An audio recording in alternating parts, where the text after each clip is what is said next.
Thank you. Good morning. Good morning.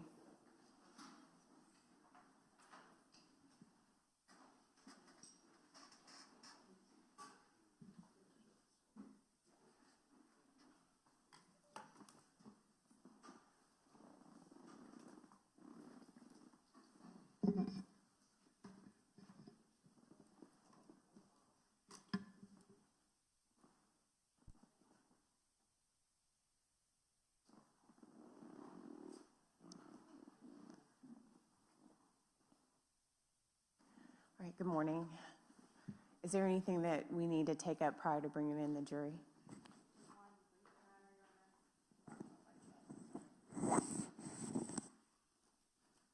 I spoke to Mr. Dreiser this morning. I have 2 maps to enter into evidence. 8Z coming in as states 209, Mr. Hathaway?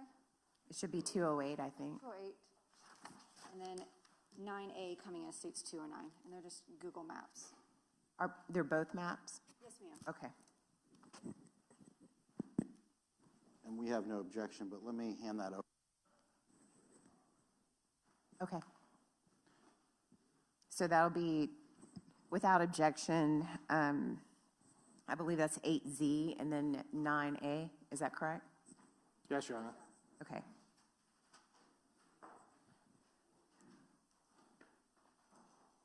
Will be 208 and 209.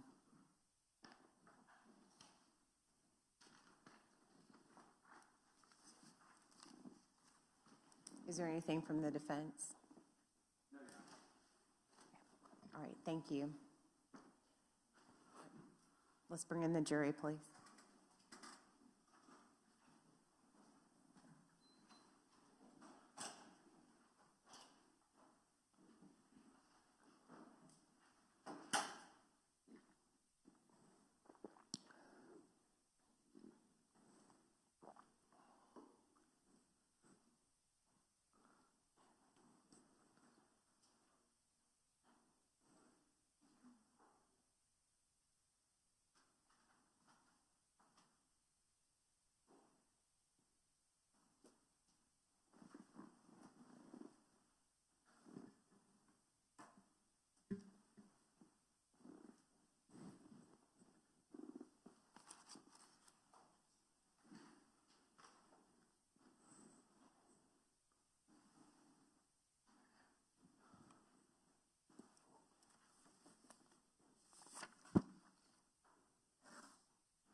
All right, thank you.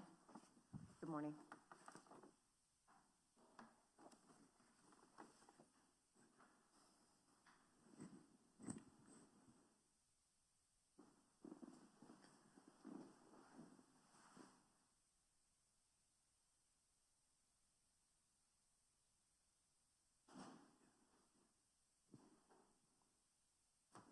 All right, welcome in, members of the jury. Everyone may be seated.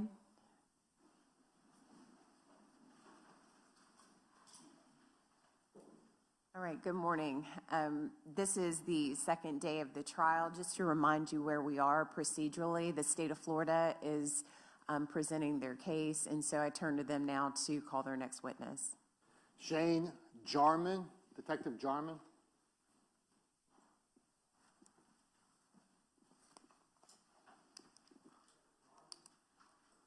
While the witness is coming forward, members of the jury, if you could answer out loud, did everyone follow the communication rules? Yes. Thank you.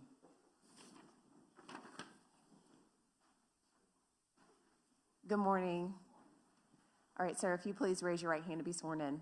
Detective, do you solemnly swear or affirm the testimony you're about to give will be the truth, the whole truth, and nothing but the truth, so help you God? All right, this way, sir.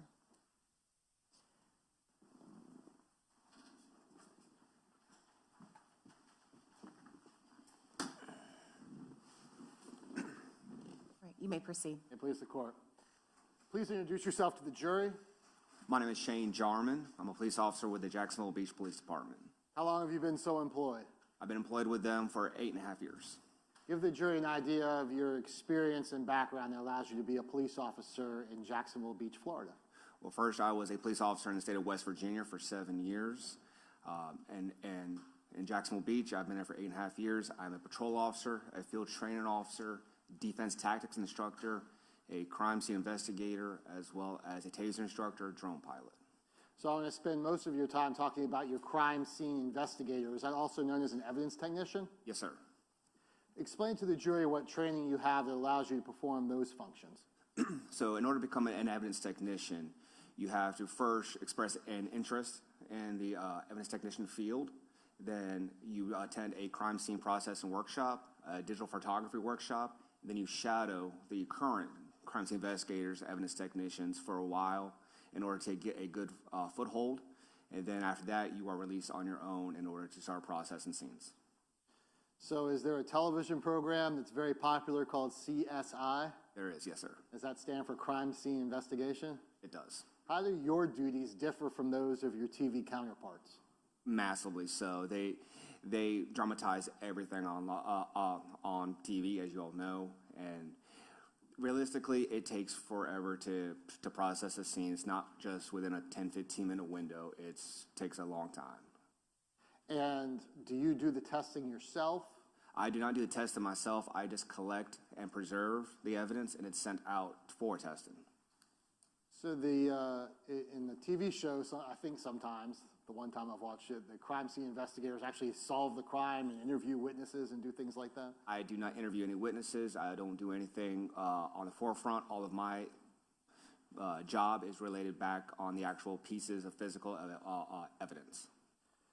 So when you get to a particular scene, just generally speaking, has the scene already been evaluated by detectives and first responders as to what potentially you should collect? Yes. Try as best you can to explain to the jury how you go about conceptualizing the processing of a scene and what you target as potentially probative forensic evidence. So once the scene is secured, we walk through with the detectives. We try to imagine how this occurred. We try our best not to, of course, disturb any evidence. We preserve as much as we possibly can. And once we figure out how we think it happened, we look for things out of the ordinary. And those things that stick out to us, those are marked as evidence, and we do try to collect those. I'll give you an example just to give the jury an idea that you can't collect everything. If you were working, let's say, a home invasion robbery where the victims indicate they were robbed in their home, would you go and collect their toothbrush or things from their medicine cabinet as potentially forensically relevant? No, sir. If it's something that looks like it belongs there, and we can say with almost absolute certainty that it belongs there, we do not collect it. When you're talking about processing a scene in Jacksonville Beach on a street, like in this particular case, are you able to collect Sanctuary Boulevard and take it back to the police station? As much as we would like to preserve it in its entirety, we cannot do that. Explain to the jury why photography is so important for what you do. Well, the old saying, a picture is worth 1,000 words, it's 100% true when it comes to photography. It preserves the scene as it is. I can sit here all day long and describe those scenes to you, but when you look at a picture, that tells you the whole story right there. And in this particular case, you were the, lead evidence technician on February 16th of 2022? That is correct. You processed the murder scene of Jared Bridegan? I did, yes, sir. Okay. And then are you working with your fellow detectives to try to determine what and how to collect things? Yes, sir. The jury already knows that this was a very dark scene. Did you take a video, use a video camera, I guess? It's not like a camcorder, right? It's not a camcorder. It's our basic Nikon camera. It does have a video setting on there, and I use that. I used to use video cameras. No? Okay. So the first thing we're going to show is what's been entered into evidence as State's Exhibit 3. You should be able to see it on your screen. The jury knows how dark it is. The light that we see before we actually play the video, is that going to be flashlights that you or your fellow officers are holding? That is correct. That's going to be the flashlights to for the two officers next to me that were walking the scene with me. And why do a video in addition to photographs? Video also shows you a first-person view of the incident. I can show you a bunch of pictures, and as great as it is, seeing video live, it kind of plays it more better for everybody to fully understand what we're looking at. Okay, we're going to play State's Exhibit 3. If there's something that you need to jump in and explain, feel free to do so. Sir.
Officer Jarman, I guess the focus is Focus is, yes, sir. user error. It was, yes, sir.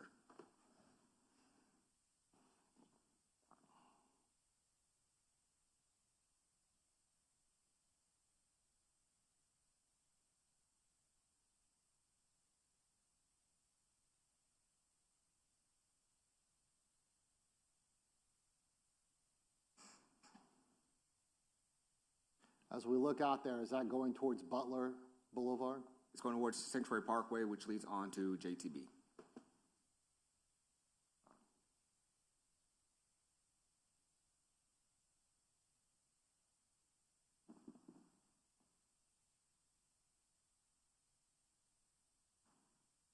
Is that a detective's car? Yes, sir.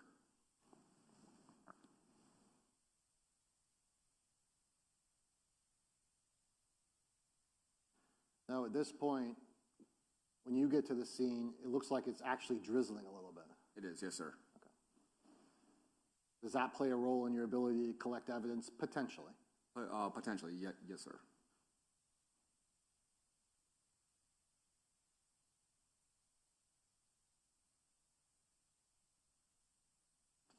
And that drizzle was very light. It wasn't a heavy rain. No, sir. And is that a shell casing we're looking at? Yes, sir.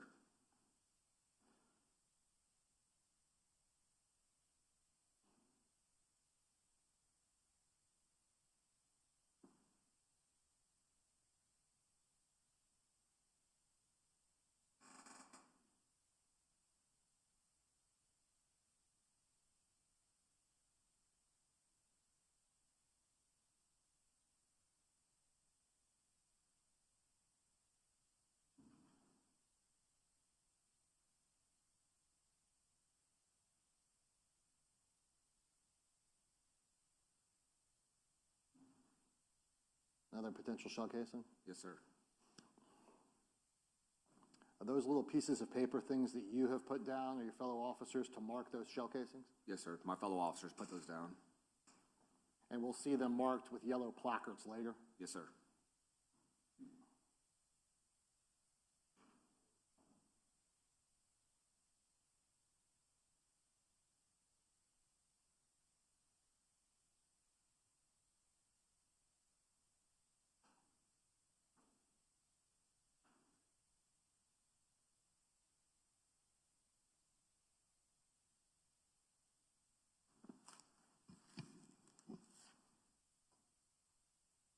Now you're walking northbound Yes, sir. on the southbound lane. Yes, sir.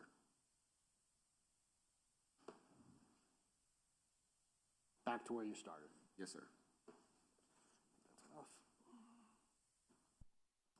And since we've seen the video, we're going to kind of race through these photographs just so the jury has an orientation and the record is clear as to what's been introduced. But we looked at State's Exhibit number 4 here. Is that going to be from the northbound lane photographed onto the southbound lane with the victim's vehicle? Yes, sir. State's Exhibit 5 is going to be on that northbound lane, but further south towards JTB. Yes, sir. State's Exhibit 6, you're on the southbound lane looking at the vehicle. Yes, sir. State's Exhibit 7, you're on the southbound lane looking at the vehicle from behind. Yes, sir.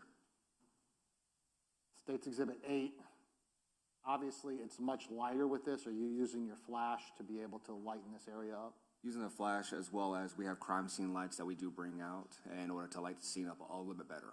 Okay, so you have your flash and a separate like spotlight kind of. Yes, sir. State's Exhibit 9, we see the tire and the body. Yes, sir. Right, just for the record. State's Exhibit 10 is from behind the vehicle. Yes, sir. Just say yes. We're going through them fast, but I want the record to be clear as to what's in evidence. So even though we see, is this a picture in State's Exhibit 11 of the covered body? Yes. State's Exhibit 12, another picture of the covered body? Yes. Do we also see those placards 3 and 4 that indicate potential pieces of evidence? Yes, sir. State's Exhibit 13, have we uncovered the body and then see those placards 3 and 4? Yes. And do we see evidence of medical resuscitation attempts done by rescue on the victim's body? Yes. State's Exhibit 14 is at the victim's flip-flop, It is. and that's going to be marked by placard 6. Placard 6, correct? Yes, sir. I'm sorry. So then we also see some pink chalk. Is that so you can do laser measurements later? Yes. State's Exhibit 15, is this the shell casing marked by evidence placard 1? Yes. State's Exhibit, did I say 15, 16? You can say it. Yes. I shouldn't lead you every time. I said yes. It's showcasing for placard number 2. State's Exhibit 17, Yes. it is what? It is a showcasing marked by evidence placard 3. State's Exhibit 4, The showcasing. I'm sorry, evidence placard 4, State's Exhibit 18. It is a showcasing marked by evidence placard number 4. State's Exhibit 19, is that another picture of that flip-flop? It is. State's Exhibit 20 is a picture of the victim. It is. State's Exhibit 21 is a picture of the lower half of the victim with evidence placard 4 and 7. Yes. State's Exhibit 22, close-up of the victim's face. Yes. State's Exhibit 23 is to show the left shoulder of the victim. Yes. State's Exhibit 24, the shirt has been removed or lifted up from the victim to show the entry wounds. Yes. State's Exhibit 25 is to show the victim's left hand. Yes. State's Exhibit 26 to show his left hand. Yes. State's Exhibit 27, the victim has been rolled over on his front to show the back of his head. Yes. 28, the victim is rolled over to show the back. Yes. State's Exhibit 29, do we see a placard number 9? Yes. Now, in later photographs, we'll see that the pockets were turned out. Was that done by evidence technicians? No, it was Excuse not. me, medical examiner. Yes. Medical examiners are the ones who enter the pockets. We do not. But when you got to the scene, the pockets were not turned out. That is correct. They were in. As depicted in States 29.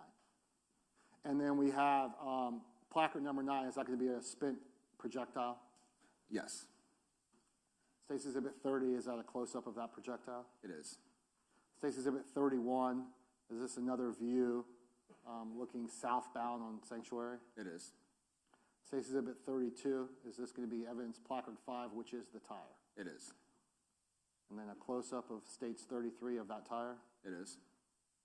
States 34 is going to be the victim's vehicle with the driver's door open. Yes.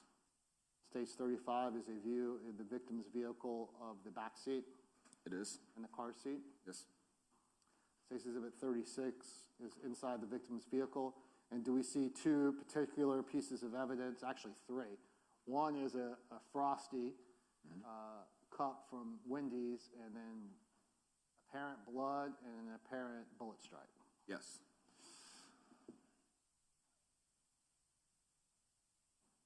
States Exhibit 37 are close-ups of those inside the victim's vehicle. Yes. States Exhibit 38, do we also see blood droplets in the driver's side door of the victim's vehicle? Yes. States 39 is going to be the passenger vehicle that apparently was struck by a bullet. Yes. States Exhibit 40, do we see a bullet strike there? Yes. States Exhibit 41. Now, we notice the difference between 40, which is at the scene, and 41, which is apparently at some garage. How did the vehicle get there? It was towed by one of the wreckers on rotation on that night and escorted by Property Officer Choate to the secured property room. So why do you further process the vehicle away from the scene? We wanted to wait till the next day in order to see everything possible, as well as we were tired. We were like, let's take a little bit of a break, a little bit of a breather, and then come back. And we processed it there in our back lot. Do you make sure that the car is secure, the vehicle is secure during this process? Yes, sir. So State's Exhibit 41 is showing that you're beginning the processing at your lot in Jacksonville Beach. That is correct. State's Exhibit 42, I guess we've already semi-seen this because we see the blood on the, near the gear shift. Yes. State's Exhibit 43, are we starting to see bullet strikes? Those are blood spots, yes, sir. Excuse me, blood spots. You can see that with these little white placards that indicate that's where you're seeing blood. Is that correct? That is correct. State's Exhibit 44, so it says BS4, that's going to be blood spot 4. That is correct. Now we see the jury can differentiate between the blood spots, which say BS, and then the placard that says 1 is going to be a bullet defect. Yes.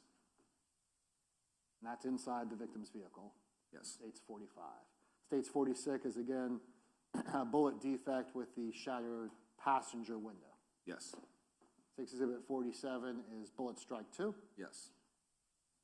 State's Exhibit 48 is, I guess you have taken out part of the door to show that bullet strike. Yes. And why did you take out the door? Are you looking for the actual projectile? That is correct. State's Exhibit 49, and another shot of the door taken, the inside paneling of the door taken off so we can see the bullet defect. Yes. State's Exhibit 50, what'd you find? We found a projectile inside the actual door, on the very bottom of the door. State's Exhibit 51, is that a photograph of that? It is. State's Exhibit 52, placard 10, what are we looking at there? It is a projectile that was found when I was trying to open the glove box up. It just fell straight out. So it wasn't there until you opened the glove box? That is correct. So it kind of fell. Does that correspond generally from that first bullet where it said number 1? Yes. And just visually speaking, does placard 10 and State's Exhibit 52 generally look like the same projectile found underneath the victim's body at the scene? It does. State's Exhibit 53, do we see that corresponding bullet defect near the glove box? Yes. State's Exhibit 54 is another shot of placard 10. Yes. State's Exhibit 55 is a close-up of that projectile. Yes. State's Exhibit 56, is this the tire that you recovered from the scene? It is. State's Exhibit 57, another photograph of that tire. Yes.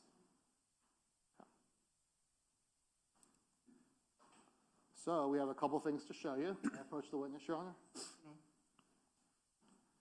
The first, and I guess most interesting, is going to be State's Exhibit 90.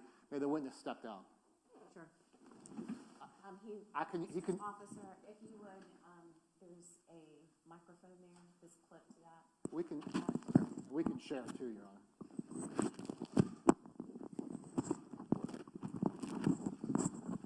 I can get it off. I'm very familiar with the microphone. Absolutely. Yeah, sure. I got it.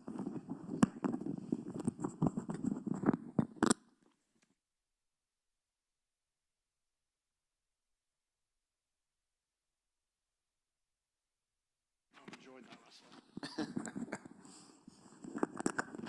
So I want to show the jury, this is State's Exhibit 90. Yeah, if you could stay there, I'll stay here. Officer, go ahead and clip it on your, give him a moment. Can you hear me? It's good? We're good? Sounds good. All right. Now Yes, clip it on your belt. There you go. You've done it your whole life. Good job. All right, so State's Exhibit 90, is this the tire that you recovered from the scene? Yes, sir. Explain to the jury how you went about processing this tire. So once it was recovered at the scene, it was transported to the station by Officer Choate, Property Officer Choate. The next day I came in, unpackaged it, unsealed it, and I took photographs of the front side here, And when it came to processing the tire for possible DNA evidence, per our policy, I wore gloves as well as using sterilized water. And to make sure there's no further cross-contamination, we also go an extra step. We put on 2 pairs of gloves between each and every swab. So I went through almost half a box of gloves just to process this tire. And when you say process it to look for DNA, we see in State's Exhibit 92, it looks like a Q-tip. Explain to the jury how you use State's Exhibit 92 to process for DNA. So first things first, once I have labeled the package the way I want it to be for whichever piece of evidence that I'm processing, I open with the package up wearing double latex gloves. I pull the Q-tip out. I put on some sterilized water from a sterile tube. I put it on the tip of the Q-tip, and I process whatever I want to process. In this case here, it was clean areas on the tire that seemed out of place for a dirty tire. And State's Exhibit 92 is going to be from the inside of the tire, which is going to be the part of the metal that's facing the jury right now. Yes. And so you essentially take a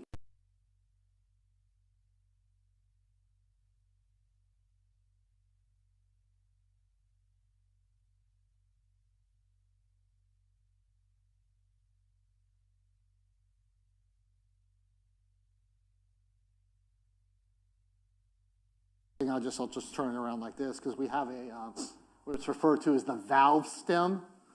Was that an area that you thought maybe someone had touched? Yes, the valve stem cover, the cap itself. If anybody's filled up a tire.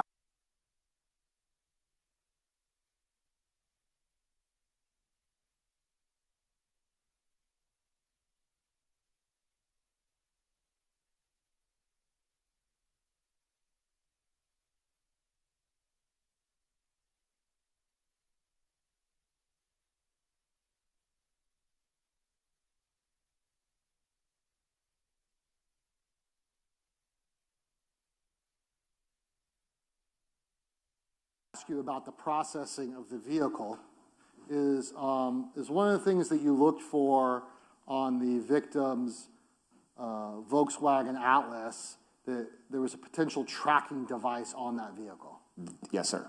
And how did you go about searching for a tracking device? So first things first, I took our tablet that we use for the Oscar device as well as for our laser mapping. I turned on the Wi-Fi signal to see if there's anything that was pinging towards the Wi-Fi. I also turned on the Bluetooth to see if there's anything like an Apple AirTag, anything of that nature that will give off a signal. I then also downloaded a tracker app, for a scanner app, that would actually detect possible trackers.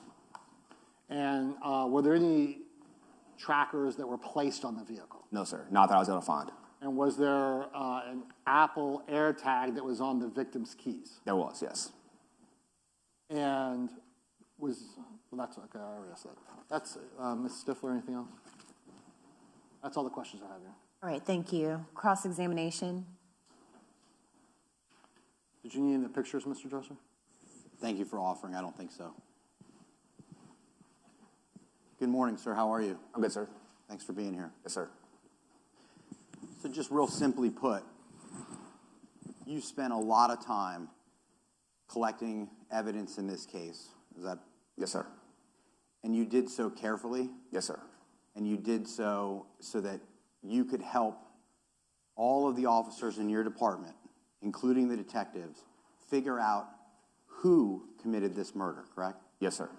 So the idea when you collect DNA is that you do it carefully. Yes, sir. And you do it in places where you can hope to connect that piece of evidence to a particular person. Yes, sir.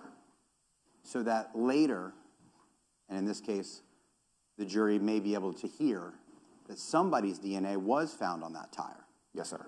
And that somebody may be connected to all the other evidence that you collected. Yes, sir. That's the whole idea, right? Yes, sir. And you did that with all of your training and experience to make sure that the detectives in this case could solve this crime. Yes, sir.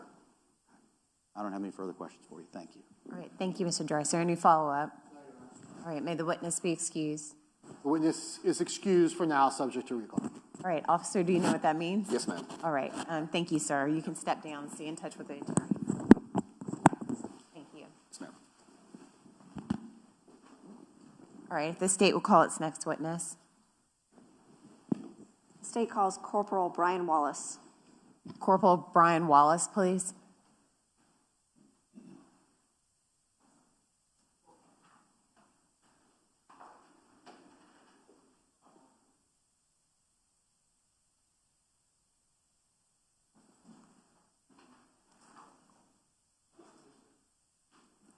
Good morning, Corporal. If you can walk all the way forward. Your Honor, we're doing a little computer transfer, so we may need a minute or two. Sure. Wait.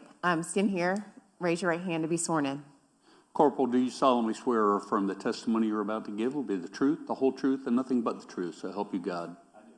All right, sir, if you make your way to the witness stand.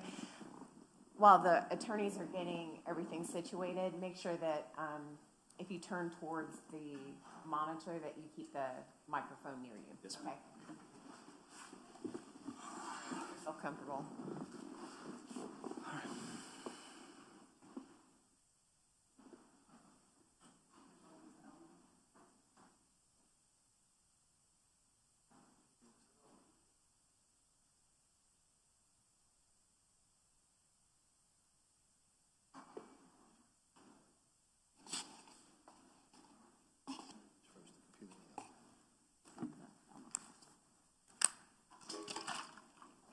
I know how to do it.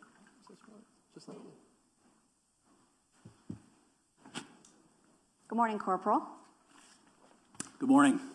Could you please introduce yourself to our jurors? I'm Brian Wallace. I'm currently the traffic sergeant with Jacksonville Beach Police. And how long have you been with the Jacksonville Beach Police Department? For 15 years. And during your time there, what positions have you held? Started off July 11th, 2011 patrol, and then I spent about 2 years on patrol, went to the Downtown Cape unit. It's the community assisted policing effort, basically downtown bar unit. I was there for about 5 years and then went to the Special Investigations Unit in 2018, 2019, where I spent about 5 years there. And then in April 2022, I got promoted to sergeant, and now I manage the traffic unit at Jacks Beach Police. And I want to ask you a few questions about February 16th, 2022, and your involvement in the investigation into the murder of Jared Bridegan. Sure. Did you participate in the investigation in the capacity of collecting and putting into property surveillance, ring camera, home surveillance camera videos? Yes, ma'am. Did you respond to Sanctuary Boulevard South on February 16th, 2022? I did not on the 16th. When did you become involved with the investigation? The very next day, February 17th, 2022, about 8 o'clock, we had a briefing in the morning, and I was in Special Investigations at the time, and we were in charge of canvassing the area around the shooting scene, and we all had blocks of areas where we would go canvass, knock on doors, try and find surveillance and things like that, and so that was my responsibility for a better part of the next month. Okay. Could you give us an estimate, if you know, how many houses do you think yourself and members of Jacksonville Beach went to looking for surveillance or eyewitnesses? Hundreds. Couple hundred-ish. Myself knocking on doors, maybe 50, 60, something like that. And some neighborhoods in Jacksonville, when police knock on doors, people aren't all that excited to answer. Did you have any difficulties with people in this area being cooperative with your investigation? I would say most people were pretty cooperative. There's some that, didn't really want to come to the door. They might talk to you through a screen, or they, open the door and kind of are apprehensive, not really sure why you're there. But once you tell them who you are, what you're trying to accomplish, and kind of a little bit about what's going on, they're usually pretty helpful. How did you decide what houses that you were going to go to and see if they had surveillance? That was started kind of at the 8 o'clock briefing on the 17th, and we, I don't know if quadrants is the right word, but just kind of areas of responsibility that I was responsible for and other members of Special Investigations. And so we started at the homicide scene, and then we kind of worked out from there.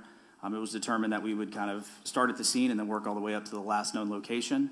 And so where I started was, I think it's 4089 America or 4098, one of the two. And that's at the very end of America. And abuts up right to JTB. Okay, I'm going to show you what's been marked and entered into evidence as State's Exhibit 209.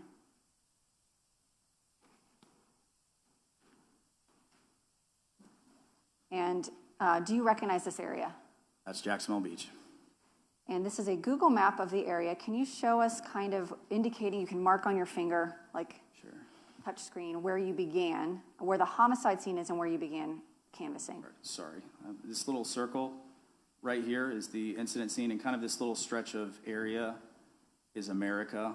And right where this X is kind of 4089 America, and that was the first house that I went to. And then after that, for the first day, I do believe it was in kind of this area, this Ocean Terrace, Grande Boulevard, Jacksonville Drive, other portions of America. And then, you know, through the next several days and weeks, we kind of moved north on America, hit, you know, houses on pretty much each side, kept on going up through America. Do you want me to keep going? Or just stop there? Okay. Yeah, then we... No, just, I want the jury to get an idea of the geographic area you covered. Sure. Sorry, I'm kind of... This is the kind of the homicide location.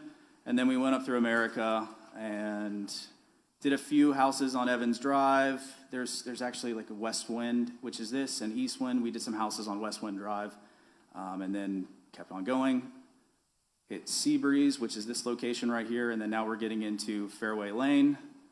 And go up through Fairway Lane, and then it turns into 15th Street at this location, and then there's a kind of a northern portion of the map, but... I have another portion of a map I'll show you in a moment.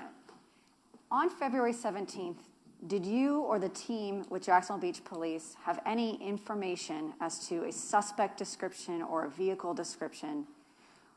How is it that you chose this route?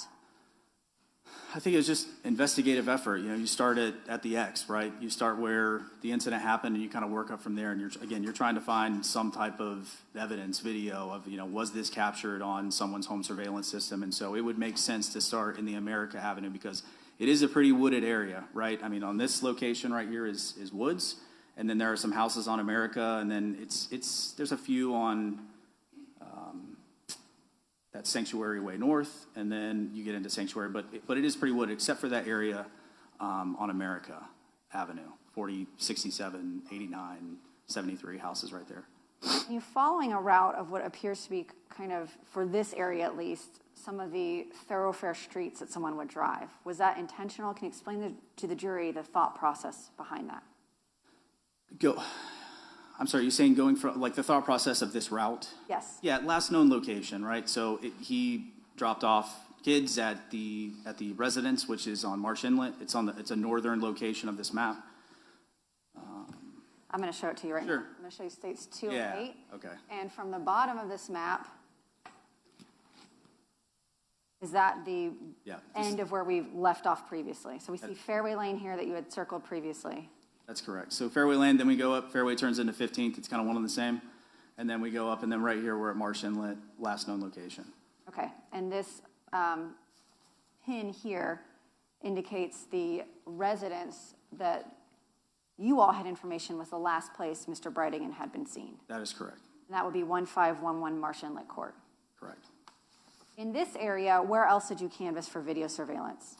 There's a golf course right here, so this is kind of out. A few, I don't think any houses on Marsh side went, and again, this is kind of a group effort, right? This is not all just me. There's several detectives that are doing this canvassing. And then there's some detectives did on Marsh Inlet, I think a few houses on 15th, but we tried to hit the majority, if not all of the houses on that route.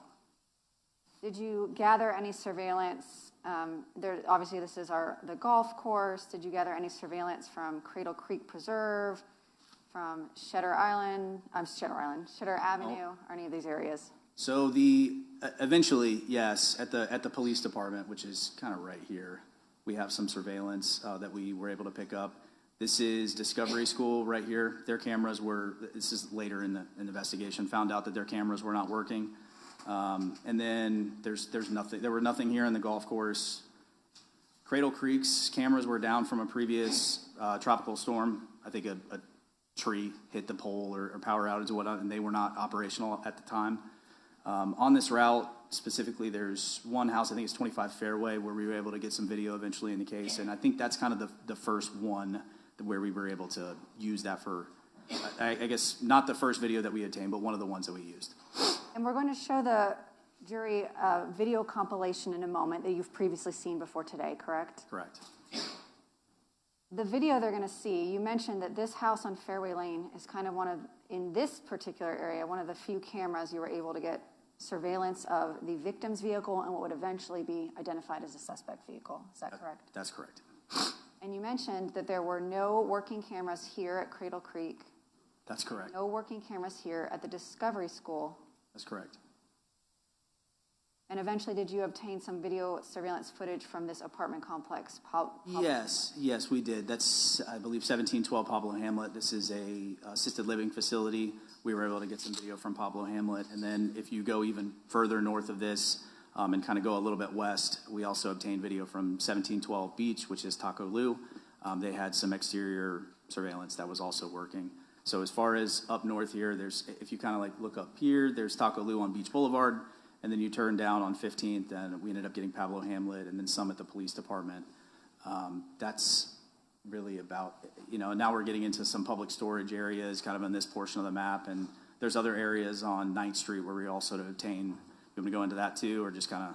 Sure. Okay, yeah, so there's, if you go to this 9th Street area, this is, again, further on in the investigation. We were able to obtain some video from some Jack's Refrigeration, which is at the corner of 7th Avenue South and 9th Street.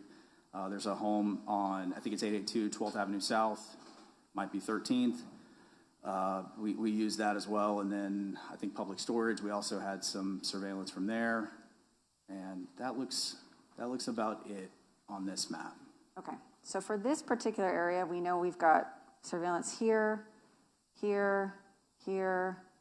Taco Lu, which is up here. Correct. This area, and this area. That, I believe that's correct. It might be not 12th, it might be 13th. Sure. And just for the jury's information, it wasn't for lack of trying. You didn't skip houses along these routes or anything like that. It was just where businesses in this area or houses in this area actually had working cameras that faced the street. Correct, working cameras. You will find that a lot of people don't pay for the subscription service, so they only have just live video feeds and things like that. And so when you went to visit people, tell me more about that. Were there occasions where somebody had a camera in the front that you noticed, but they don't have historical footage? Sure. A lot of people, they have cameras, but they only pay for example, I think a couple of cases that were like Google Nest, there's a free system that you get, and you get, I think, 3 hours worth of data. Everything else after that is washed. Most of the cameras now are subscription-based, so if you don't pay for the subscription, then they're not going to hold on to that data. The videos that we did find, some people have like the Law&Crime systems, or the ones that you would find that have like an internal terabyte or just some internal hard drive that would hold video, and those places were the ones that had historical data that was longer than, say, 3 hours, a day, a week, things like that. So it kind of varied. Some people had data for 7 days. Some people had data for longer than that, but it was not a lot, but a good portion, I would say. In collecting this video surveillance, and I understand there were other detectives working with you, did you all make efforts to ensure that the time and date stamp on the videos you collected were correct? Correct. There's a few that you'll see some time and dates that are incorrect, and some people just don't manage their home security system, or when they start it up, they don't change it properly, and it's not synced up, right? So Ring's usually pretty good about that, but other of those home systems that you can buy online, they're inaccurate. So there's a few, like the Pablo Hamlet one is going to be a little off. I think it's 3551 America, which is the Slayman house. That one I think is also a little bit off, and then a few here and there are not exactly accurate, so we had to adjust for that, right? So we're using our phone to just make sure that, like, okay, what we're looking at right here, we need to do some quick cop math and find out that, this is the time that we're working within. And so sometimes we had to use that math and go back in time, and then we go, okay, this is the actual time of the video. It's not exactly the time that's in the top right, top left, wherever it is. When you collected videos and ensured that the time and date stamp was correct, if it was not correct, did you document that in reports? I don't remember. I don't know if I did or somebody else might have, but it was at some point transcribed onto a piece of paper that was handed over to one of the lead detectives, and that way they knew the information that they were looking at was chronological. So they didn't see a video like, oh, this doesn't make any sense, right? So we're looking at a video that doesn't have a right timestamp, but we would inform them that, hey, this is off X number of hours, X number of minutes, just FYI for you. So information, if a timestamp was off, that information was collected, it was relayed to detectives so that everybody was aware of the correct time for each video collected. That's correct. If you saw a camera in a house and nobody answered the door, did you all make multiple efforts to go back and retrieve video? That's correct. I think if you look at my first supplement, you'll see that there's several houses that I went to that I didn't, nobody answered the door, and which was, kind of common. It's during the day, people go to work, and so we went back, or at least I did, and all the other detectives, I'm sure you can ask them, but the additional supplements were follow-ups where I went back to the houses that we didn't have any, no contact with, right? So whether there were cameras or not, I went back, and if a second time they didn't have, they didn't answer or they weren't home, we left business cards, put the number on the back of the business card, put it in the door, call me. At that point, that was really the continuing follow-up. We didn't badger these people and go back, 3, 4, 5 times. But we did make a pretty concerted effort. If we saw a Ring camera, if we saw surveillance on the eaves of a house, we would try to find out, where that person was, if we could get phone numbers for them using electrical cut-ins or historical data, things like that. So once you all collected all of these videos, did you and other members of the Jacksonville Beach Police Department start reviewing video footage?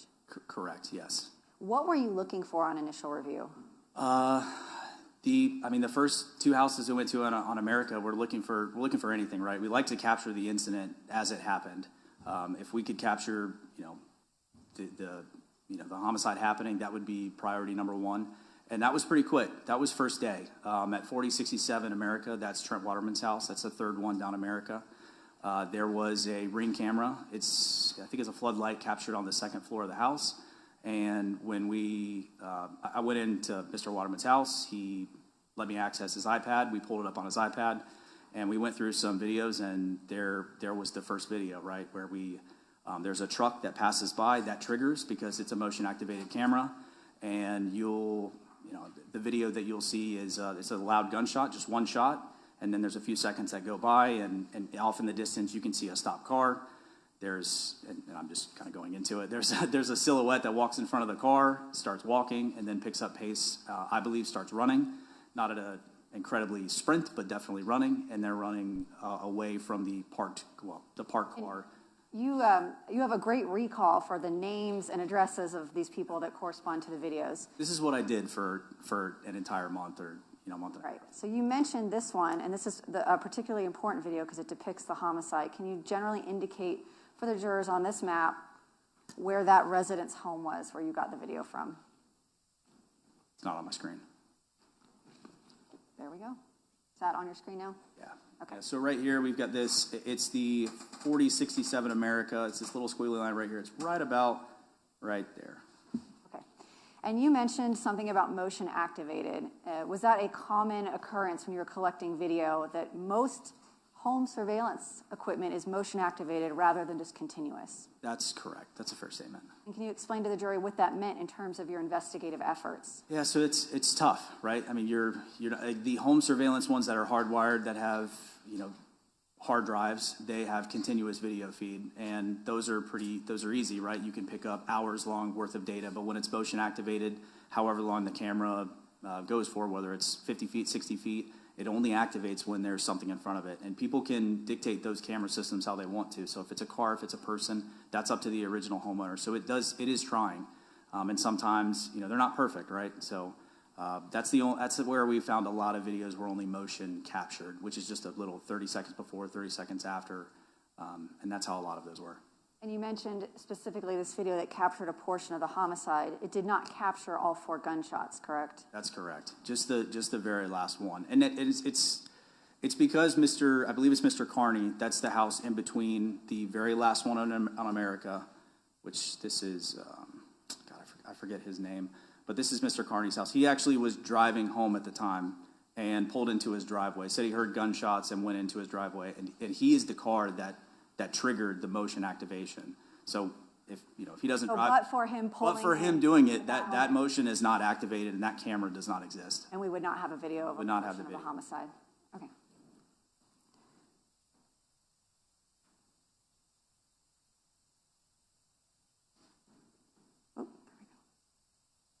All right, Corporal Wallace, I'm going to show you what's been marked and entered into evidence as State's Exhibit 91. This is a compilation video of surveillance clips. Once you identified a shooter on foot, what else did you look for that became of evidentiary significance in those videos? You were looking for the victim's vehicle. Yeah, we're looking Explain to the jury how your investigation developed from there. Yeah, so we we have a video, and then we're just going backward. We're trying to just, figure out the pattern and which route he drove, right? The last known location to where he was from there. So that's the first thing. And now we have, okay, this is definitely looks like a suspect, right? Running away from the scene of a homicide location. So, all right, he's running south towards JTB. That's pretty much an interstate, right? So at that point, he's either... Yes. Oh, sorry, the suspect. You can refer to it as, at the time, you had not identified this figure on screen. At the time, we had not identified this figure that was running away from the homicide location. So the suspect is going to run into an interstate, and at that point, they either take a right, which is west over the bridge, or they have to go back east, back into Jacksonville Beach. And the first road that they're going to hit is Grande Boulevard. And at that road, they either turn back down Grande and go back towards Jacksonville Drive, or they kind of continue up and they're going to wind up going towards South Beach Parkway. So we're trying to find that figure, right? Either they got picked up or they're still on foot, or they're in hiding. You had a description in a known vehicle belonging to the victim, in this case, Jared Bridegan, a black Volkswagen Atlas. Did you also look for surveillance clips of Mr. Bridegan's Atlas? Correct. Yes. That was the route that we established down America and Jacksonville Drive and the 15th Street, Fairway Lane, Seabreeze, and things like that. In the killers or shooter left behind a tire in a road, and at some point, did somebody at Jacksonville Beach theorize that that tire belonged most likely to a pickup truck, a Ford F-150? Correct. We went through I don't think I was the one that figured out, or at least believed that it was to a light-size pickup truck or a Ford, but that was deduced through our investigation. So with that information, what did you start to look for on these video clips? We looked for other, just other trucks, light-size trucks, but the real, I guess, aha moment was we were sitting in detectives, and we had gathered a lot of video at the time, and we used, we went back, I say like an hour and a half back in time, and one of the detectives who was sitting in the same room as me kind of noticed a vehicle that was looking, or that just acted a little different at the 4067 video, and that's Trent Waterman's video, because not only did we get the shooting video, we went back a couple hours before, a couple hours after. You don't know what you have, right? And so he noticed this vehicle, a truck actually, that was operating unusually in that stretch of Sanctuary Boulevard. And then the truck passes in one direction and then comes back another. And so once we kind of identified that was unusual, we started to really look at that vehicle. And that's kind of what started the blue truck of our investigation. And that vehicle that you said was driving in an unusual manner before the homicide, what was unusual about the manner it was driving? It's just kind of, I don't want to say stop for no reason, because there could be a reason that you would slow down in that area, but it wouldn't be because there's a stop sign, a yield sign, or a crosswalk. Like, there's really no reason, unless a squirrel runs in front of your car, to slow down to that length in that area. And when you say that area, what are you referring to specifically? Sanctuary Boulevard, going towards the JTB on-ramp. Most of those cars are going to JTB, and they're going to jump on the entrance ramp and head west over the bridge, because you can't go east, right? And so just going slow, the way that vehicle was traveling was unusual, is the term I would use. And then it actually turns back and does a U-turn, which again is pretty unusual. Most vehicles turn right and they go west over the bridge, but this truck did not. And it went back and came back Sanctuary Boulevard, and then kind of paused again, fairly unusually, not at a stop sign, not at a crosswalk. And so that really piqued our interest with this truck. And that was appeared to be a blue pickup truck. We determined to be a blue two-tone, top blue, bottom gold pickup truck, older model Ford F-150. Once you identified that truck, in going through the surveillance surveillance video, did you look to see if there were occasions when Jared Bridegan's Atlas and a blue two-tone pickup truck were together on camera? Yeah, we found that out pretty quickly after we really started looking at the blue truck, where we essentially once we went back, right? So we started at the homicide location, then went back towards the last known location, and at 25 Fairway, you'll see the blue truck, and that's in front of Jared Bridegan's Atlas, and this is on the way from the last known location to the eventual homicide scene. And then we followed it and obtained other video that also kind of corroborated. Same blue truck, gold, two-tone, blue top, gold bottom, through several residents and home surveillance pre-homicide. Were you ever able, in your review of the surveillance video collected, to make out a tag number on that vehicle? No tag number. We went through some pretty extensive efforts, took a trip to Orlando to an FTLE task force for some type of video enhancement. We couldn't find a tag number.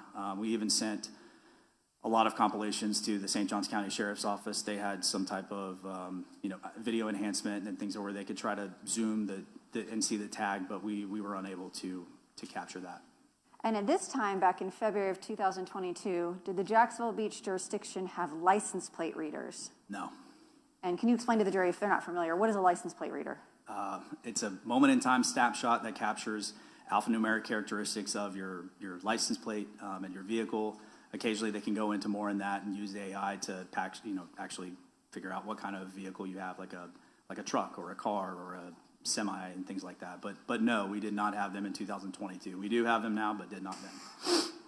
The video we're about to watch, there are several clips that are strung together in time order based on the corrected timestamps. Have you reviewed this video yourself? Yes. And there were many, many, many clips collected, and there are many trucks in Jacksonville Beach. A truck's not a unique vehicle. Right. As best you can say, the clips we're about to see, were you able to, with some degree of reasonable certainty, identify those as being very similar or consistent with the truck, the suspect truck? Absolutely. Older model, blue top, gold bottom, two-tone F-150s around that same time. It's, we don't have a ton of those. And so that was with, like you said, pretty much some consistency, yes, the same truck. Were any video clips included in this compilation that you could not reasonably say were that truck specifically? Maybe there wasn't enough detail to be viewed that you could see it was two-toned or the size or anything? Well, I think pretty much everyone in the video, you'll see that it's two-tone. Okay. All right, Your Honor, mistake published states 91. Yes.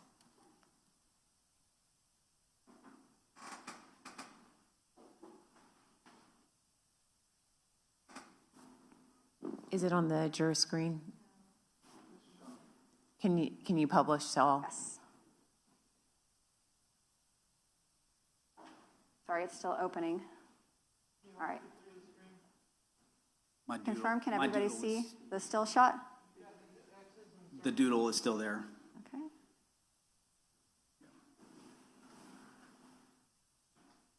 All right, I may ask you some questions as we view this, Corporal. Sure.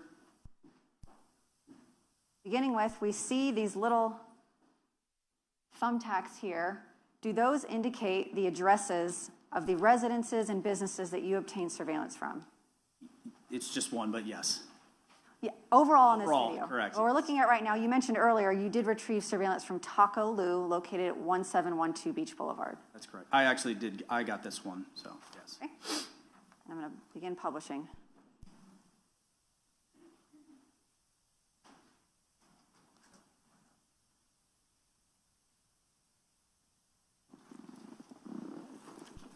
I'm pausing it at 15 seconds.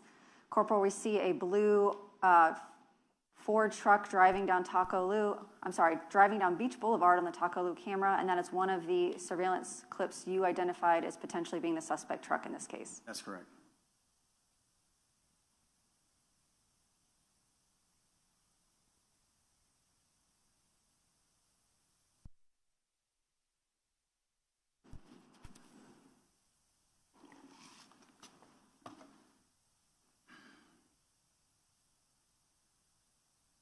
And we see the Google map of the area. We see that south on 15th Street to Fairway Lane. Does that correspond with the map you showed us earlier of where Jared Bridegan would have left Marsh Inlet and gone south That's correct. Down Fairway Lane. And here in this area to the left, is that Cradle Creek area that did Is not that have Cradle working Creek cameras? area. Small little public parking lot, right here, 5, 6 spaces. There was a camera right here, again, not operational. Okay. But there is a little, where you've circled, there's a small parking lot right there. Right. Mm-hmm. Are there any homes or businesses there? No. What is Cradle Creek? It's a park. It's just a preserve, walk-through, nature trail. Good way for it. So the parking lot is at the entrance of the nature trail. That's correct.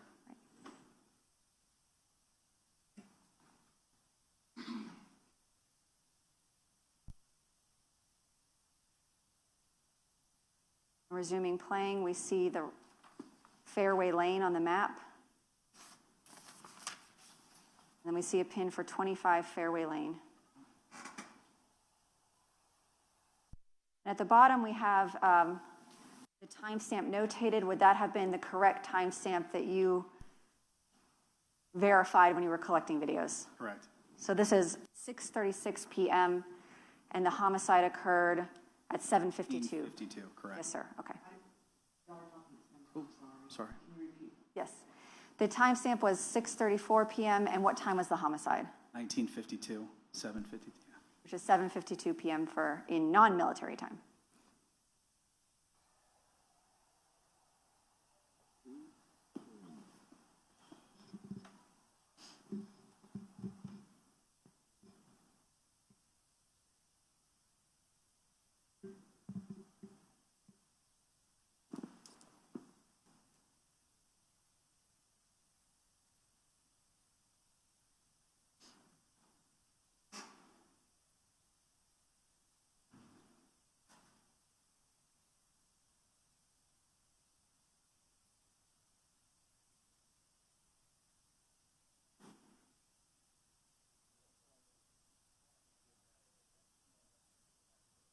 Now we're seeing at America Avenue, 6:57 p.m.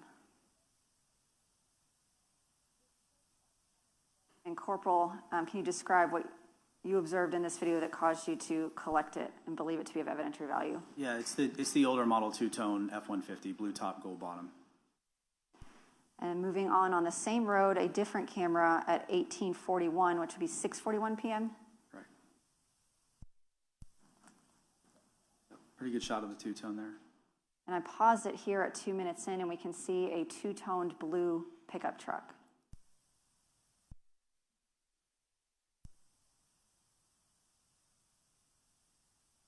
Resuming playing, we're at 2743 America Avenue. And this Nest camera indicates this is 6:41:15 p.m. And again, Corporal, are we seeing that blue two-tone truck? Blue two-tone truck.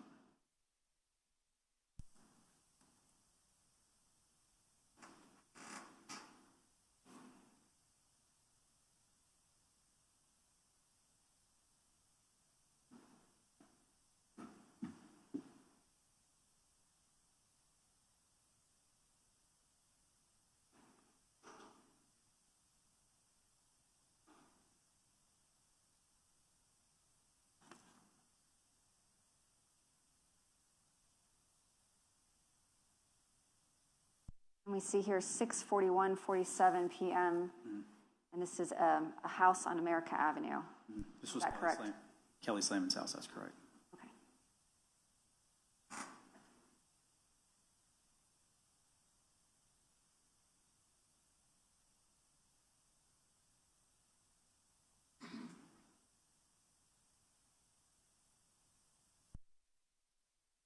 And here, Corporal, do we see a two-toned truck, passing through on this video? Blue top, gold bottom.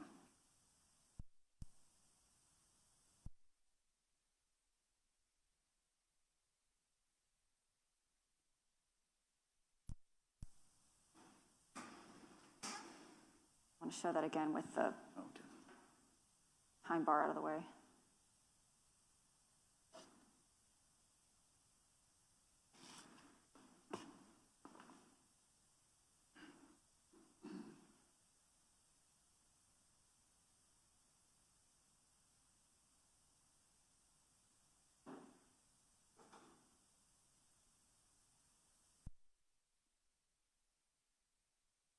Resuming playing. And at the bottom, we see in the right-hand corner, actual time and a timestamp. Is that one of those examples of you all correcting to make sure the time is accurate for these videos? Correct. This was one of those home surveillance hard drive.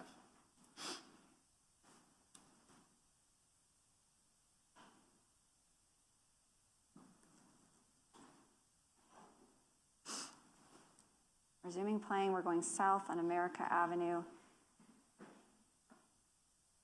And then we see Sanctuary Boulevard. Here, I'm going to pause briefly. Before we get to the video, can you indicate for the jurors where the homicide scene was, if we're looking at the map on this video? So it's back up in this area. This Sanctuary Wishbones, it's one-way traffic, so I'm just going to mark on it again. Sure. It's one way here, and then this is also one way in that direction. And if you exit onto, this is J. Turner Butler down here? That's correct, and that's what I was saying earlier, is that you would head west onto JTB. You can't, unfortunately, you can't see it based on this picture, but you can kind of deduce based off of the traffic signals on the roadway, like you can only turn west. You can't go back and turn east. So again, doing a U-turn here, not unheard of, but unusual. Okay. And this 4067 America Avenue, is that the video that you were discussing earlier was significant because it actually captured the homicide? That's correct. That's Trent Waterman's house.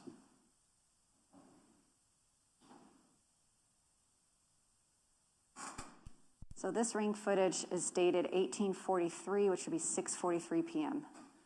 This is what I was, sorry. Go ahead. This is what I was talking about earlier. Just pretty unusual for that truck. And you could, again, see the characteristics of it right there. To slow down in that location, again, could there be something in the road or, a reason to slow down? I'm sure there could be, but it's just unusual for it. I'm going to back it up 10 seconds, 20 seconds actually. So this video is not continuous, it skips. Was that how you collected it? Correct.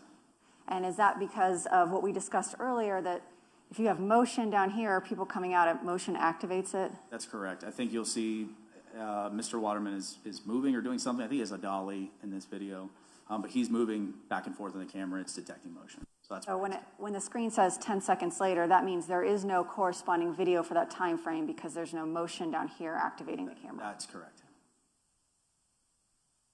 We do see that truck slowing down. Right. And is Almost comes to a stop, it looks like. where it slowed down, this area here, is this where the homicide occurred? Yes.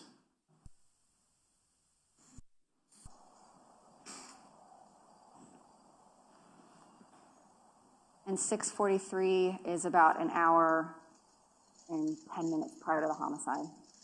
Right.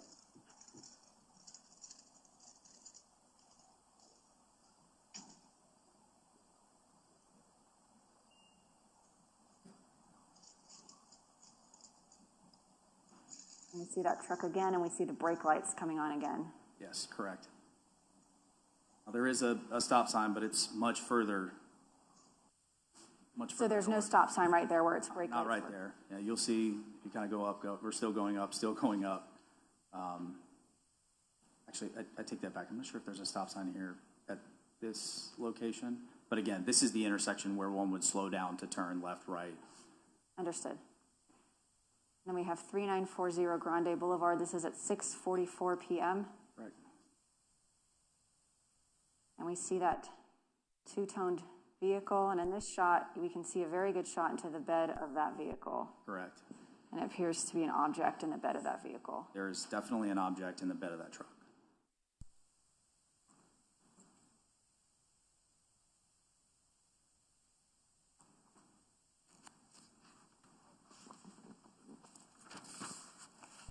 And in this video on Grande Boulevard at 6:45 prior to the homicide, the vehicle, would you say, appears to be driving a reasonable speed for the neighborhood?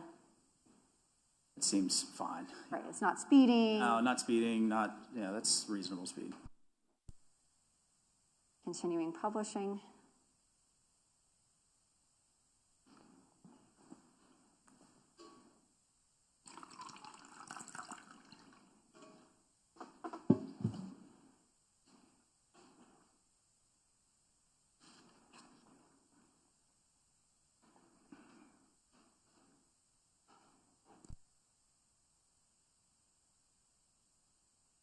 I should have asked this earlier, but this map is oriented north to south, east to west. So whatever cardinal direction it's moving is correct. Correct. It's moving north. Jacksonville Drive runs east and west, and South Beach runs north to south. That's correct. And we have a video here from Ocean K at 6:44 p.m. What is Ocean K? It's a subdivision in South Jacks Beach. We see a vehicle, that two-tone truck again. Mm-hmm.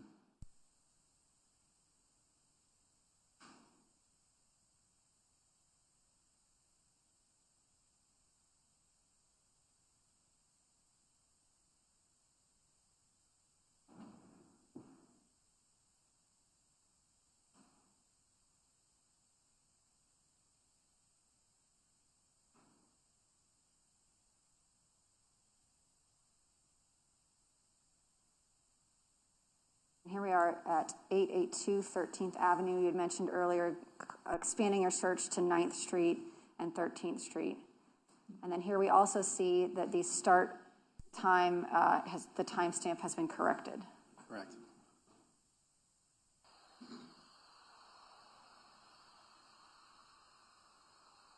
And we saw that two-tone truck with another vehicle passing behind it.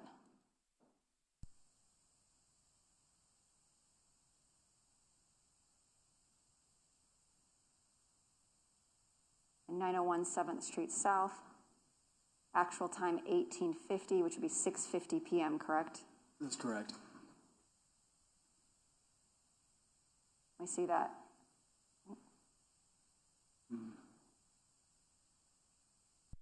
You see that truck going by again. Again, it appears when you watch it, there's something in the bed of that truck. Correct.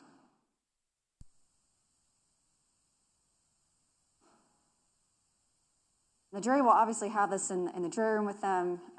This is on Windows Media Player. If you pause it and hit key E, you can go frame by frame. And this is Shetter Avenue. Heading towards the police department. Okay.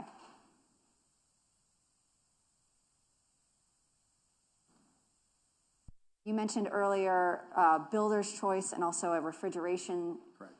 Jack's Refrigeration was back on 9th Street. This is builder's choice and public storage. What I wanted to ask was the video that we're seeing on the map that was more south would it be fair to say mostly residential cameras? Yes. And then now here we're further north, we're starting to get into more Commercial properties. commercial properties. So in the area where the homicide occurred, are there very many businesses or commercial properties? No. It's pretty much all residential. And here we are showing the approximate actual corrected time is 6:49 p.m. and we can see the blue two-tone truck. And you made attempts on this video in particular to see if you could get a tag. This one in the 882 13th that you saw a couple of minutes ago. You were unable to make out a tag number on this. That's correct.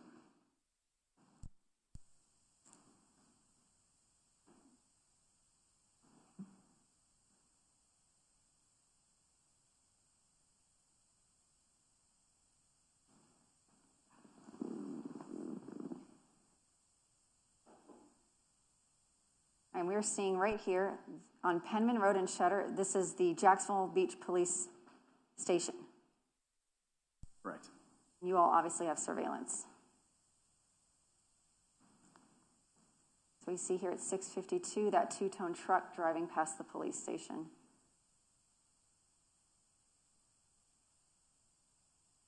And again, over here, do we see that two-tone truck? Blue top, gold bottom.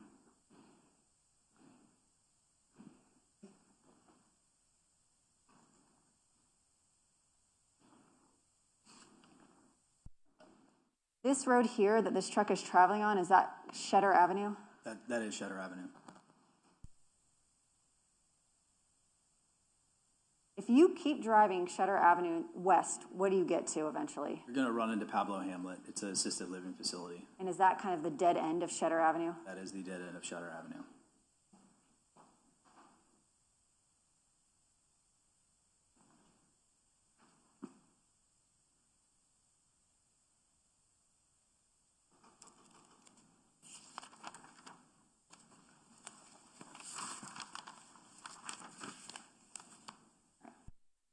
So here we see indicated the camera for Pablo Hamlet, that assisted living facility you spoke about.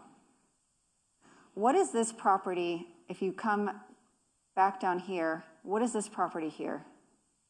That's part of the assisted living facility. It's just a four-story building.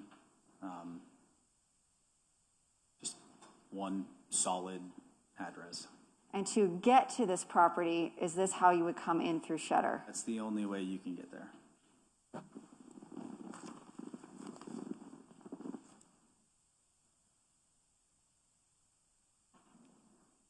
So we see here from this camera angle, and this is a video with an incorrect timestamp.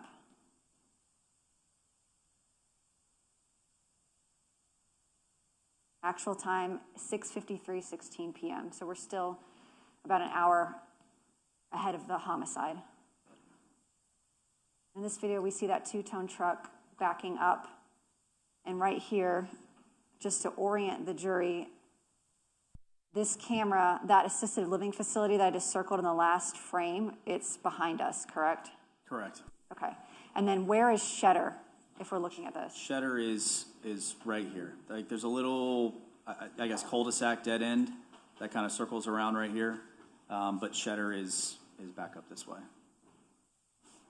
This is all Pablo Hamlet parking lot. What is here? What is this way on this side of That's the backside of Pablo Hamlet. And if you keep going out Shutter, what property is located here in That's between? the- Hold on. sorry. I don't want to talk over you because Miss Melanie, our court reporter, is going to give me the stink eye if I keep doing that. Sure. In between this assisted living facility and Shutter Avenue, is there another property right here? Discovery School. The Discovery School.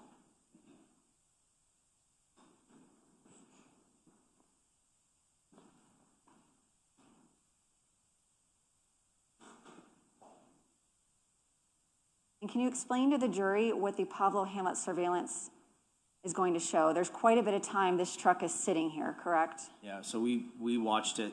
We watched this video a lot to see if we could see someone walking away from it to it. But it's just backed in, sitting there in the back of a cul-de-sac. Like it's, I don't want to say a parking area, but vehicles have parked there and do park there. But backing in that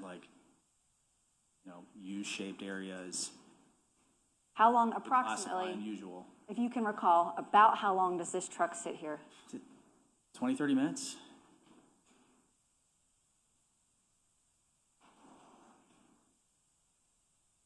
So we've included the entirety of the 23 minutes it's sitting here. I'm going to kind of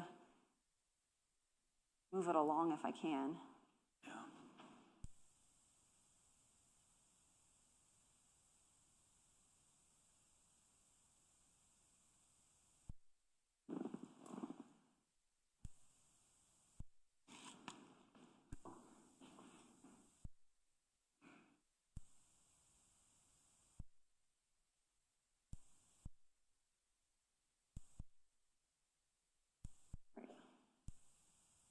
So the entirety of the time of this 23 minutes, this truck remains here, and we can tell that because its headlight is still visible, correct? The back taillight, actually. Taillight. Yeah. So we see at some point during the video that the taillight appears to go dim. Correct.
during this 23 minutes, we're going to see other vehicles and people coming back into that living facility. Is that correct? Correct. Right here, though, this is just like a cul-de-sac cut-in. There's no apartments here. There's no businesses. No, it's just a cul-de-sac. There's no formal turnaround. parking spots drawn. I don't think so.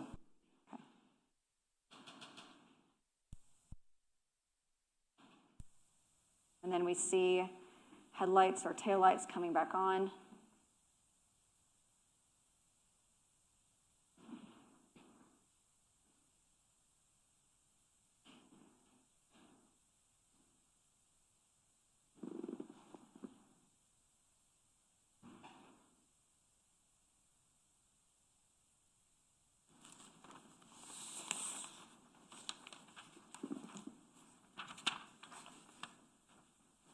And then they dim again.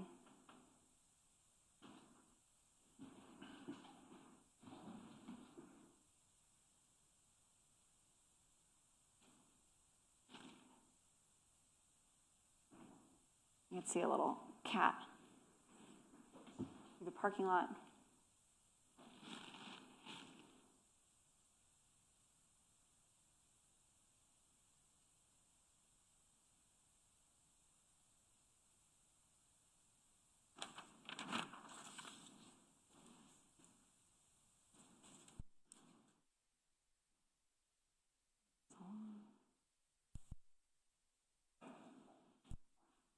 I'm going to try to move this along. I don't want everyone just sitting here while this truck is sitting here. Obviously, the jury can take it back in the jury room and watch it in its entirety.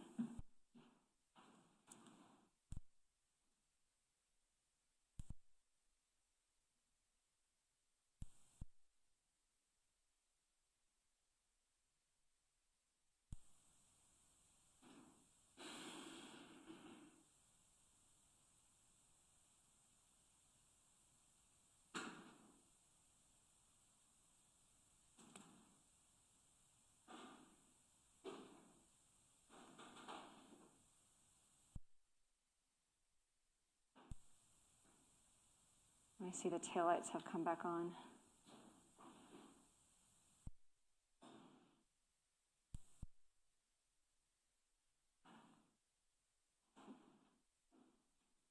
Too far. And they are dimming, and then we can see that the truck pulls out at the actual corrected time of 7:12 p.m., correct? Correct.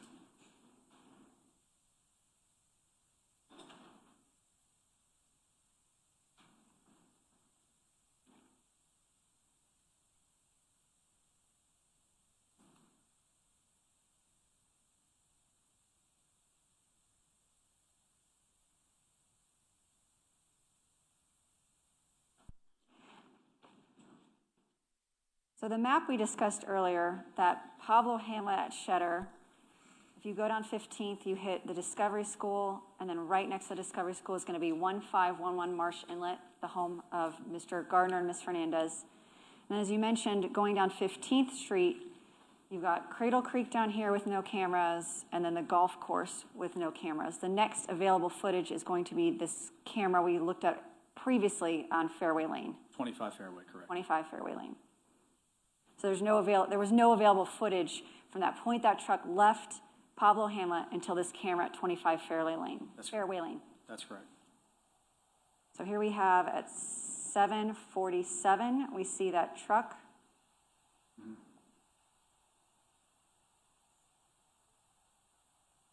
And then, is this one of those videos you discussed where we actually see the truck followed by that black Volkswagen Atlas? Correct.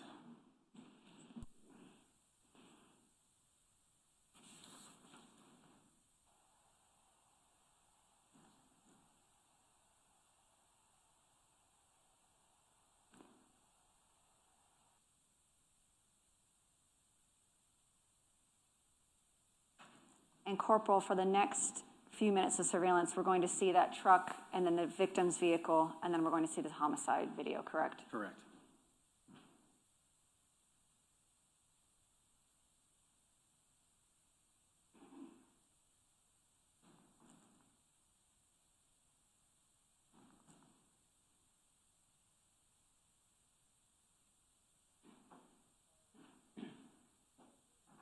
There's 7:50 p.m. There's that truck. Again, the truck. And this time, does he appear to be moving at a higher rate of speed than the previous videos? Definitely following pretty closely behind the white pickup truck.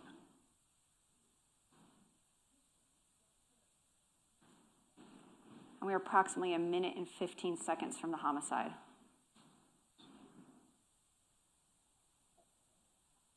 And we are seeing what appears to be the Volkswagen Atlas. So it's a couple seconds behind that truck. Correct.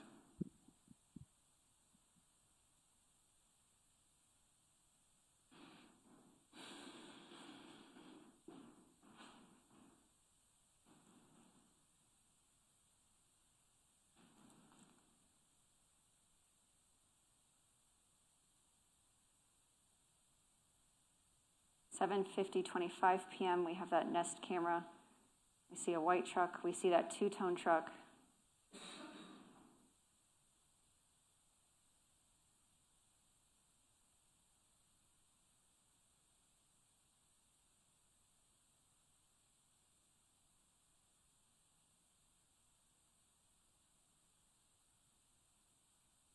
And then we're going to see the victim's Atlas passing by as well.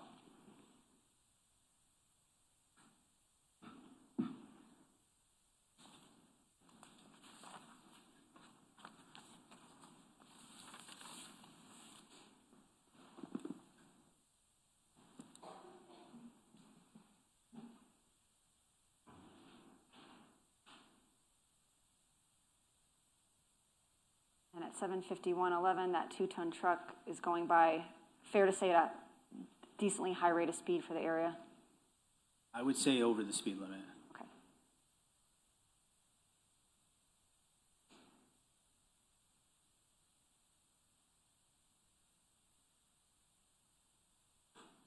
And then we have the victim's vehicle behind.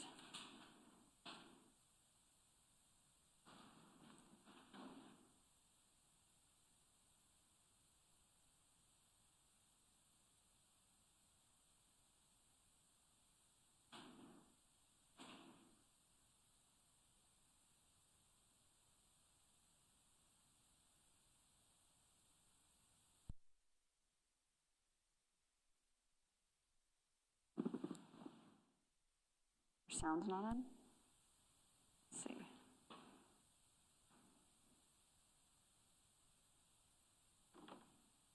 Sure this is on.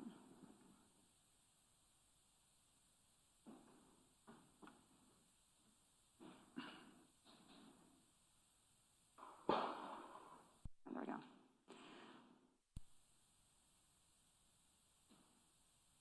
So, Corporal, we see a black placard sign. Was there audio of gunshots collected from other ring cameras in the area that did not show the homicide?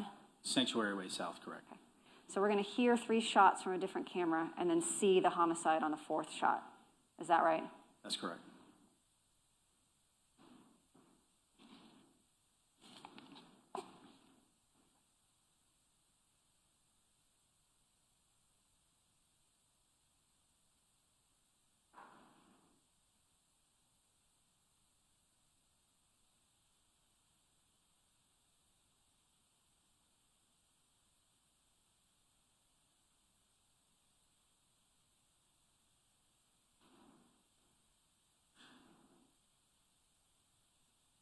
So 7:51:11 is the suspect vehicle.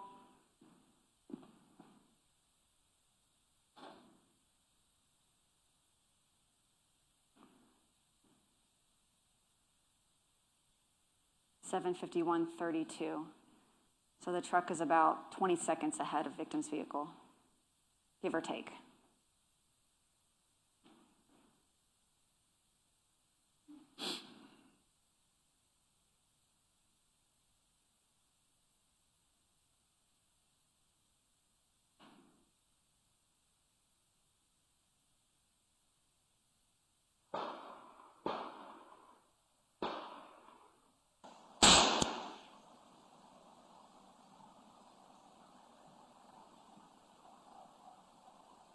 And we see that figure you described walking and then running out of frame. Correct.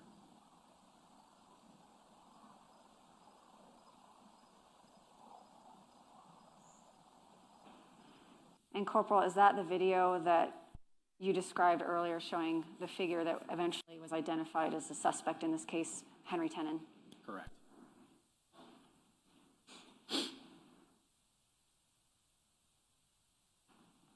After Henry Tenen was identified, did you go back and look for a figure on foot that matched his description and matched the homicide timeline?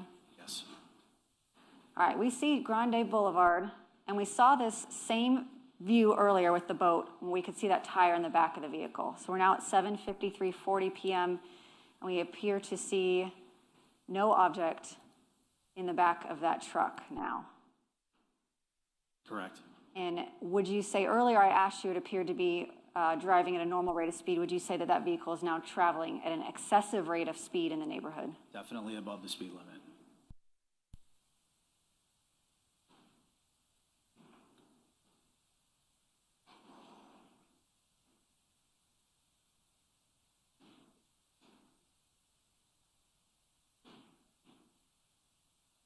Following receiving this video and seeing that the shooter was on foot and not in a vehicle, and the identification of Henry Tenen, did you all look for video surveillance showing a truck and a shooter separated from each other?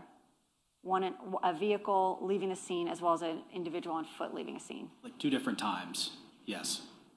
And what does that indicate to you? I'm sorry, I don't understand the question. Well, the timing is different. So we saw the vehicle go by, and we're going to see someone go by on foot. Is Correct. common sense? The vehicle is gone. Right. This suspect is just walking, away from the homicide scene. Okay, so the suspect walking is not in the truck. Yes. We see here a figure on foot.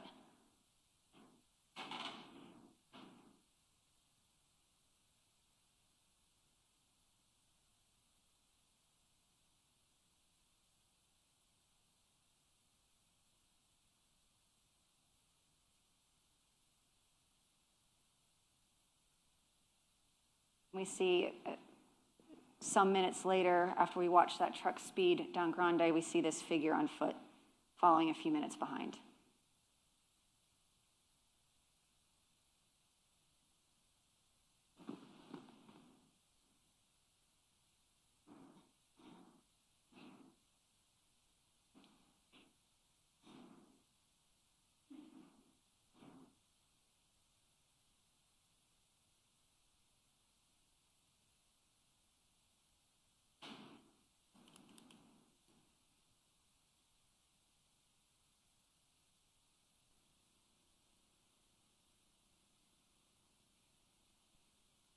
And here we see that Ocean Case surveillance showing a truck, and then 18 minutes, 36 seconds later, that same camera picks up that figure on foot, correct? Correct.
I see a timestamp for 7:50, which is about 8 minutes after the homicide, and we see that truck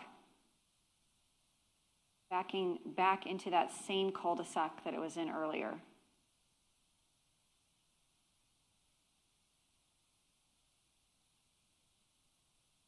And then appears to turn.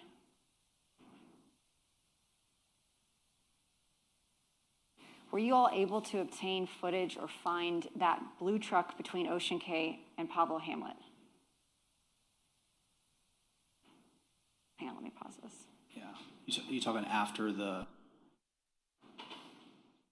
I don't remember. Again, I got promoted in April, so I went away from investigations, and people kind of took up what I was doing. So we see here an hour and 43 seconds since Ocean Cay, the police department surveillance picks up that figure on foot again, correct? Correct. Correct.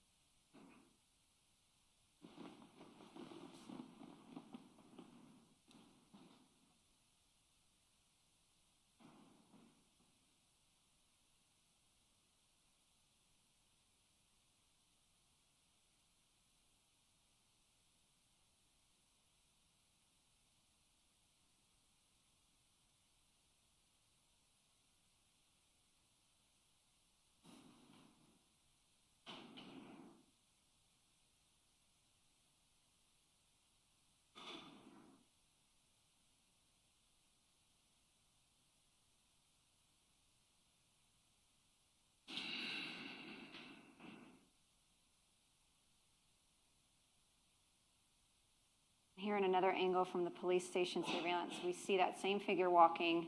And again, is this Cheddar Road, Cheddar Avenue? Cheddar. And does Found this, on Cheddar. Sorry. and does this lead all the way back to that dead-end cul-de-sac at Pablo Hamlet? It does.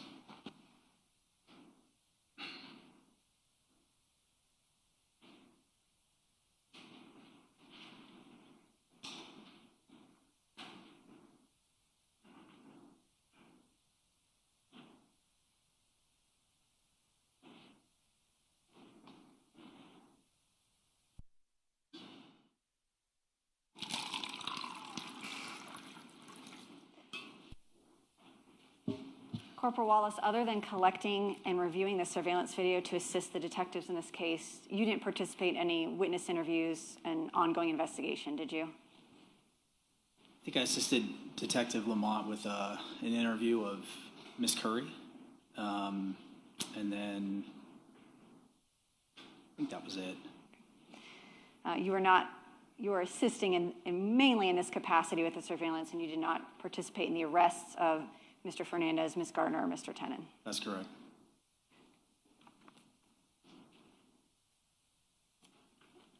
Give me just one moment. Yes.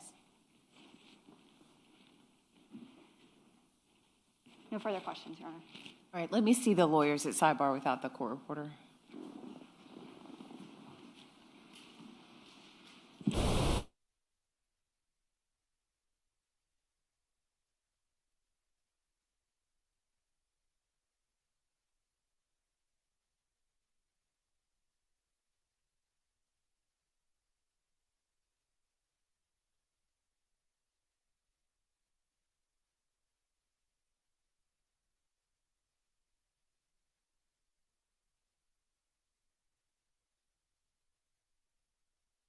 Of the jury, we've been going for about an hour and 45 minutes, so I'm going to take a 15-minute break, and we will start back. It'll take you some time to get back there at 11:05, okay? So leave your notepads on your chair, and you can take your mid-morning break.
you took a lot of time to look at a lot of footage in this case. Is that fair?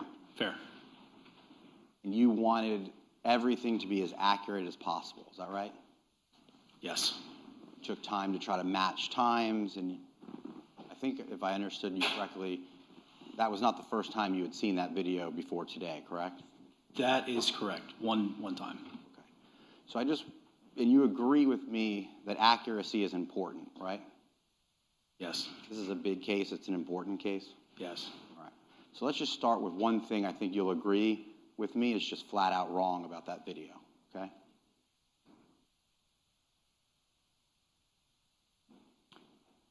Is it published for the jurors? It was. Members of the jury, can you see that? Can you see it? Yeah. Okay, you may proceed. All right, so this is, Should be. well, hold on, let me ask my question. Sure, go ahead. My question to you is, this is the part of the video where the blue two-tone truck, as you say, comes back to Pablo Hamlet, correct? Correct. And you and I know, and you know now what the mistake is because you see it, this homicide was at 7:52, correct? Correct. And on this video that the state put into evidence and asked you detailed questions about, you said that this is the truck coming back at 7:50, correct? I did not say 750. Well, the video says 7:50, correct? It does. That's correct. That's wrong. Should be 8 o'clock. Right. It can't come back at 7:50 because it would never match the timeline. So if that, in fact, is the truck, it's either the time is wrong in that video or that's not the truck. The time is wrong in that video. That's what your position is, the time is wrong. That's correct. Okay. So now let's go back to the first time that the truck goes to Pablo Hamlet, okay? Okay. May I approach the evidence, Your Honor? Yes.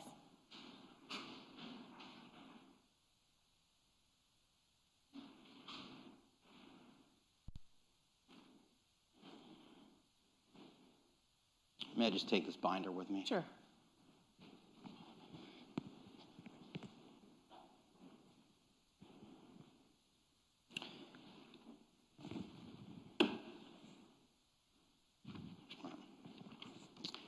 I'm going to show you what's been marked by the defense as exhibit number 26, okay?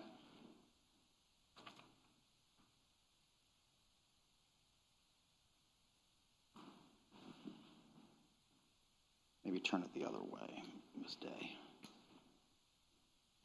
Okay. Can you see that, Corporal? It's not on the screen. Okay. Fair enough. Can you see that? That's correct.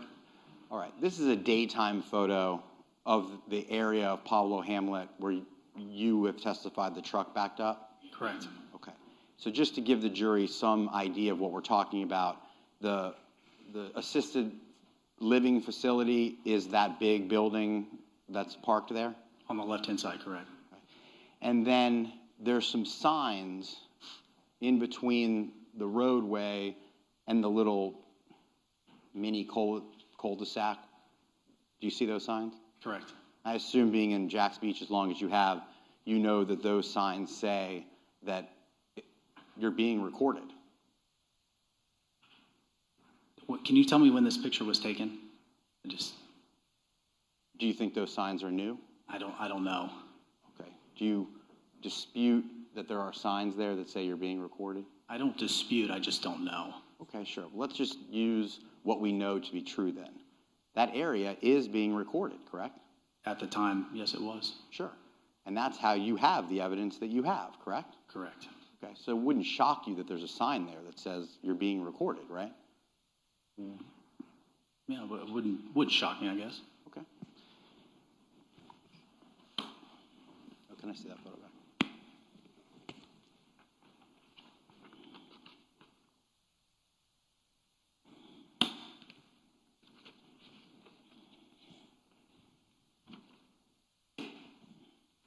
Showing you what's been entered into evidence as defense number 27. It's another daytime photo. Can you see that, Corporal? That's correct. Yes, I can. If you were backed up into that spot and you were sitting in the passenger or driver's seat or whatever vehicle and you were looking out, that building is an apartment or condo complex to the left, correct? That's correct.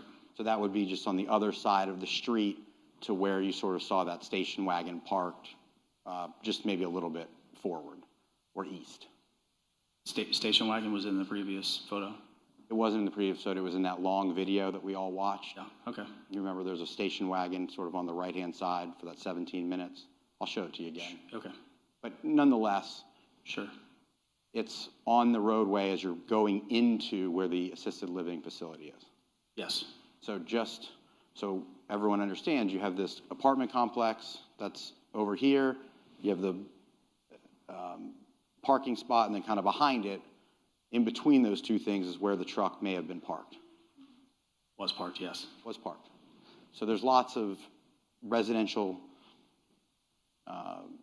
living areas that surround that spot, correct? It's a lot of units, correct? Okay.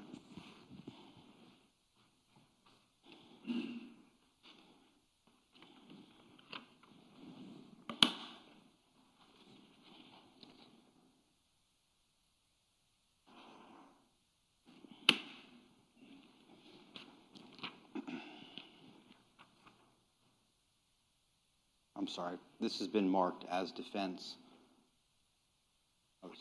28 for the record. Corporal, that's a close-up of those signs. Correct. And then if you look to the left, there's like a Mini, is that, that brand of car?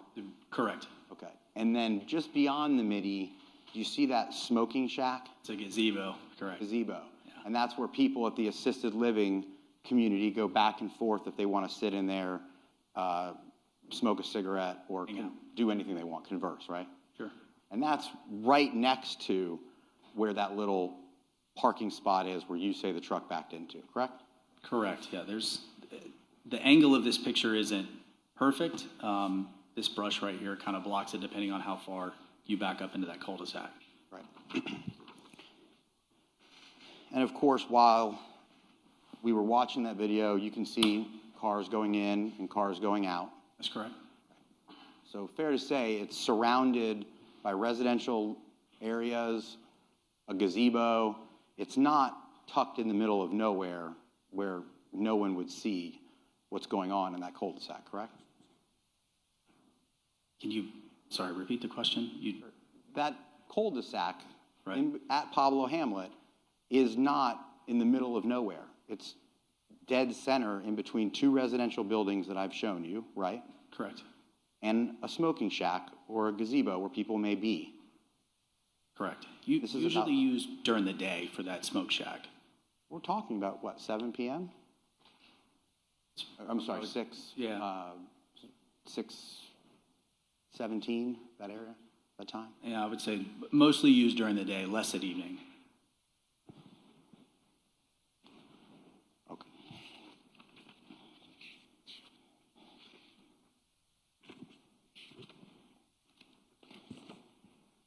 Oh, can I have that photo back? Okay.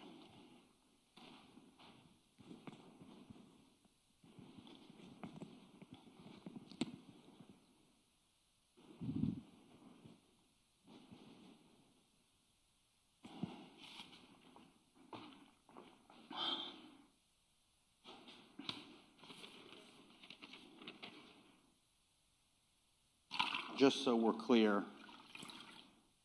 your timeline on the first video that you stand by and you say is correct, the truck backs up at approximately 6:53 p.m. and leaves around 7:12 p.m. I'm not trying to play gotcha. Yeah, I need to go back and look at it, but correct. Sure, load it up, please. Sounds about right. Sounds about right.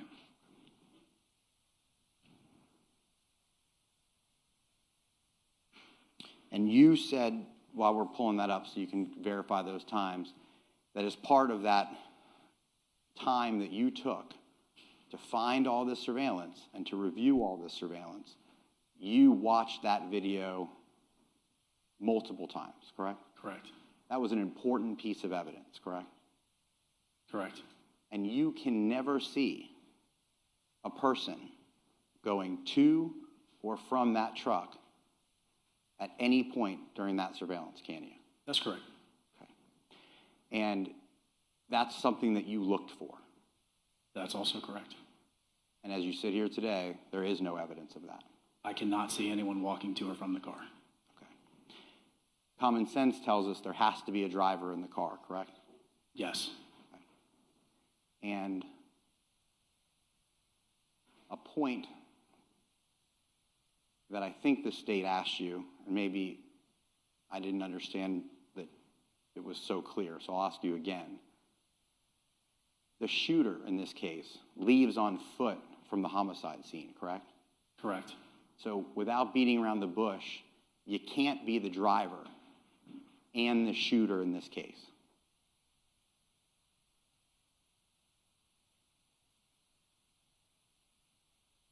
I don't want to say, I mean, can you not? The vehicle, Yeah. Maybe I'm not understanding your question. yeah, maybe you don't, because I think this is really an easy question. Okay. The person who is the person who you say is the shooter, Yes. you identified as walking and then running from the scene. What I'm saying is, could they have been the driver first and then the passenger, or the passenger first and then the driver second? That's all I was saying. Okay. There's two people in the car.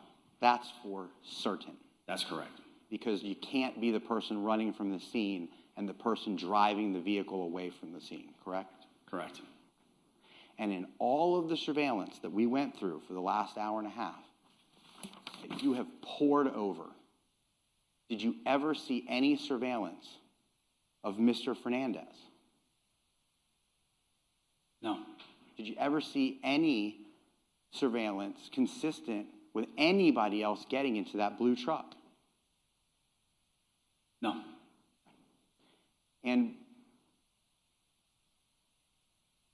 in this video, you would agree with me that there were times where whoever made this compilation that you had seen before you came to court and you testified to, there were times where you thought it was important, because you testified to it, that there were gaps, meaning 5 minutes later, like it would come on the screen. Do you recall that? Yes. And it would say 5 minutes later, 18 minutes later, 1 hour and 45 minutes later. Do you recall those messages, so to speak, coming up as part of the video? Correct.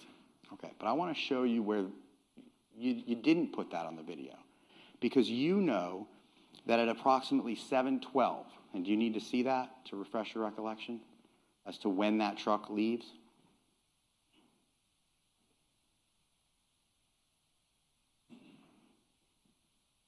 Corporal, may I answer?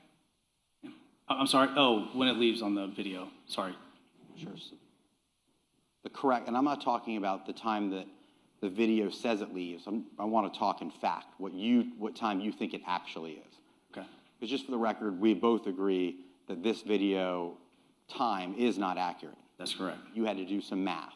Correct. And it's approximately a 17-minute fast video. Correct. Okay.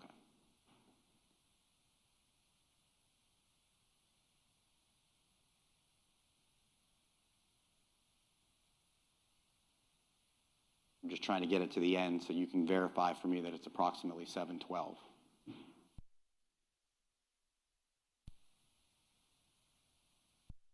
Okay, take your time.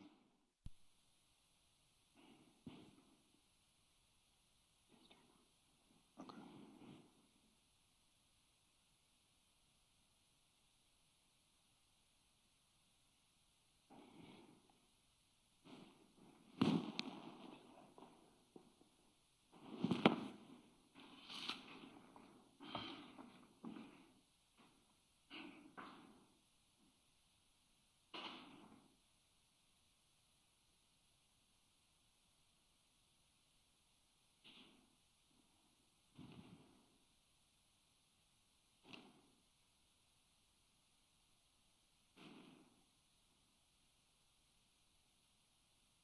Stop. Was I pretty accurate when I told you it was 7:12? Yes. And you agree with me? Yes. Okay. Now, the next time, do do you agree with me that between when that vehicle pulls out and the next time on this video you see that blue truck, no message pops up to tell anybody who would be watching this video that there's a gap like you do the other few times in this video? You understand my question? I see what you're saying. There's no like 20 minutes later, 30 minutes later. Doesn't tell you. So now let's look and see what time the next time this video picks up.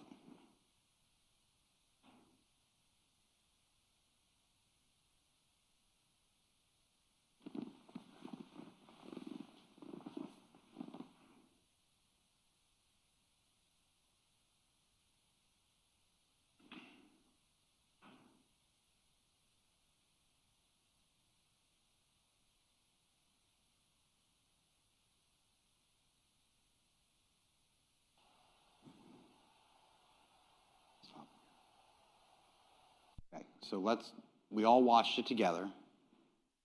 It shows the truck pulling out, and then it shows an animation as if it's just going down the road, and then you would agree with me, the next time it hits anything, it's 7:47. Correct. That's 36 minutes later. Correct. You have no idea where that blue truck is for 36 minutes. I don't know. There's not a single piece of surveillance that you can provide that gives this jury any indication of what was happening during that 36 minutes. Not to my knowledge. And fair enough, although it may not say it, you agree with me, I've now pointed out that it's an accurate approximate 36-minute gap. Correct. Okay.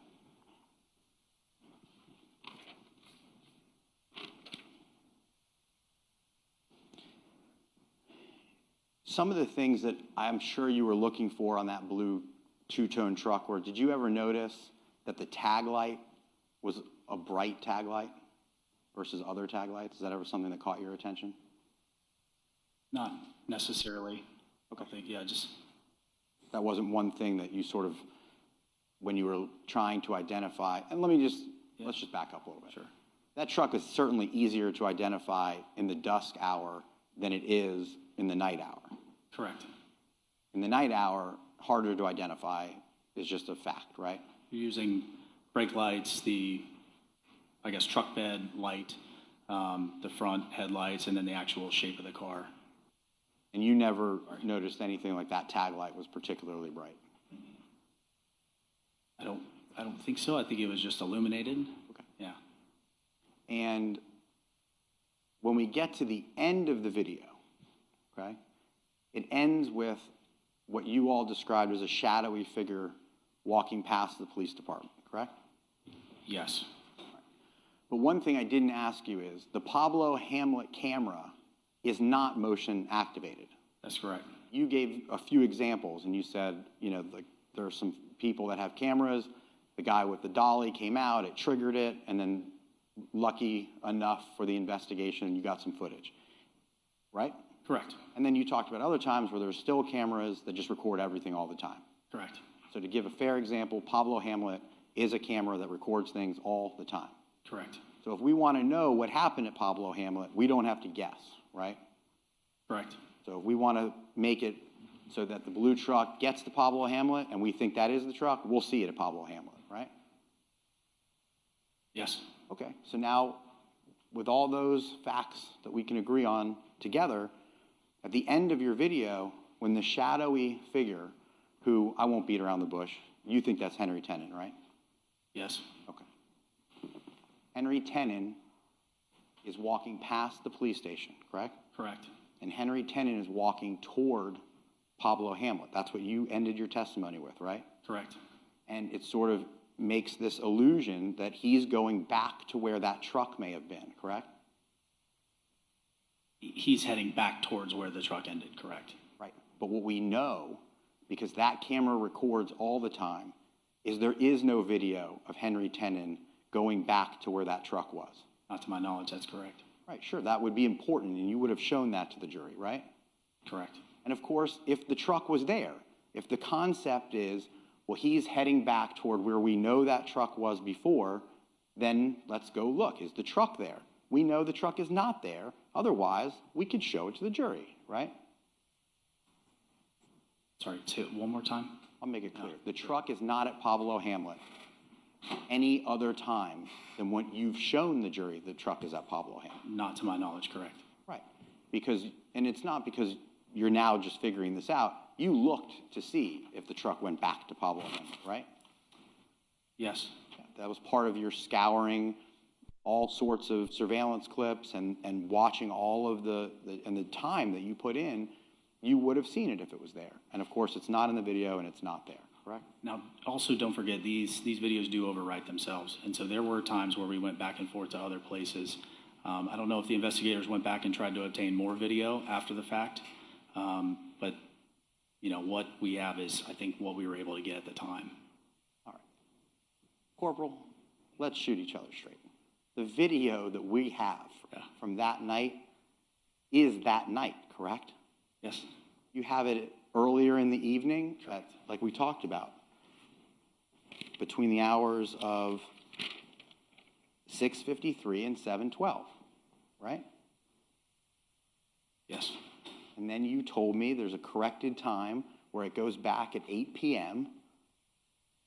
About 8 p.m. About 8 correct. p.m. Sure. After the homicide, and you stand here today and you're telling the jury, I think that's the truck. You told me that right in the beginning. Yes. And then there's video of Henry Tenon about an hour and, 58 minutes, a couple hours later, walking past the police station pretty close to the area, right? Correct. You can't possibly think that in that gap of 2 hours that there was a video override and somehow you guys just don't have footage from 2 hours later. You're not testifying to that, are you? What I'm saying is that when you go to get the video, let's just say you go back one time and then you maybe go back a month later or weeks later, and videos do rewrite themselves. So if you're looking for more data, which we did do, where we only had like an hour before, 2 hours before, you want to go back and you want to get more data. I mean, if I could go back and get the entire day, I would have done that. But at the time, we only got certain segments, and I don't recall if that was one of the instances where we got a fixed amount of data, and then we went back and asked for more, and it was already overwritten. I don't remember. Well, nonetheless, on that night, from the clips that you do have, you have no information that blue truck went back to Pablo Hamlet. Because it'd be on video. I don't believe so, correct. And you have no video of Henry Tenon walking toward Pablo Hamlet after he's last seen on the police camera, Jack's Beach police camera videos, correct? Well, he is walking towards it. He's walking west. But actually arriving to that location, no. And in this case, what can you offer in terms of videos? Because I want to make sure it's clear. There's lots of surveillance after that time period in Jack's Beach, meaning after the homicide, you have video at Grande, correct? Yes. You have video at Fairway Lane, correct? Correct. And I'm going to represent to you that all of that post-homicide camera video that we briefly just talked about, more video at Grande, more at Fairway, more on what's the main roads that goes up, where the park and the fire station, no. South Beach Parkway? South Beach Parkway, Yep. Okay, and Ocean K. Mm-hmm. You have video of trucks that night, post the homicide, that were provided to us in discovery that you all collected, correct? Yes. Okay. And I noticed in the video, none of that exists. Do you not know where that blue truck went at all after it left Pablo Hamlet? Which instance at the... The second time. It's from the second time, so essentially... 8 p.m. Yeah. That 36-minute gap? Is that what you're asking for? Yeah, that's a better question. Sure. The 36-minute gap, just so I want everyone to be clear, is before the homicide. Correct. We talked about that. Then it's your testimony that after the homicide, the blue truck goes back to Pablo Hamlet briefly. It looks like it backs in and it pulls out. Correct. And you told me you think that's approximately 8 o'clock, and we've corrected the time to the video, right? Correct. And the video ends after Henry Tenon walks toward that area. Is that fair? Correct, yes. So I'm asking you, just to kind of back up, you collected a lot of surveillance in Jack's Beach post that time. correct? Correct. And I'm going to represent to you, it's in evidence for the jury to see. Okay. But I'm asking you, I'm doing what criminal defense lawyers should never do. I'm not asking you a leading question. Do you have evidence of where that blue truck went after it pulled out of Pablo Hamlet the second time at 8 p.m.? I think we have it going by Ocean K. Am I mistaken on that? You go back and, I think you do. yeah. That it reroutes, it does the loop again, correct? Goes back towards Ocean K, I believe, and then after that, I don't think there's anything from Ocean K until back to Pablo Hamlet. Maybe There's nothing back to Pablo yes. Hamlet, right? Let's just be clear here. I'm not trying to confuse you. Sure. You don't ever have it going back to Pablo Hamlet. That's what I've been asking you for the last 10 minutes. I don't think so. I'm sorry? I'm trying to remember. We're going through two different timelines here. I want to make sure we're crystal clear, and I'll take the blame for that. Okay. There's two timelines. There is a pre-homicide timeline, meaning, let's just walk through it real quick. You showed the jury the blue truck in the almost daylight hours, the dusk hours. Before the homicide, go to the homicide scene, correct? Yes. That's the one that you described as sort of unusual. Correct. It makes the U-turn, right? Correct. It's driving very slow. Correct. Just so we're clear, that's before the homicide. Yes. Then it goes to Pablo Hamlet, correct? Correct. And it stays there for that time period that I've asked you about many, many times, which is the 6:53 to 7:12, correct? Yes. Then it leaves, and then there's a 36-minute gap. That's correct. You don't know where it is at that point. I don't know where it is at that time. Then you testify that you think it gets picked up and it goes to the homicide scene, correct? Correct. And then at 7:52, there's a homicide. Correct. And then you see the truck post the homicide. Yes. And that's where Ms. Stifler asked you, does it appear to be driving a little fast? That you said yes. That was Jacksonville driving Grande Boulevard, yes. Right? Correct. And then you see it on Ocean K. Correct. And then you see it up toward the police station and the public storage. Correct. And then you see it past the police station. That's the video where all the people are on the sidewalk and the truck passes right by them. Correct. Right? So we're not talking, and another question is, that truck passed people right there on the sidewalk at the police station, correct? Yes. Okay. It wasn't in the middle of the night. We're talking between 7:52 and 8 p.m. on a Wednesday night, right? Yes. And then, just to continue, because I want this to be so crystal clear, then the truck goes back to Pablo Hamlet, correct? Yes. And you see it pull in Yes. and pull out. Yes. Doesn't stay there for Very long. very long. Correct. And that is the last time you ever have that truck at Pablo Hamlet. To my knowledge, yes. Okay, that we can agree. Okay, sure. All right. I certainly am not trying to confuse you. I'm just trying to get the facts. Sure. Then, if I understood your testimony correct, you think that you do have evidence of the truck again in other places of Jack's Beach? Or were you confused and you didn't understand my question? No, I was confused. That's what we have, the evidence that we have. Okay, so you would not feel comfortable testifying that in the clips of all the other surveillance, because again, let's continue with this timeline to make sure you're not confused. I did ask you did collect more surveillance after the homicide, meaning after 8 o'clock. Yes. You have surveillance at Ocean K after 8 o'clock. Yes. You have surveillance at Grande after 8 o'clock. Yes. You have surveillance at Fairway and America after 8 o'clock. Correct. Okay. And I'm going to submit to you that that's in evidence for the jury to look at. Yes. They can make a decision if they see the blue truck driving around Jack's Beach. But what your testimony is, if I understand it, is that you don't feel comfortable saying where that blue truck is after 8 p.m. Correct. So it takes Mr. Tennant a couple hours on foot to get back up to that area, right? Correct. And it would be your testimony, you have no idea where that blue truck is during that time period. Correct. And as part of collecting all the surveillance and speaking to witnesses, nobody puts that blue truck at Marsh Inlet, the residence of Mr. Fernandez and Shanna Gardner at that time, correct? To my knowledge, that is correct. Of course. And nobody has any surveillance at Marsh Inlet that puts that blue truck over there at Marsh Inlet, correct? To my knowledge, correct. Because that would be included in the video. That'd be really good evidence against Mr. Fernandez if you did, right? That would be good evidence. Sure. And you don't have that. Do not.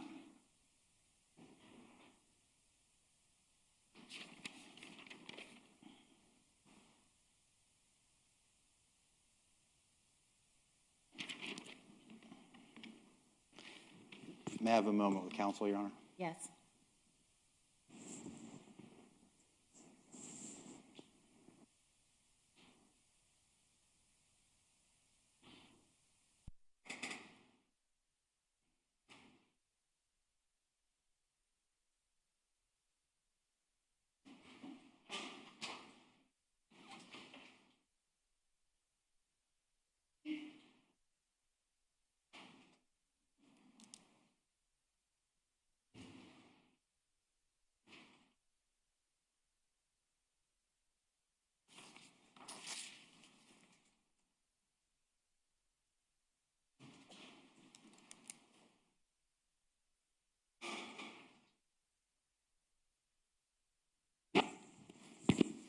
We do not have any further questions. Thank you, Your Honor. Great, thank you. Any redirect?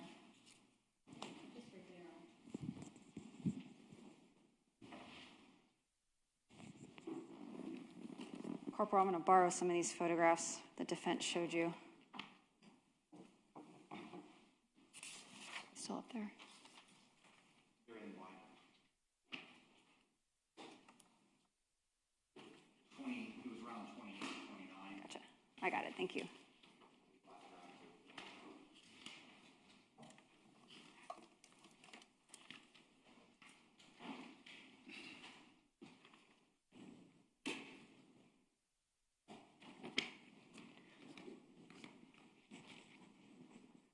Corporal, defense counsel showed you a photograph of Pablo Hamlet with some signs, and you asked when this photo was taken because you could not recall if those signs were present back in 2022. So I think in fairness, you should know this photograph was taken by defense counsel in July of 2026. Does that give you any information or refresh your memory as to whether those signs were present back in 2022? Again, I can't say if they were there or not. Okay. And for the record, this is Defense Exhibit 26.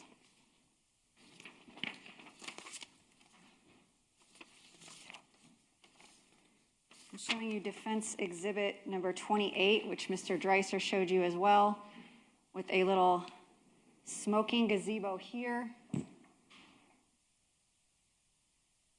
There we go. And I'm circling the left-hand side of my screen. And these signs here, which I'm circling on the right-hand side of the screen. The cul-de-sac where the truck is located is around this corner, correct? That's correct. Okay. So if you were backed in the truck, you would be adjacent to these bushes and not, and I just want to make it clear because maybe I misunderstood, Mr. Dreiser, you would not be right here next to this smoking shack, would you? No, likely hidden from view.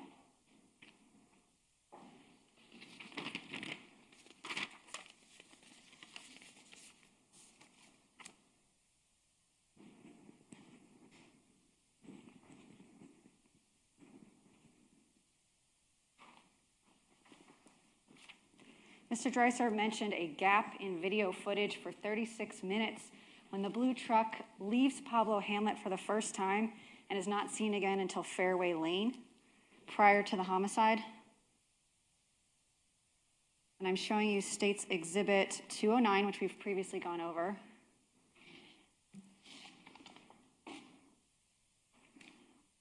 Actually, I'm going to show you State's 208.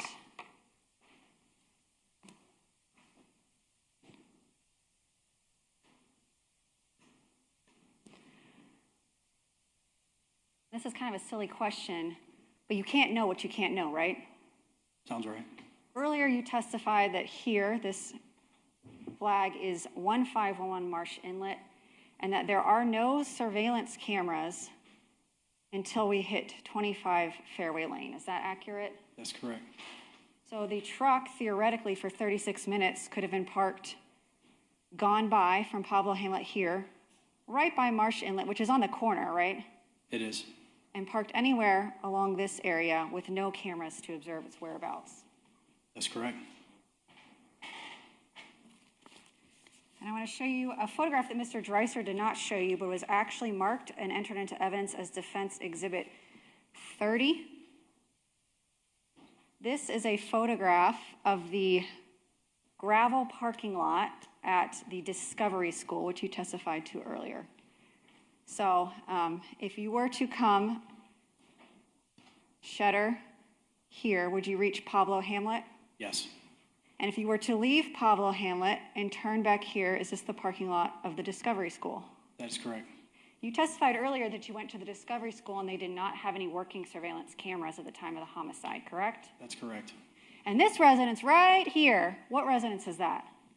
1511 Marsh Inlet. The home of Mr. Fernandez and Ms. Gardner? That's correct. I have no further questions. Thank you, Corporal. I have a brief recross New ground? New grounds? from the grounds that she just covered. Okay. Corporal, it's Wednesday at 6:58 to 7:12. That's the time period we're talking about, right? Yes. Then post that to the homicide gap, correct? That's the 36 minutes that she just asked you about. Correct. That's a school, correct? Yes. Who told you that there was a truck parked in that gravel parking lot that matched the description of the truck you're looking for? The answer is no one. No one told you there was a blue truck there, right? That's correct. Okay. Nobody told you there was a blue truck matching the description of the truck that you've been testifying to at the Paddle Creek Observatory, correct? That's also correct. And nobody told you that along the whole roadway where the golf course is and the nice little wooden fence that makes up, what is that, 15th? 15th, that's correct. Nobody told you there was a blue truck parked there that matched the description of the truck that was blasted all over the news that everybody was looking for, did they? That's correct. No further questions. Anything further for the witness? No, Your Honor. He can be excused. All right, thank you, Corporal. Thank you. Members of the jury, it's 10 minutes to noon. We'll go ahead and take our lunch recess at this time. If you would leave your notepads on your chair, retire to the jury room, and we'll set up your lunch, okay?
arrested.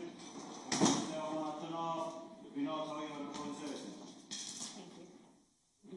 Be seated. Varsågoda.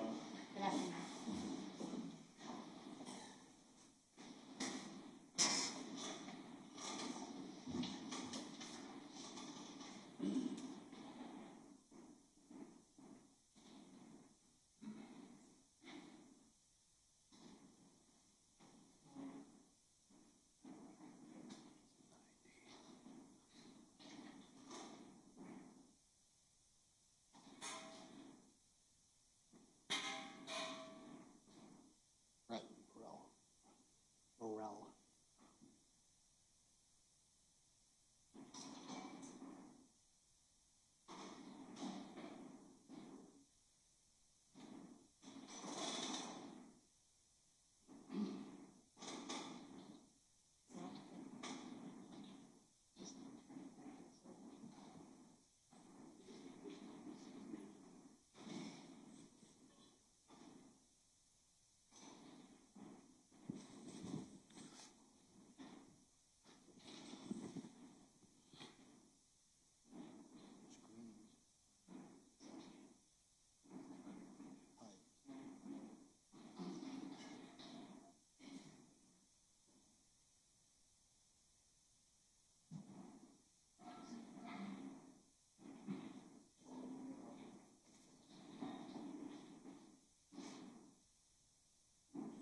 Got a little screen in the middle.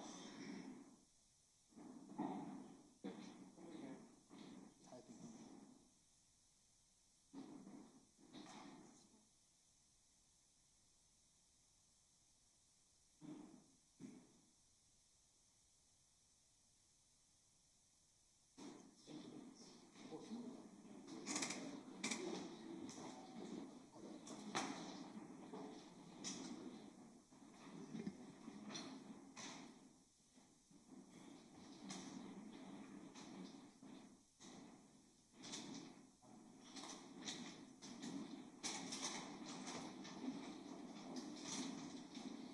All right, good afternoon, everyone. If the lawyers would place their appearances on the record. Alan Mizrahi, Christina Stifler, and Steve Siegel on behalf of the state. Thanks. James Hill, Jesse Dreiser, Ginny Nepstead, and Shannon Day on behalf of Mario Fernandez to my immediate left. Okay, thank you. All right, is there anything that we need to take up? No, Your Honor. Okay, all right, ready to bring in the jury? State's ready. Mr. Holman.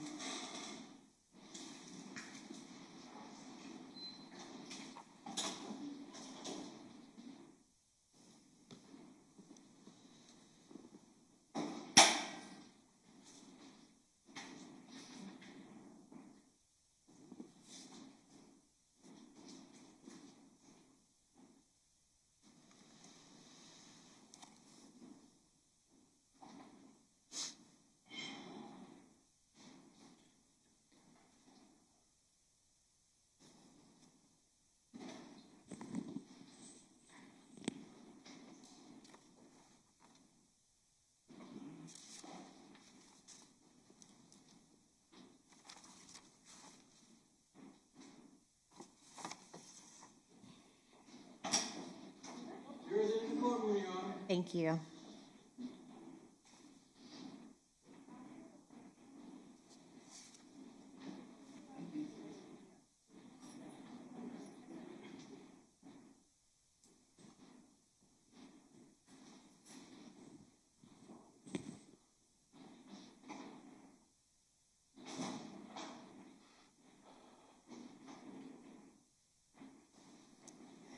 All right, welcome back, everyone. Everyone may be seated.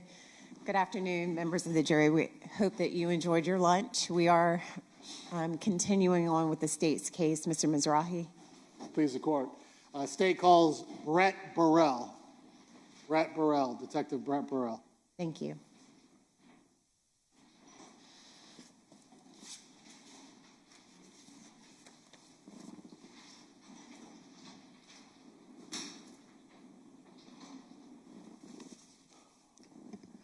Good afternoon, Detective. You could walk all the way forward, please. Please raise your right hand to be sworn in. Detective, do you solemnly swear or affirm the testimony you're about to give will be the truth, the whole truth, and nothing but the truth, so help you God? All right, this way. Watch your step, please. Thank you. You may proceed. May it please the court. Detective, please introduce yourself to the jury. Hello, my name is Brett Burrell. I'm a detective with the Jacksonville Beach Police Department. How long have you been with Jacksonville Beach? 22 years. What have you done with the department during the course of your career? I'm sorry, one more time, please. What have you done for the department during the course of your career? I started off in uniform patrol, and then I went through, back into detectives, and I've been there for probably 10 or so years, 12 years. The jury heard a little bit about how Jacksonville Beach Police Department works. Could you explain to the jury what detectives do for the Jacksonville Beach Police Department? Sure. We're a smaller agency. So unlike a lot of your other larger agencies or a sheriff's office, they have units that specialize, they have units that specialize in given crimes. So whether it be an auto burglary or property crime, sex crimes, economics crimes, or homicides, we kind of get tasked in the unit that I'm in general investigations. So we get tasked with investigating all of those, and in a given week, we could have any of those or all those kind of cases on our desk. Were you so employed as a detective in general investigations back in February of 2022? I was not. I was actually a detective with our street crimes unit, where I'd spend most of my time. So what were you doing in the street crimes unit? Primarily, it's vice, narcotics, guns, drug gangs, things like that. Did the Jared Bridegan homicide bring all hands on decks to investigate this? Again, we're a smaller agency, so what has a tendency is when something major like this happens, it's an all hands on deck. Everybody gets called to help in some manner. You were not the lead detective on this case? No, sir, I was not. That's going to be Detective Chris Johns? Yes, sir. Did you help Detective Johns in the investigation of this case?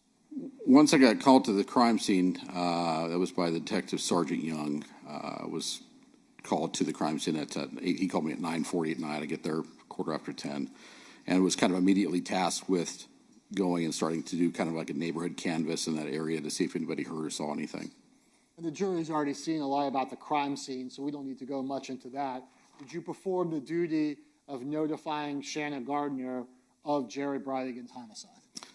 Later, yes. Later that evening, 12:39 or so, we had gone back to the police department, had a brief discussion, and then at 12:39, Detective Lamont, who was second in this investigation, we drove over to the Gardner's residence, and we made the notification there, or Detective Lamont made the notification. So you were just there. Lamont actually did the talking? Yes, sir. So approximately what time was this? So again, we got to the house at 12:39, and then we were there until about 1 o'clock in the morning. So after that, was there anything of investigatory note during the notification? No, not really. After, did you respond later that day in the daytime? Later that morning, when we had returned to the police department, we were kind of, again, what are our tasks, what things need to be need to be done. So we were starting to do neighborhood canvassing of the sort again, and it was asked to go back over there and take the look to see if there was, I made contact with Mrs. Gardner to see if there was anything that she knew or if she had anything with video-wise that we could capture. Approximately how far, and I think the jury will see or has seen a map to show that Marsh Inlet Court is about 2 miles or so north from where the homicide took place? Yes, sir. I'm showing you what's been entered into evidence as Stakes Exhibit 205. Is this a fair and accurate depiction of Marsh Inlet Court, the house you respond to? I guess I should give this particular address. I had it written down. Anyway, is this the Shanna Gardner and Mario Fernandez? The publishing. I got it. Yes, sir. I was trying to get the address. Go ahead, sir. Yes, sir, that's the house. I guess it's on the Google picture here. 1511 Marsh Inlet Court. Okay. So when you responded in the daytime, were you interested in what we can see in Stakes Exhibit 205, which is this little ring camera? Yes, sir. And did you view the ring camera footage as provided to you by Ms. Gardner? I did. And was there anything noted during the pertinent time of the dropping off of the children at 7:40-ish until the homicide? No, sir. Nothing was recorded?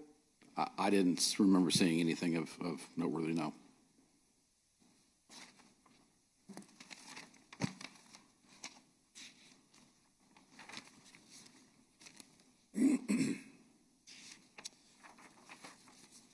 So after, did you end up doing investigation with regard to Mario Fernandez's rental properties? I think it was on the 23rd of February. This was a few days after the homicide, just as a cursory. We knew we were starting to look for a blue truck, and we just went over to, Detective Connor and I went over to 5239 Potomac Avenue just to see if we saw a blue truck over in the driveway or in the vicinity. Did you get out and interview anyone at that address back in February of 2022? No, sir. So it was just kind of a drive-by? Absolutely. Did you see any blue trucks or anything of evidentiary value? No, sir. Fast forward to July of 2022, did you respond back to that address? July 18th, we went back, and we were going to go and speak with a Mr. Ordway, but we'll end up going to 5239. Yes, sir. And that's 5239 Potomac Avenue? Yes, sir. And I think the jury knows this, but the Potomac Avenue address is in the northwest quadrant of Jacksonville? As I recall, it's something like 20 miles probably to the northwest of where we're at. So it's a good distance from Jacksonville Beach? Yes, sir. Cross town, so to speak? Yes, sir.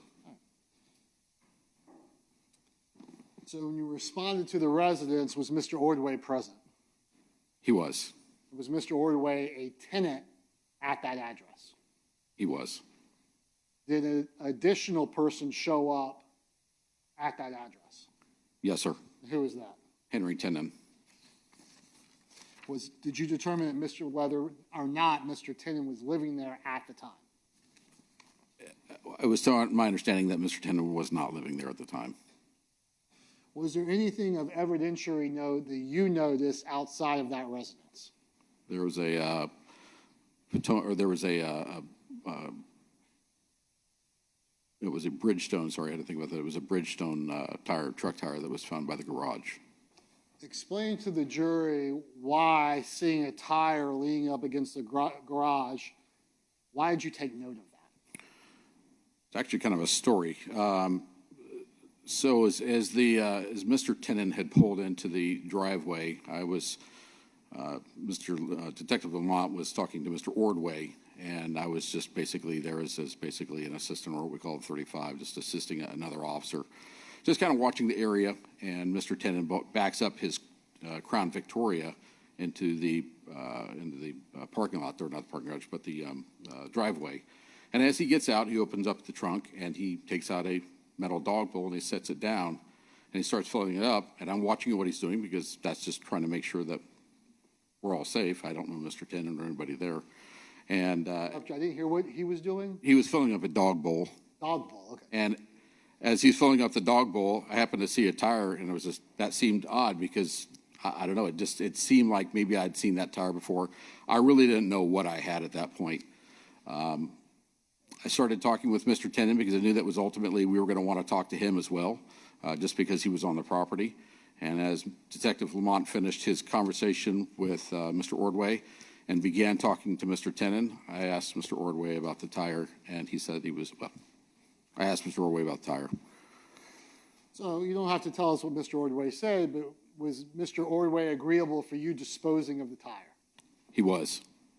And were you, I guess, could you have seized the tire from another way, or did they have to give you permission? It's on private property, so he would have had him given me permission. Which he did do. He did. And that was Mr. Ordway that gave you that permission. It was. So what made you think that you should take that tire? The explanation was that the tire was found by the side of the road, and that had been found back up by the garage.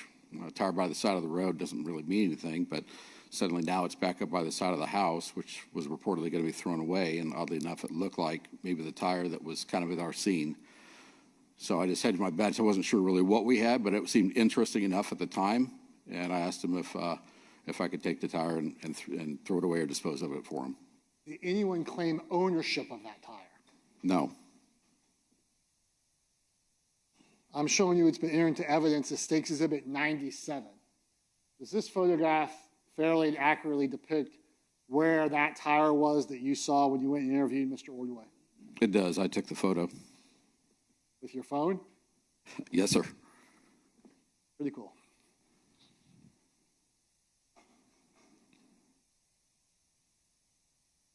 I'm showing you what's been entered into evidence as State's Exhibit 100.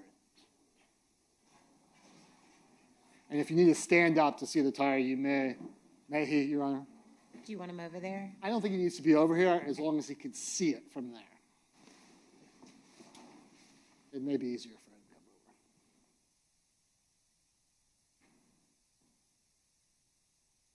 over. And do you see State's Exhibit 100? Give him a moment. Yes. I do. That's the tire. And the State's Exhibit 90 is going to be the tire that you and your fellow officers recovered at the Jared Bridegan homicide scene. Correct. Which you saw right next to State's Exhibit 100. Yes, sir. So obviously, State's Exhibit 100 did not have a rim inside of it. It did not. So even though the two tires look the same, did you endeavor to find out whether or not these two tires actually had any similarities to each other? You got to love Google. Yes, I actually got onto Google and started looking at the DOT numbers that are on the tire. And according to Google, and ultimately later through Bridgestone itself, they matched, or they appeared to match at least the same date and manufacture plan.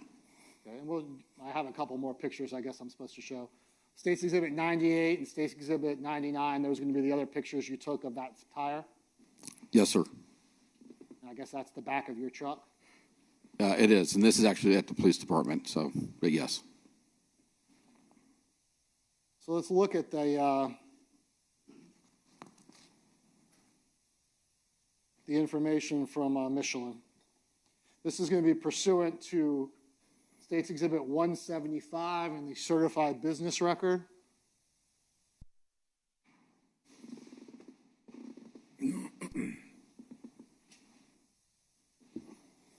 You see that on your screen, Detective? I do. For the record, I know the jury can read it on their own, but if you could just read that into the record for record purposes.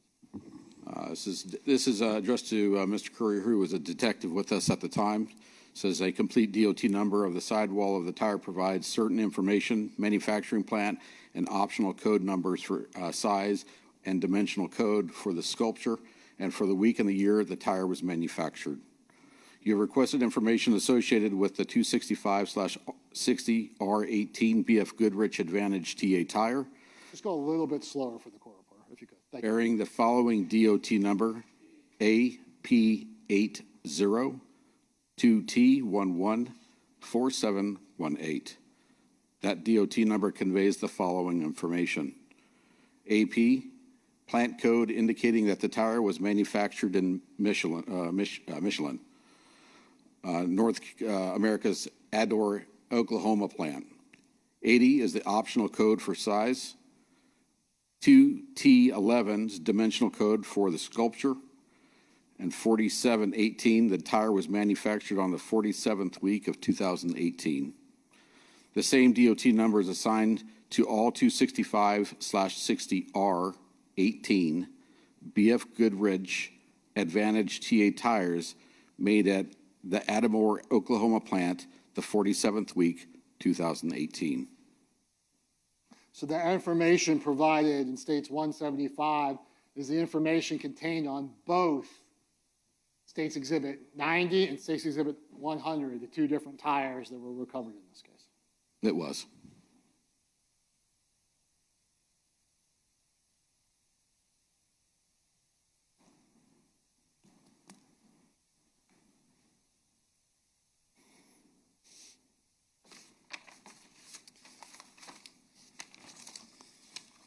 Did you also conduct investigation with regard to Henry Tennant in this case?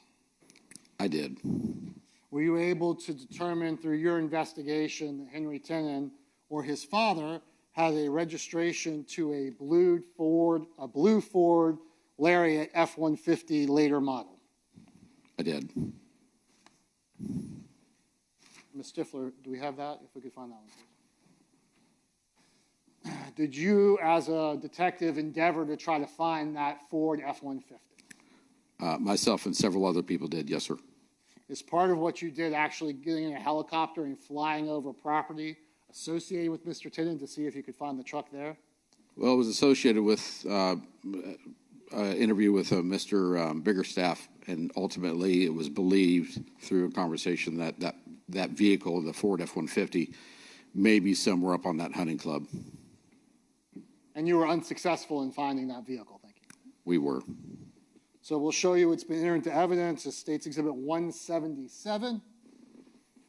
Is this that state of Georgia motor vehicle registration to Henry Tennant's father? It appears so, yes.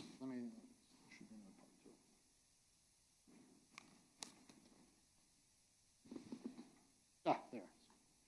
It was just so small.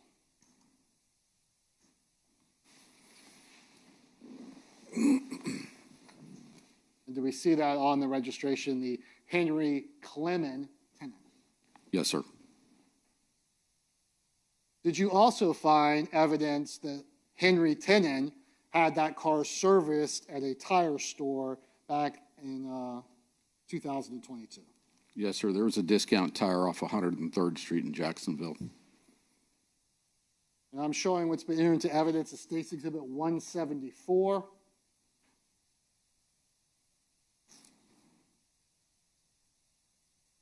Is this that discount tire receipt that indicates that 2 tires were purchased, but only 1 tire was disposed of? Yes, sir.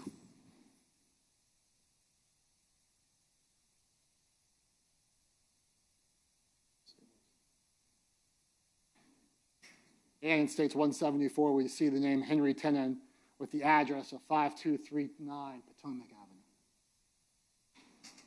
Yes, sir. I'm sorry. With the 2000 Ford F-150 information Lariat. Yes, sir.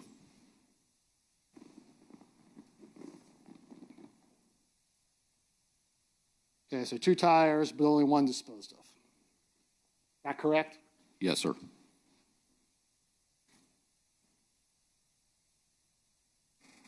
May I have a moment here? Yes.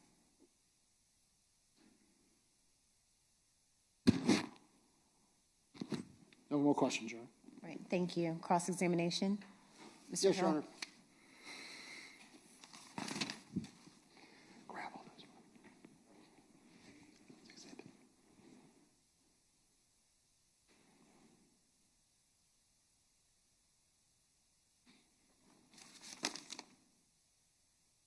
Good afternoon, Detective. Hello. Nice to meet you. Absolutely. Nice to meet you as well.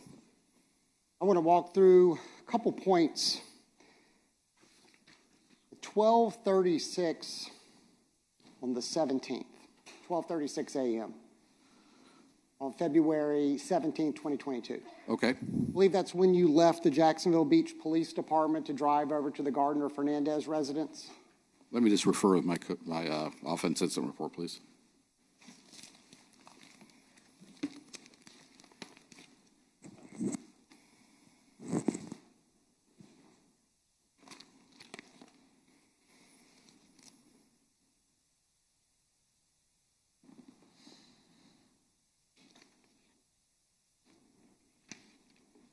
You're correct with the time. Yes, sir. That's about 3/10 of a mile from the police station. Does that sound about right? Yeah, 3/10, 2/10, something like that. And I believe to Mr. Mizrahi's question, you said you got there at 12:39. I believe I misspoke, but so what's in my report here, it says 12:36. We met, I'm sorry, at 12:36 we drove there, so we would have been there very shortly thereafter. And you saw Shanna Gardner Yes, sir. and Mario Fernandez. We did. Okay. You didn't call before you went over there, correct? We did not. Just showed up, knocked on the door, and they answered. Yes, sir. Invited you into the house. Absolutely. Totally cooperative with you at that time? Yes, sir. Okay. And you've been a law enforcement officer for, now you said 19 years, or was it 19 years at the time in 2022? I've been in law enforcement now 22 years. Long time. Yes, sir. Part of your job is making observations. Yes, sir. This is at the time, probably the biggest case to have occurred in Jacksonville Beach in quite a long time. Yes, sir. Okay. All hands on deck, I believe, is what your response was to Mr. Mizrahi. Yes, sir. Your office had already had an opportunity to speak to Ms. Bridegan earlier that evening, correct? Yes, sir. I wasn't part of that, but yes, sir. Okay. But Shanna Gardner and Mario Fernandez's name had already been brought up to your understanding. Yes, sir. Okay. So when you get to their residence, you're going in to make this notification, or Detective Lamont is, but you're there as, what'd you call it, 3-5? It's just, yeah, we're there to assist one another. So we're going to a residence. We don't know anything about it, but we always go in pairs of two. Mario Fernandez and Shanna Gardner had already been mentioned by Ms. Bridegan. You guys have arrived at the residence, and you're making observations while you're there, correct? Yes, sir. Okay. No observations that Mr. Fernandez seems nervous? No, sir. He's sweating profusely? No, sir. He's being evasive? No, sir. And this is, what, maybe 4.5 hours after the homicide, correct? Yes, sir. If you would have made any of those observations, they would have been in that report that you were just referencing, correct? Yes, sir. Okay. And certainly if they're not there, you didn't make any of those observations. I made those observations. I didn't note that in my report, but there was nothing that stood out as being. Okay. Didn't see him fumbling with a cell phone or anything during the 30, 45 minutes you were there? No, sir. Okay. Certainly if you saw something like that, where he seemed like he was messing with his cell phone, panicking, anything like that, you would have noted that. Perhaps. Mr. Mizrahi took you to July 18th, where ultimately you went over to Potomac for the second time, correct? Yes, sir. Okay. Your Honor, may I approach the tires? Yes. I'm going to try to wheel these things over here for you. This was the tire you found at the residence? Yes, sir. Okay. Does this tire fit a Toyota Tundra? I don't know, sir. But it certainly matched a Ford F-150, did it not? It will ultimately match the vehicle or the tire that was found at the scene. Sure. This tire? Yes, sir. Okay. This was the one that was left in the middle of the roadway, ultimately where Mr. Bridegan was murdered. Yes, sir. Okay. And you understand this was DNA tested, correct? Yes, sir. Okay. And that they found Mr. Tennant's DNA on that tire. I understand that. Okay. This tire you found at Potomac on the 18th when you went, correct? Yes, sir. Okay. Kind of by a stroke of luck, right? Absolutely. I believe that was Ms. Stifler's statement in her opening. It was just luck. Yes, sir. Now, when you were there, you said you saw Mr. Ordway, who was the current tenant, and you also saw Henry Tennant, correct? Yes, sir. Okay. You did not see Mario Fernandez, did you? I did not. He didn't show up at all while you were there. No, sir. Okay. And you came to learn that Henry Tennant actually used to live at Potomac, correct? Yes, sir. Okay. So you found a tire owned by Mr. Tennant that fit the truck driven by Mr. Tennant, correct? Yes, sir. Okay. I'm going to show you what the state just showed you, which is states 177. That's a registration, correct? Can you see that? Yes, sir. Can you tell me where on there it says Mario Fernandez? It does not. Okay. Whose name is that truck registered to? According to the registration, it's Henry Clement Tennant. Do you see Henry Tennant in the courtroom? No, sir. Okay. I'm showing you now what is States 174. I believe this was the tire invoice you just testified to. Can you see that, sir? Yes, sir. I was just making sure that was the same one. Yes, sir. And I see a name up in the top left-hand corner. What name is that? Henry Tenen, Okay, and what address is that to? 5239 Potomac Avenue. Okay, and that's where you understood that Mr. Tenen resided at some point? At some point, yes, sir. Yes, sir. And that's also where you located that tire? It is. Okay, and again, do you see Mario Fernandez's name anywhere on this document?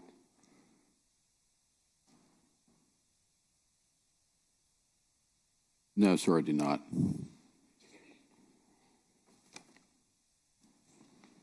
Safe to say that you confirmed that Henry Tenen owns the truck, correct? Yes, sir. And Henry Tenen bought the tires, correct? I don't know that. It's his name on the invoice, was it not? It is, but I don't know who actually paid for it, but that's who's on the invoice. You've had experience for what? You said 23 years in law enforcement? 22, sir. How long have you been driving a car? A few years. And you've bought tires, I'm assuming, over those years? I have. Okay. Do they normally put other people's names on tires when you go and purchase them? No, but the reason I say that is because the manager that I spoke with wasn't entirely sure it was Henry Tenen either, so I can't say for certain, but his name is at the top of that receipt. He didn't say a little short Peruvian man came in and bought tires for somebody else's truck, did they? No, sir, he did not.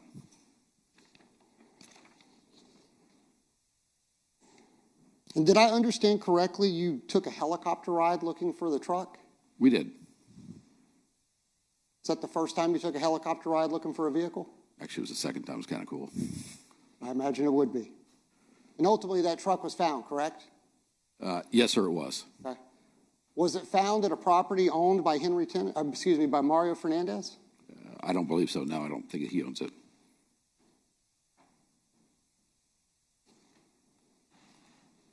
So you would agree all the evidence and testimony that you just reviewed with Mr. Mizrahi is related to Henry Tenen, correct?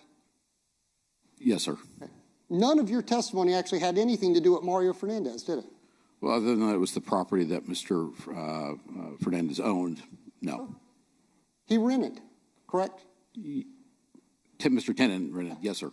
You also mentioned that you were on the street crime unit at the time that you were called into this case? Yes, sir. Okay. And you dealt with gangs and drugs and stuff out in the Jacksonville Beach area? We did. Okay. There's some public housing over there. They call it the Hill over there in Jacksonville Beach? Yes, sir. Okay. There's other rental properties throughout Jacksonville Beach, right? It's a coastal community. There's drugs all throughout it. No, not drugs, but I mean rental properties. There's rental properties everywhere. Absolutely. And certainly in your experience, you have gone and investigated crimes occurring at rental properties that had nothing to do with the landlords. Correct. May I have a second, Your Honor? Sure.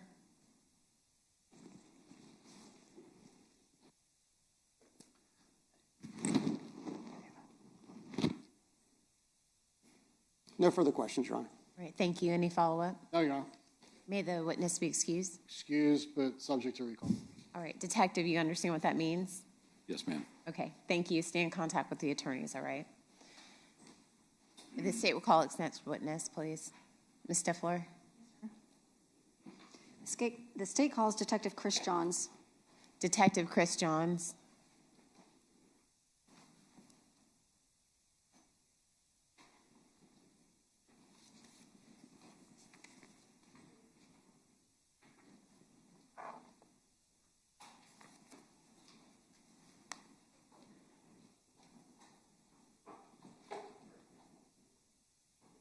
Good afternoon, Detective.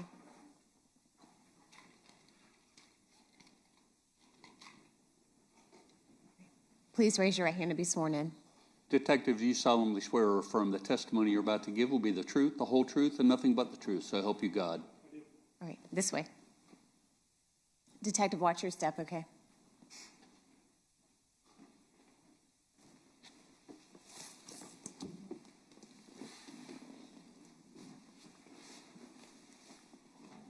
Make sure that you get a little bit closer to the microphone. You may proceed.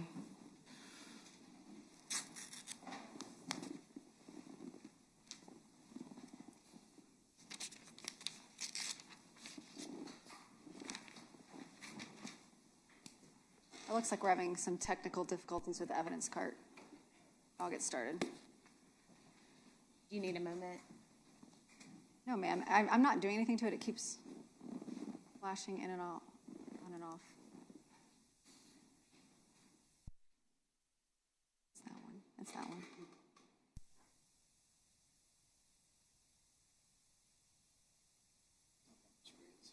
Yeah, there we go. All right. Good afternoon, Detective. Good afternoon. Could you introduce yourself to our jurors, please? My name is Detective Chris Johns. I work for the Jacksonville Beach Police Department. Detective Johns, I want to go through a little bit of your educational background and job history. Okay. Let's start with your educational background. Can you describe it for the jury, please? I have some college. I did not finish college. I then went to the police academy. Most of my education has been through career education or on-the-job training. And you're going to testify twice before this jury. One time in regards to some financial records, so I'll save some of that for then, but can you very briefly give the jury your background in finance? When I turned 18, I got a job at Citibank working in customer service. I became interested in the financial industry in general. So I moved on, became a mortgage banker, and I spent several years working in retail banking, usually in a branch setting. I eventually decided I wanted to continue on that, and I became a sales assistant for an investment advisor. Eventually went on to become a financial advisor and get my broker's license and become a firm principal. And then prior to that, I became a compliance analyst for an investment firm. And this was a career you had prior to being a police officer? Yes, correct. Okay. What made you change careers from financial advising to a Jacksonville Beach police officer? I actually had a client who was a police officer as a financial advisor, and I used to go on ride-alongs with him, and I loved it and kind of fell in love, and I said, I think I want to do that. Let's talk a little bit about your experience at Jacks Beach Police Department. How long did you work at Jacks Beach?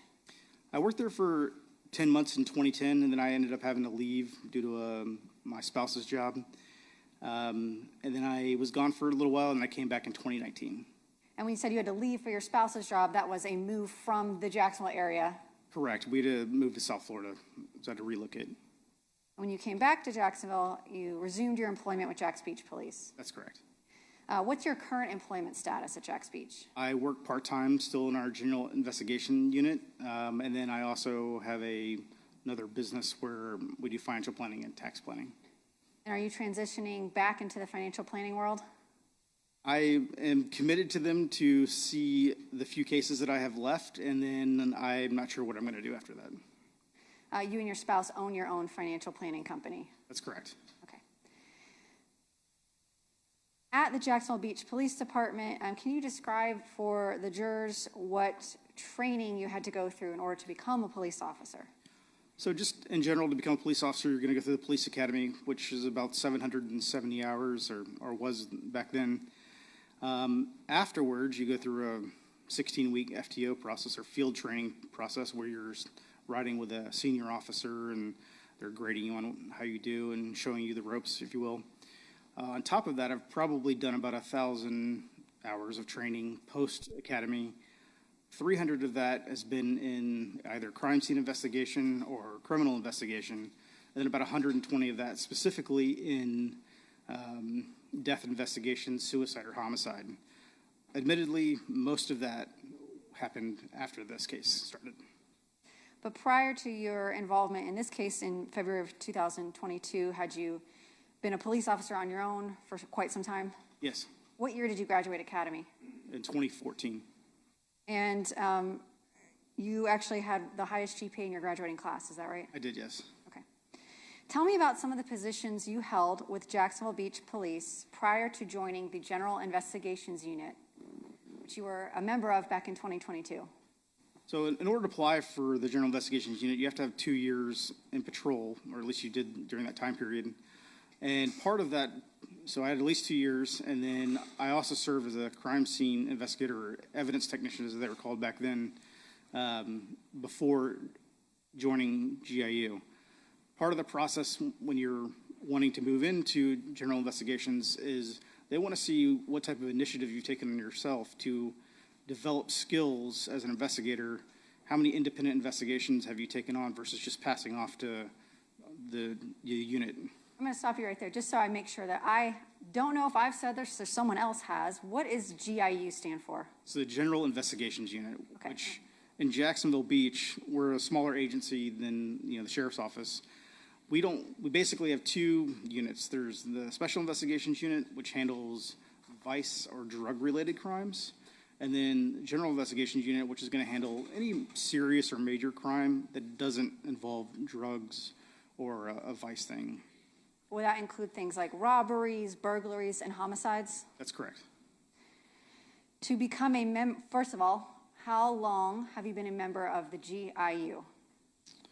I was actually very new to the unit. I think I joined in December of 2021. In order to join the General Investigations Unit with the Jacksonville Beach Police, do you just get to ask to go and sign up? No, they'll put out a memo saying that there's an open position available. Then a bunch of people will apply, and there will be an interview process, and then they'll make a selection. Is it competitive? It is competitive, yes. And you mentioned that you were fairly new to the GI unit prior to the homicide of Jared Bridegan in February 2022. Correct. Prior to being assigned as the lead detective on the homicide of Jared Bridegan in February 2022, had you ever worked as a lead detective on a homicide? No. Did you have some homicide experience through your time as a crime scene investigator? I had worked one other homicide, shadowing actually as a crime scene investigator, and then I had probably worked 15 or 20 other death or suicide investigations prior to that. At the time of Jared's death back in February of 2022, how did assignments come out on homicides? For example, how did you come to be the lead detective on this particular homicide? So anytime in GIU, there's a rotating on-call schedule. And if you are the on-call detective when a case happens, while you might be supported by other members of the team, ultimately that case lands in your lap and you're the lead on it. At Jacksonville Beach Police, as a GIU detective on a homicide, do you work independently and solo on cases? No, any type of major investigation, it's really a team effort. And sometimes, depending upon the size of the investigation, it could even be a team effort between the larger detective unit, and we might also bring in, as we did in this case, bring in outside agencies to assist as well. So in this particular case, who were members of the team that you worked with, or how many? There were 5 people in the General Investigations Unit, another 5 or so in the Special Investigations Unit. We also worked very closely with the ATF and at times also with the FBI. And in this particular case, did you have help or assistance and team members working closely with you from the Bureau of Alcohol, Tobacco, and Firearms, or as we're calling it now, ATF? Yeah, no case in this magnitude is worked in a silo. Everyone kind of works together. It's very much a team approach. There's no way that 1 or even 2 detectives, I don't care how seasoned you were, could have worked a case of this magnitude. It was certainly a team effort. So let's go to February 16th, 2022. You were the on-call GIU detective that date. Yes. And what is the difference between a detective and a first responder when it comes to how you approach responding to a homicide scene?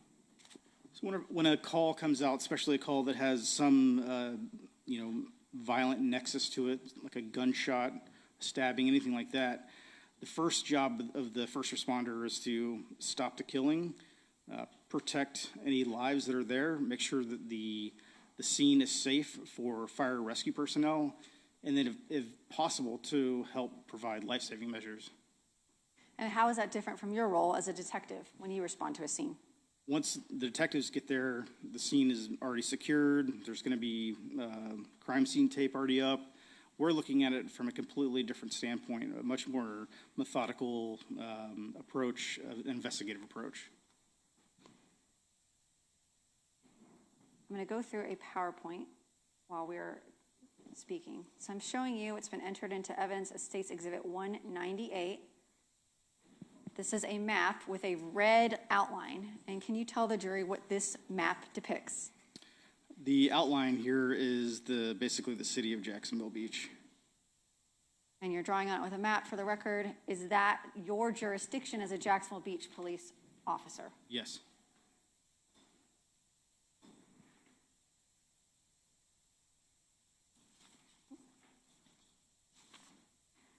I'm showing you State's Exhibit 209. This is a Google map of the same area that was a smaller area. And this particular homicide, we've had several detectives testify, occurred in the most kind of southern border of that jurisdiction. Yes. Are you familiar with this area here, the Sanctuary neighborhood, Sanctuary Boulevard? Yes, I am.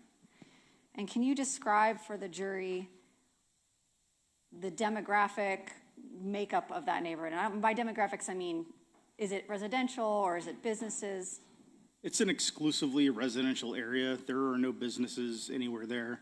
It really offers, it's really a feeder street into the Sanctuary neighborhood, and there's actually a gated neighborhood back there called the Sanctuary. So, and they really, it is used as a cut through by some residents who live near there, but mostly it is just a way in and out of the Sanctuary. So when you responded on February 16th of 2022, the scene was already secured. Did you conduct a walkthrough of the scene? Yes, I did. And this is State's Exhibit 3. This is a video that the evidence technicians took of the scene. We can see here it's very dark on this street. Can you describe the conditions and lighting that night? This area is well known to be by officers that it's extremely dark. I mean, almost to the point where you can't see your hand in front of your face. As you can see in the video, that they're using flashlights, and you can still almost barely see the car if it didn't have its lights on. It's a very dark and not extremely well traveled. When you arrived, was the victim still on scene? Yes, he was. And were there civilians on standby of people that had arrived on the scene for you to speak with? I don't recall if they had been sent to the police station at that point or if they were still there.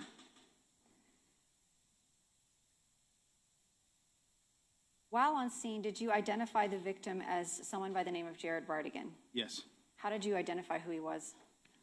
They ran the plate on the vehicle and then pulled up his driver's license photo, and you could tell by seeing the victim on the ground and his photo that it matched.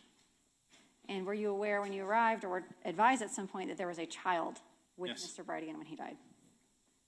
So explain to the jury what your first steps are in this investigation. When you get a case like this, the first thing is okay, what can you derive from the scene itself? This is not a well-traveled area. There's a tire laying in the middle of the road. So it seemed like it was placed there to get this vehicle to stop. So then the question is this a carjacking? Is this a robbery? And really that night we weren't really sure. There were no signs of robbery. He still had his jewelry, his AirPods, his wallet. So we were thinking that was probably not the case. And in terms of it being a carjacking, would the presence of the tire lead you to believe it was not a carjacking? Because it's hard to drive away in someone's car if it's blocked by a tire. Correct. It would be difficult to, I mean, not impossible, but it would be fairly difficult, and it certainly doesn't seem like something that you would do if you were planning on driving the car away. Did you consider the possibility that there had been some kind of dispute, either a road rage, something along those lines? At that time, no, not really, but later in the investigation, absolutely. So did you begin canvassing or sending officers to canvass to see if there had been any eyewitnesses to the killing? Patrol officers, and then we called in the SIU units to go and do an initial canvass that evening just to see if there were any suspicious people around, if they noticed anyone. Some people said that they heard anything, but we couldn't find anyone who said that they actually saw anything. So that night, one of your priorities would have been getting a description if there was a potential suspect or suspects or vehicle description? Correct. From the canvassing that night by the patrol officers and your fellow detectives, was anyone able to come up with a suspect or vehicle description that night? No. Meaning nobody saw what happened? Correct. Did you speak to some people that had come across the scene after Jared had been shot? Yes, there was two older ladies who just happened to be leaving a birthday. They were there, and then we also spoke to a couple people that I think you might have already met earlier who took Bexley out of the car and were on scene pretty quickly after this happened. So when you arrived, there were individuals, you said some older ladies that were at a birthday? Yes. And they had been in a vehicle at the scene? Correct. And then the vehicle behind them contained some individuals who had taken the child out of the car? Correct. And did yourself or detectives with your team speak to those individuals to see if they had any relevant information? Yes, I spoke to Mr. Shane Borgia that evening. Other officers spoke with the ladies, and then they were actually contacted later to get more information from them. And were they able to give you any suspect descriptions, vehicle descriptions, or any indication of how the homicide went down? No. When I say went down, I mean the manner in which it was committed. No, everyone who arrived after it had already occurred. What time did the first 911 call for the homicide come in? If you don't remember the exact time, you can give me an approximation. I think it was 7:59. It was like maybe 6 or 8 minutes after the shooting, the last shot. And I'm getting a little bit ahead of myself, but how do you know what time this shooting actually occurred? The shooting was actually captured on a nearby, or not really that nearby. There was a camera on a rooftop, and the gentleman just happened to be out working or loading stuff in his vehicle, and that caused his camera to capture the shooting. Or the last shot? Or the last shot, excuse me. And the timestamp on that camera was 7:52 p.m. Correct. All right, so that night, besides Mr. Borgia, who else did you speak with? I also spoke with Jared Bridegan. Where did you speak with Mrs. Bridegan? At the police station. And she arrived on her own? She was with her mother. Did you make the notification to her that her husband had been killed? I can't remember if it was me or my sergeant that did it. That evening, you spoke to her. Did you conduct a recorded interview, Mirandize her, interrogate her? No, we did not. Why not? Generally, we do record everything that goes on in one of our rooms. It's the nature of why they exist. However, we made a decision that evening not to record a widow who had just found out that her husband had been killed. You're making a notification to someone their husband had died. You're not interrogating a suspect at that point. That's correct. All right. Other than Mrs. Bridegan and Mr. Borgia, did you speak with anyone else that night who seemed to have any type of relevant information? No.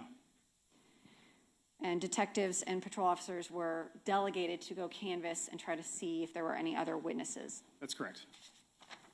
I want to talk now about the days following the homicide and the development into your initial investigation. Okay.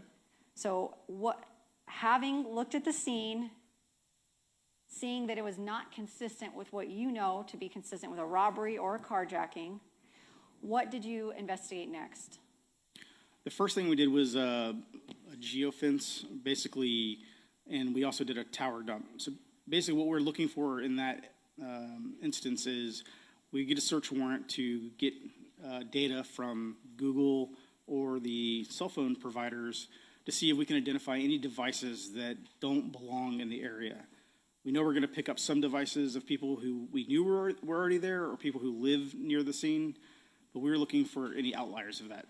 When you say a tower dump, you're referring to you can send a search warrant to a cell phone carrier and get a list of the phone numbers that utilized a tower in close proximity to a certain location like a homicide scene. That's correct. Does that depend on those devices being on and using cellular data? Yes. Geofence is similar, but it involves your usage of Google and Google devices. Correct. It's anytime you have anytime you're using any type of Google product, they're most likely collecting data points about where you're located at. And like a tower dump, does that rely on the device that's utilizing Google being powered on and using Google products? Yes. Okay. Did you receive a return from that and follow up on those numbers for both the geofence and the tower dump? The tower dump's a little bit more difficult because the geographic location is so small in Jacksonville Beach. There are only a couple of towers. There were nothing that popped out at us, but the geofence was something that we more focused on, but it also did not return anything that was a viable lead. Did you look at any, chase down any leads, look at numbers, investigate the people that belong to those phone numbers or devices? Every person that we identified was either someone who lived, we could verify that they lived within our geographic area, or someone that we already knew was there and they were not a suspect. So you had numbers that you could not identify as residents, and then you eventually cross-referenced them with all the names that were brought up in this case that could potentially be involved. That's correct. And that did not lead to any investigative leads? No, it did not. After doing that, what else did you look into as a next step? You mentioned earlier that you did not consider the possibility of a dispute or road rage that night, but later on, tell the jury about that investigation.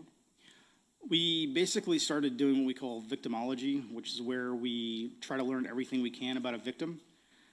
Usually, not always, but usually when someone is murdered, there is a reason. It is due to a conflict that they have in their life. So we tried to learn everything we could about Jared Bridegan. Who was he as a person, an employee, where did he go? And we literally looked at everywhere that he frequented, the people that he hung out with, and we started basically just crossing things off the list. Did you retrace his steps that evening? Yes, we did. And tell the jury about what you uncovered, where you went, what kind of evidence you collected. We went back to, we found out that he was there for date night, and that was explained to us what date night was, where he would go and pick up his kids from his ex-wife's home. They would go out to eat, and then he would take them back home. We found out that they went to Bearded Pig, so we went to Bearded Pig. We interviewed the staff to determine if maybe he had gotten into some kind of dispute with someone at the restaurant. We received footage of their parking lot to see if maybe there was some type of incident in the parking lot. And then we kind of followed him around, and he went to Wendy's after that, and then kind of back to drop his kids off. Everywhere we looked, there was no there's nothing that suggests that he had been in some type of road rage event or had gotten into kind of confrontation with anyone that evening. So you went to the restaurant he ate at, interviewed the staff, pulled surveillance. Did you pull surveillance at the Wendy's as well? There was very limited surveillance there, but yes, we did.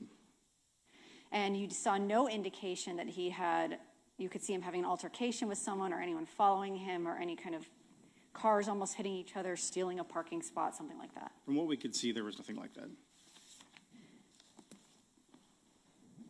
So you said generally people are murdered for a reason. Did that mean that you had, at some point in the days following the homicide, eliminated this as a potential random act of violence? The evidence just did not suggest that that's what this was. And how so? Going back and looking at Mr. Bridegan's life, he didn't seem to have, there was no gambling debts, there was no history of drug use. He didn't seem to have any conflict in his life, that would cause this. And then you go back to the scene and you factor in both what we learned about him as a person and then also the evidence at the scene, which is more and more leading us towards that this was an intentional act that had been committed.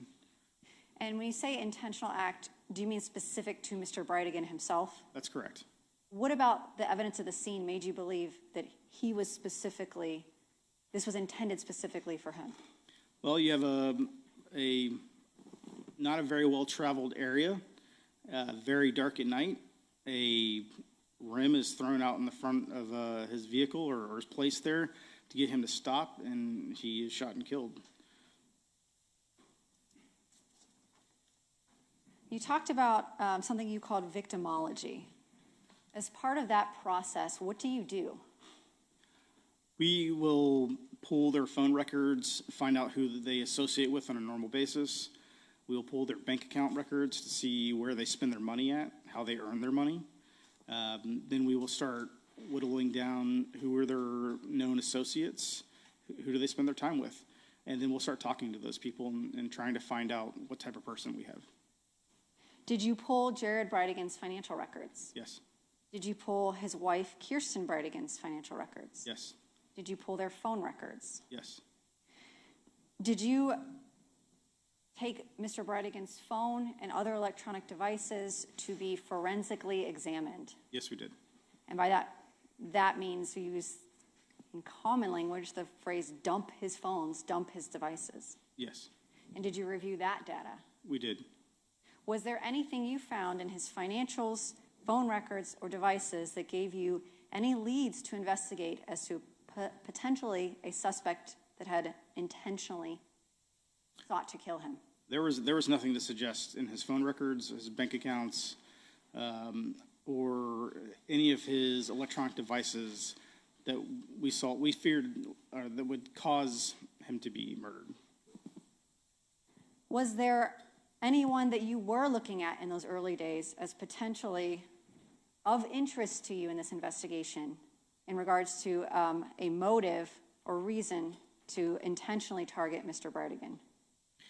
I think anytime you have a homicide investigation or really any major crime, it's kind of the old adage that everybody's a suspect until you're not, and that's how we kind of look at these things. And we started to kind of whittle away at the possible suspect list. One name that just kept coming up and up, and really kind of the only ongoing conflict we could find in his life, everyone kept kind of pointing us back to Response. Here I'm discussing the steps of his investigation and effect on listener. I'll sustain it. Let me think of a way to rephrase this. Without telling me what people told you, did you begin to narrow down your list of people of interest to any particular individuals?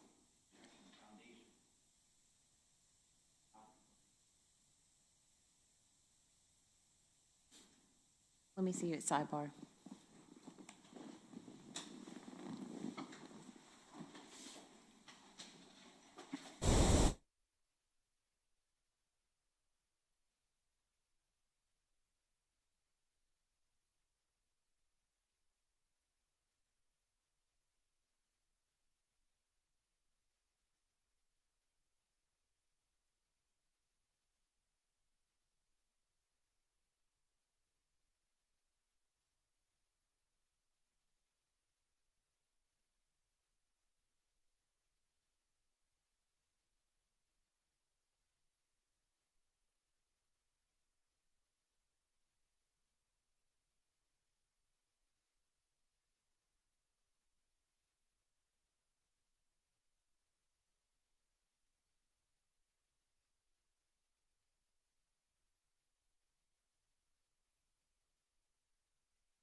May proceed. Thank you, Your Honor. The detective, after eliminating some of these possibilities, looking at surveillance, retracing the victim's steps, looking at his devices, pulling financial records, pulling phone records, conducting witness interviews, did you begin to perceive or investigate into the defendant, in this case, Mario Fernandez and Shanna Gardner, as persons of interest? Yes, we did. And Your Honor, I think that's a natural stopping point for the jurors to have a break as the court requested. Okay. Members of the jury, we're going to take a 15-minute break, refresh yourselves, okay, and come back. We'll be back at 2:30. 2:30.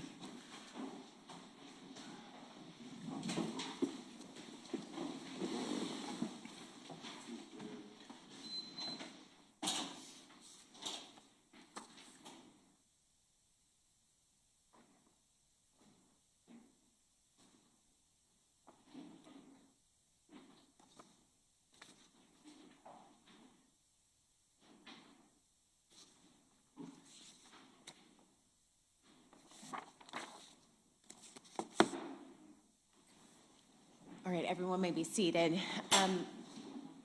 So since Detective Johns is going to be a longer witness, what I'd ask is that the lawyers kind of be cognizant of the time and just ask for a break about every hour or so that, number one, the jurors can maintain attentiveness, and then also, like, we don't go too long with the witness as well. You can have a break, Detective Johns.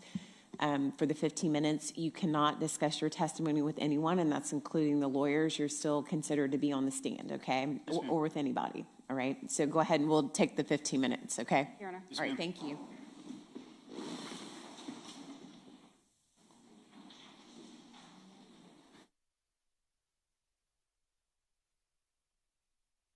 Kind of a natural lull. All right. Okay.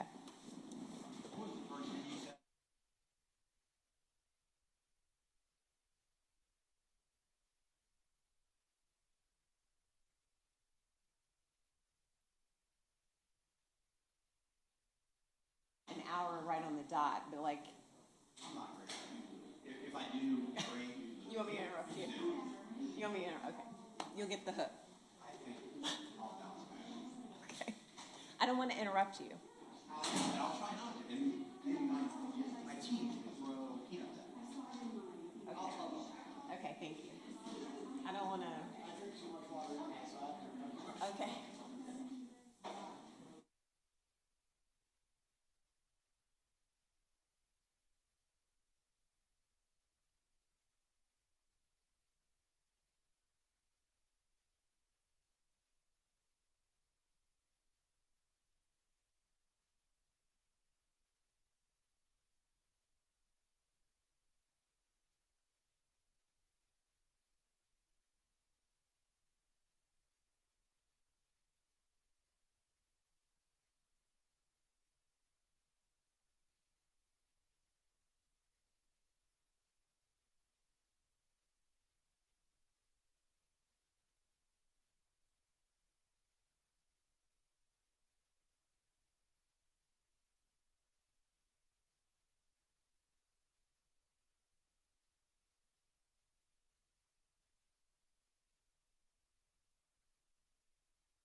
It's not case related.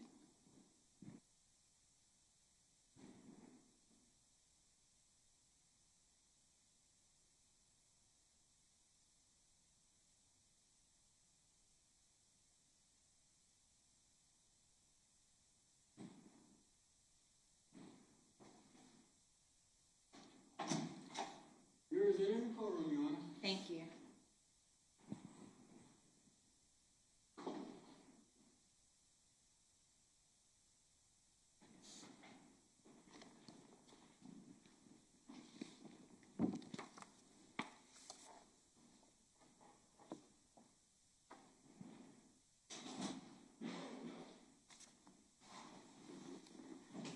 All right, welcome back, everyone. Everyone may be seated.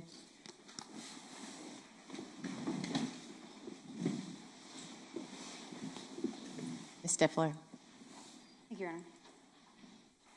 Detective Johns, before the break, we got to the point in your investigation where you had narrowed the field of potential individuals with motive and were starting to look into Ms. Gardner and Mr. Fernandez. Yes, ma'am.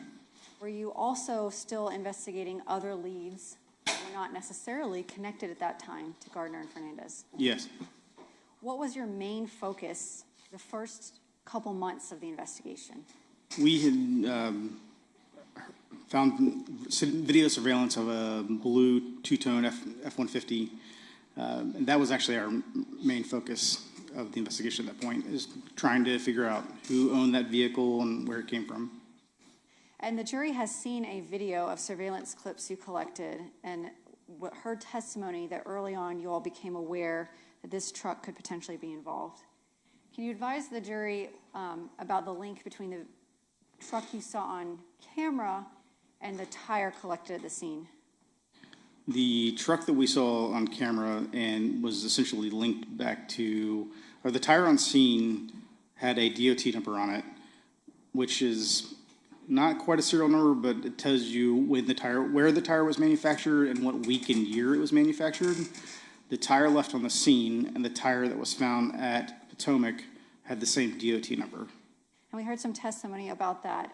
What does that mean essentially about the two tires and where and when they were produced? It means they were produced in the same factory or the same manufacturer, the same week and year.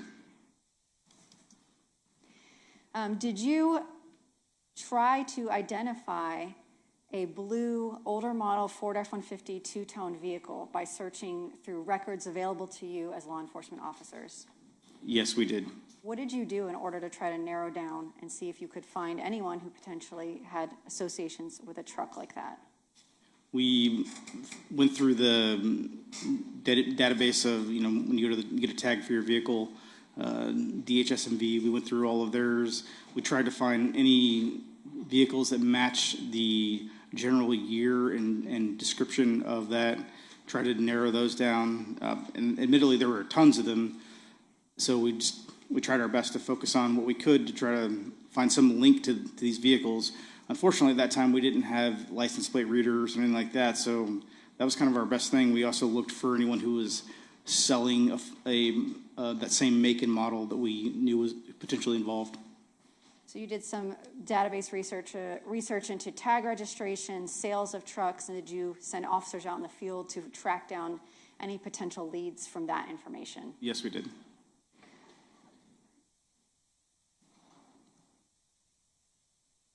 Eventually, at some point, did you decide to release, as an agency, a photograph of the suspect truck through the media as a plea to the public for information? Yes, we did. Tell the jury about that, please. Eventually, we were kind of just running out of areas to search, and we believed that this truck was absolutely involved in this crime based upon the tire matching and just the surveillance video all matching up. But we just could not identify where this truck, who it belonged to, where it came from. So we decided as an agency just to go ahead and release it to the media in hopes that someone might see it and call in and tell us about it. Did the Jacksonville Beach Police Department receive calls following the media release of that photograph of the truck? We received dozens and dozens of telephone calls. Unfortunately, we kind of set ourselves up to receive calls about any and every Ford F-150 or other pickup truck that had any type of similar paint color or description. Of those calls, if any of them seemed specific enough to the vehicle you were looking for, did you or fellow officers reach out to that person or follow up with those leads? We did our best to try to follow up with them. Sometimes it could be someone calling and saying, I was at Lowe's and I saw a truck drive past me, and unfortunately that's not a whole lot to go off of. But the ones that we could or that we had an address to, we'd send someone out. A lot of times it wouldn't quite match or it wouldn't even be the right make or model, but we did our best to try to follow up on those. Did you ever receive a tip to follow up on in regards to the media release of a photograph of that truck that led you to 5239 Potomac from those call-ins? No, we did not.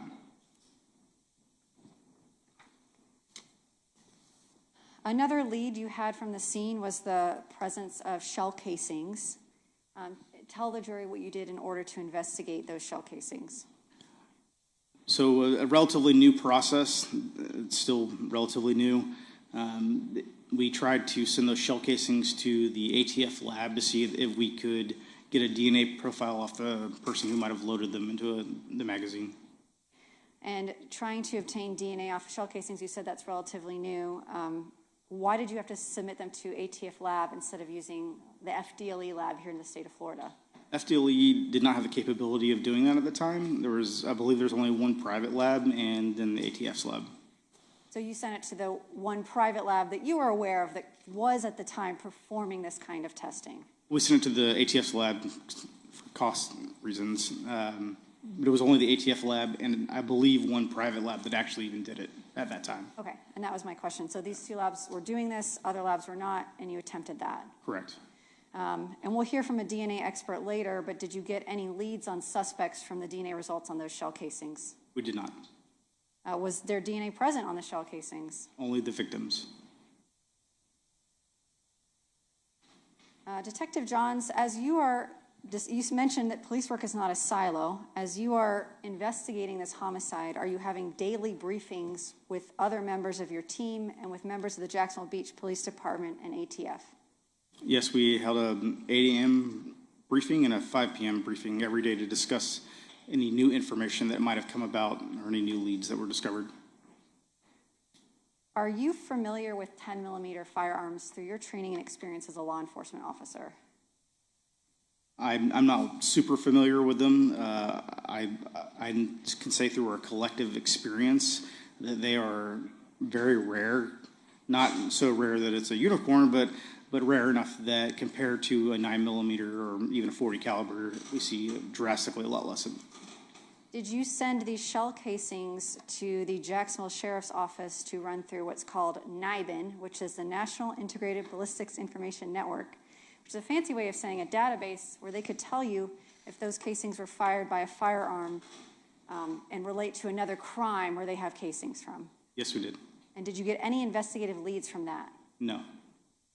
So the national network, you could not find a shell casing that from your scene that could potentially be linked to some crime somewhere else in the country? That's correct. Did you look at sales and pawn records for 10mm firearms in the Jacksonville Beach area? We actually asked the ATF to go out to all of the FFLs or the licensed firearm dealers in Duval County to pull all of the recent sales or pawns of recent 10mm, and then we did the best we could to make sure that none of those people had any type of connection with either a blue Ford F-150 or a connection back to the victim. So you researched into purchasers of 10mm firearms, and admittedly, it's a limited search. You can't look at every person who's ever bought a 10mm. Here in the state of Florida, are you required to register your firearm with the state of Florida? No, there's no registry, and you can do a private sale as well, and there's a record of that. So if somebody had given someone a 10mm or sold it to them in a private sale, there would not be a record of that potentially? That's correct. Okay.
All right. So just so that we're clear, based on the last question posed by the state, the question, and I'll read it back. So you researched into purchasers of 10 millimeter firearms, and admittedly, it's a limited search. You can't look at every person that bought the 10 millimeter here in the state of Florida. Are you required to register your firearm in the state of Florida? Answer, no. There's no registry, and you can do a private sale as well, and there's no record of that. Question, so if somebody had given someone a 10 millimeter or sold them in a private sale, there would not be a record of that potentially. Answer, that's correct, and then that's when the objection came? I'm sorry, my objection was slightly delayed because I had to confer with counsel. Okay.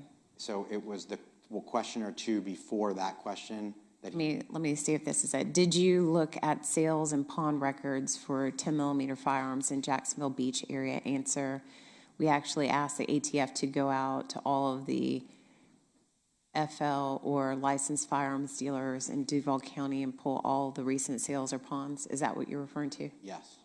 Okay. I'll finish the answer.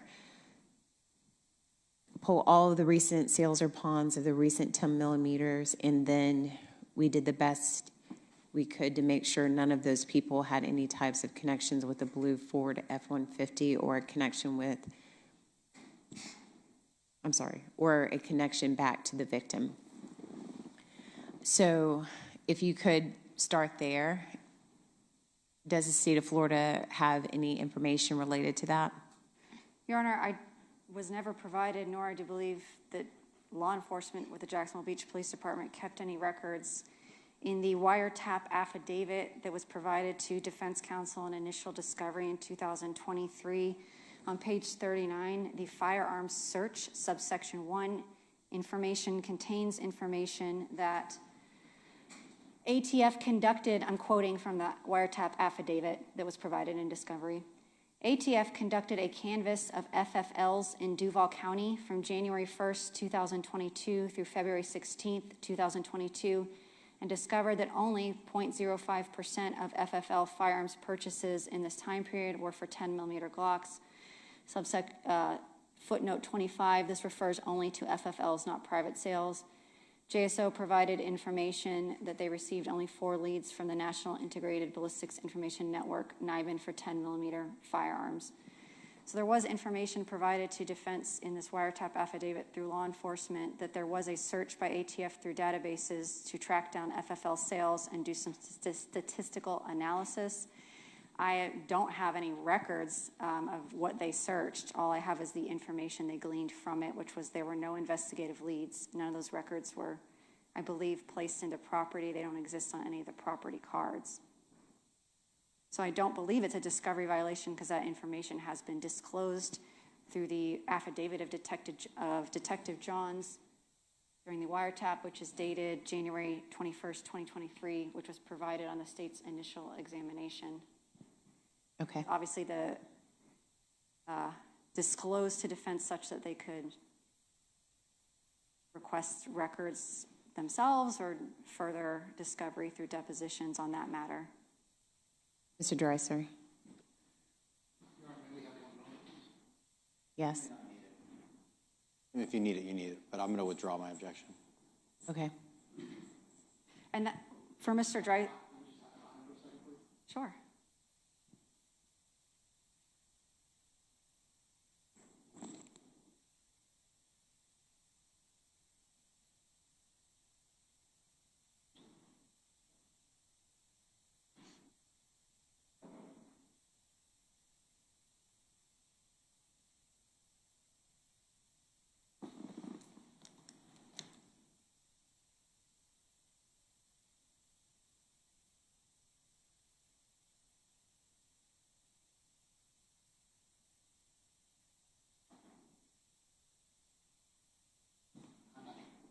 Okay.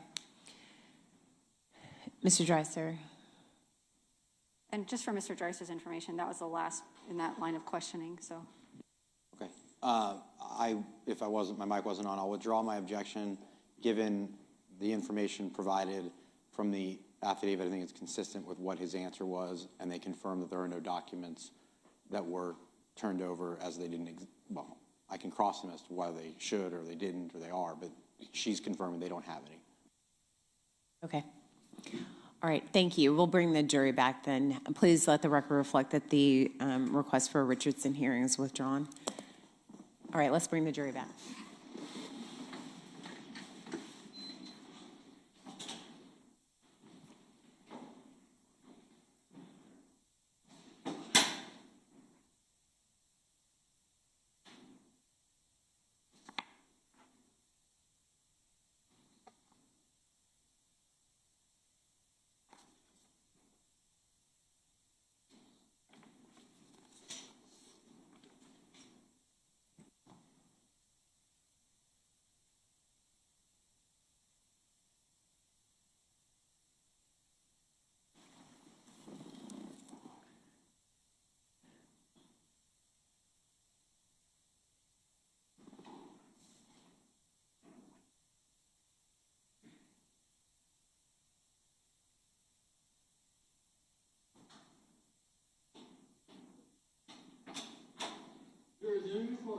Thank you.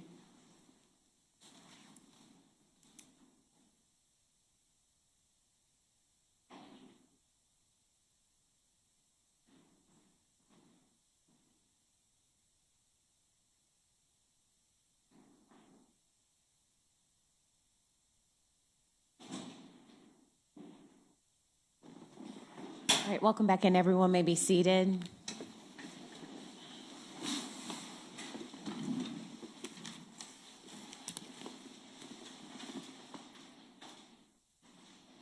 You may proceed. Thank you, Your Honor. All right, Detective Johns, we discussed your investigation into Mr. Bridegan himself. We discussed your investigation into the blue two-toned Ford F-150. We discussed your investigation into 10mm firearms. At those leads at some point, is it fair to say, kind of got cold? Yes. I want to talk about the secondary track of your investigation. Earlier, we mentioned that at some point you believed that Mr. Fernandez, the defendant in this case, and Ms. Gardner could be persons of interest based on your investigation. That's correct. Did you learn through review of the St. Johns County Clerk of Court's record and other investigative means to include an interview with Mr. Fernandez himself about the divorce between Ms. Gardner and Mr. Bridegan? That's correct. And were you aware of Mr. Bridegan's, you mentioned date night earlier, this particular night, February 16th, did you confirm that that was in fact a scheduled date night? Yes. So I want to draw your attention to the screen. I'm showing you State's Exhibit 205. Is this 1511 Marsh Inlet Court? Yes, it is. And who resided there at the time of Jared Bridegan's homicide? Mario Fernandez and Ms. Gardner. And they had joint custody of the twin children. For purposes of record, we're going to call them AB and LB. Is that correct? Yes.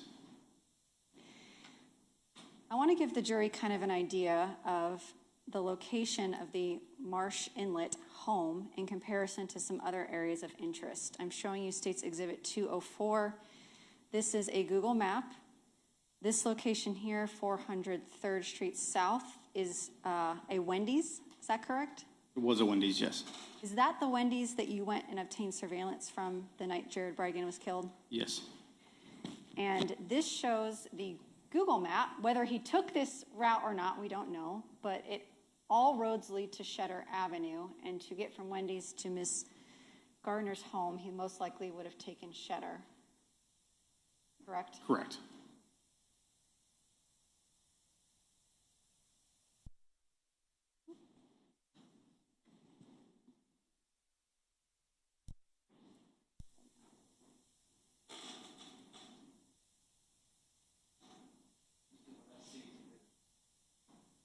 This is State's Exhibit, hold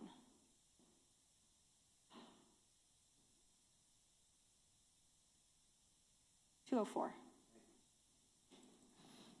I'm zooming in on State's 204. I want to ask about some areas of interest. So this flag here, what does that depict? That was the Marsh Inlet residence we were just looking at. This home we see here in State's Exhibit 205? Correct. Ms. Stifler, if you could get rid of that circle. I am, yes, ma'am. In looking at the front of the Marsh Inlet house, are there any houses to the right? There are not, no. What is on the right-hand side of this residence at Marsh Inlet? There's a little, I guess, sign for the neighborhood, and then other than that, there's just the street. So at Marsh Inlet here, it's at the corner of Marsh Inlet and South 15th Street. That's correct. And behind the house at Marsh Inlet, what is it to the back of the property on the back fence line? Now it's all Discovery School.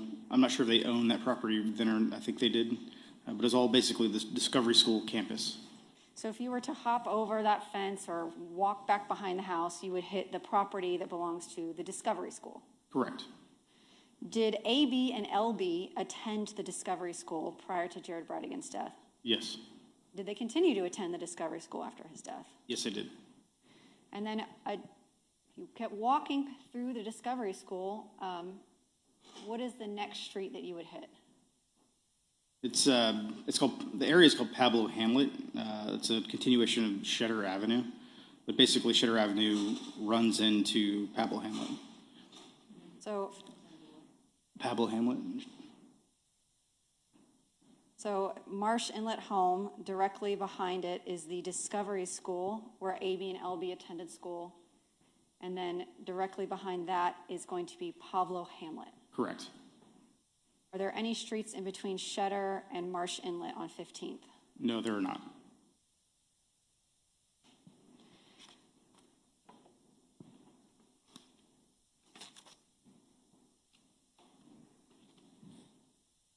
Did you speak with the defendant in this case, Mr. Fernandez, in regards to Jared Bridegan as part of your investigation following his homicide? Yes. Do you remember the date of when you interviewed Mr. Fernandez? March 1st. How did you arrange to interview Mr. Fernandez? I don't remember if I called him or Ms. Gardner, but we made phone contact with them, and they agreed to come in.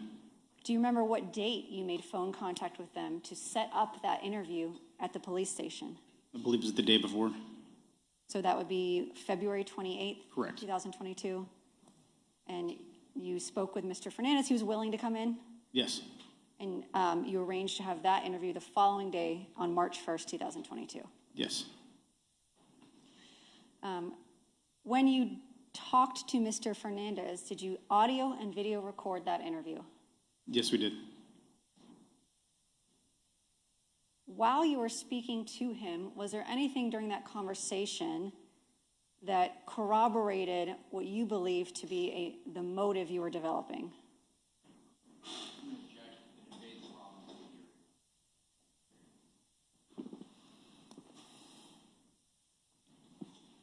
I can ask it a different way. Okay. When you interviewed Mr. Fernandez, and the jury's going to see his interview momentarily and hear it themselves, were there specific statements he said that you notated as potentially relevant to your investigation? Yes. What were some of the specific statements, based on your training and experience, that stood out to you such that you notated them? That he and Ms. Gardner were trying to get a social investigation done in order to gain at least majority custody of the kids. And just, it goes without saying, but I am going to say it. This interview, March 1st, 2022, was after Jared had been killed. That's correct.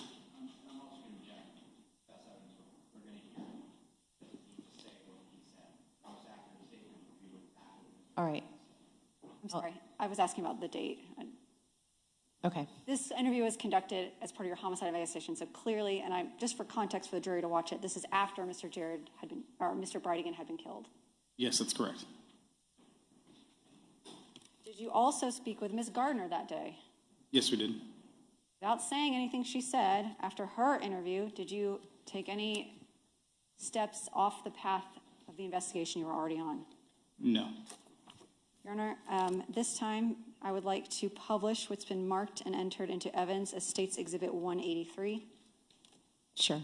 This is a recorded interview. It's about 50 minutes long, just for everyone's information. Is everyone okay? All the jurors? Okay, go ahead. And Your Honor, I'm sorry, I forgot to mention this earlier. I would request the court read the redaction instruction at this time. Thank you. Give me just a moment. Yes, ma'am, I'll get it set up.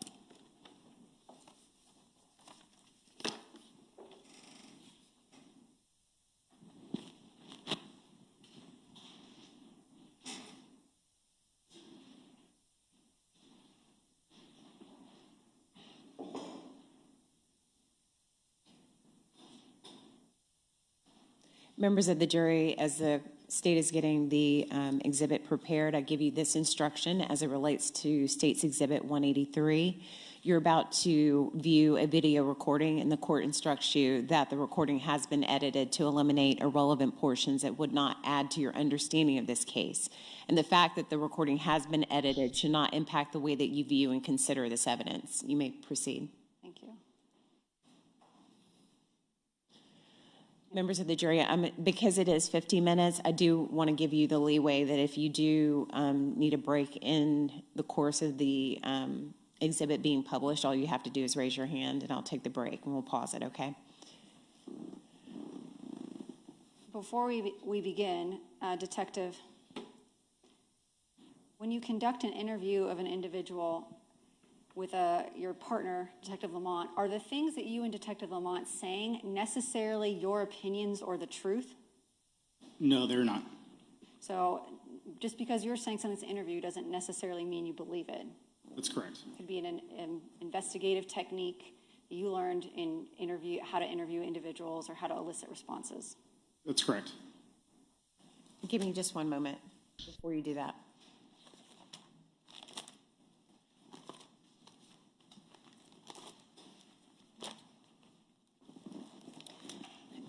Members of the jury, as well as the instruction that I just gave you, I also give you this instruction that you must abide by and follow. You're about to watch a recorded interview that contains maybe the opinions and statements by Detective John to Mario Fernandez, and these opinions and these statements are pertinent only to explain the reactions and responses that they elicit. You are not to consider the opinions or statements of Detective Johns as evidence. They're not evidence. So in that context is the reason why those statements and opinions may be contained on this video. So you may proceed. Thank you, Your Honor. And Detective Johns, just to orient the jury, what is this room we're looking at here on the video? We commonly refer to this as a soft room. It's where we would conduct interviews of people that are not necessarily under arrest or considered suspects. And at this point in your investigation, was Mr. Fernandez and Ms. Gardner true suspects? No. And the individual here in the red T-shirt and black mask with the bun in his hair, is that the defendant in this case, Mr. Fernandez? Yes, it is.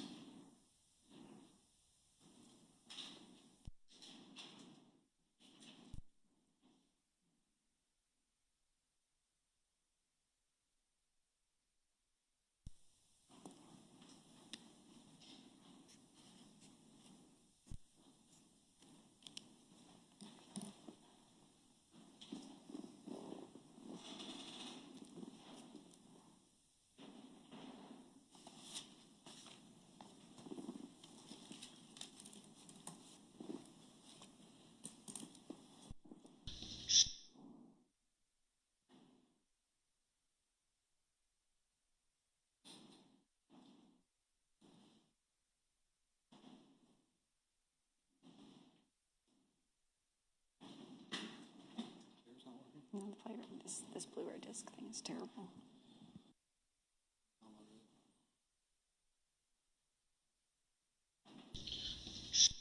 Did you drag it to the desktop?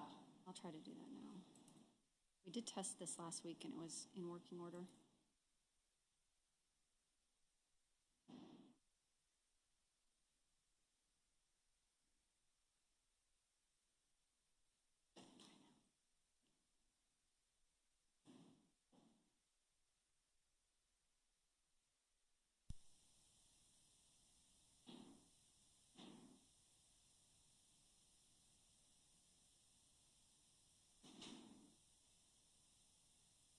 Members of the jury, why don't you give us 5 minutes and we'll get it all set up for you to come back, okay?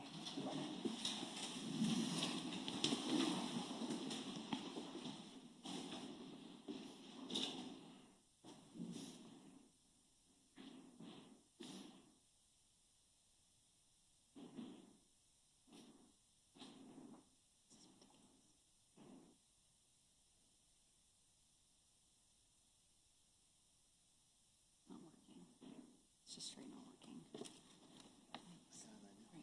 Everyone may be seated. Are you playing? Sure. Are you playing it from your computer or? No, I'm using the Blu-ray player on the evidence card, but I'm trying plugging it directly into We're off the record. modem.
1 second. Right, you may proceed. Thank you, Your Honor. I think we got it worked out. Okay. I think you guys met the other night, right? The night, yeah. Listen, man, I appreciate you coming in. So basically what we're trying to do, we're just trying to get an idea about Jared, who he is, how he was, the dynamic, from we're looking at, it's just some stuff that we're looking to kind of get questions or answers to. And obviously you being, and being in that dynamic, you should be able to give us an interesting perspective. Yeah, absolutely. So where I would like to start, man, is just how did so I guess we'll go back to the beginning when you met Shanna, right? Like, how did that happen? So at that when we met, we were both working for Black Hive, for the CrossFit gym. I was the maintenance guy, and she was a coach. And that's just kind of how it all began. I got introduced to the kids, saw how things were, and for Shanna and I, it was a bit of a unique situation because of the type of person Jared was. Shanna and I, we pretty much sealed the deal very early in the relationship, because there was no way I was going to be able to help her with anything relevant to the kids if we weren't. It was just impossible. So for me and with Shanna, it was very much hey, we can't really have a relationship if your kids don't like me. That started with that. Right. And then from there we just moved forward. But then, I guess coming into the kids' lives, and then I remember reaching out to Jared, and I let him know. I said particularly, it was right after Shanna and I got married. I told him, hey man, now that I'm going to be in the kids' lives more often, maybe you and I should have a chat. Nothing. I got nothing. Was that done over phone, text? Text. And he just didn't send you nothing back? Nope. Is that the only time you ever tried to reach out to him? So after that, we were all in a group text message. And there were lots of times where, if you look at, our emails, our text messages, our exchanges, it's very, to me, it's just pestering. It's very annoying. I don't like that. I'd much rather do what we're doing right now. We'll all sit down, and if we have something to confront, we'll do it together. Right. We can talk about it. I extended that to them plenty of times, where it's like, why don't you guys come over and we'll talk about this, we'll figure something out, something like that.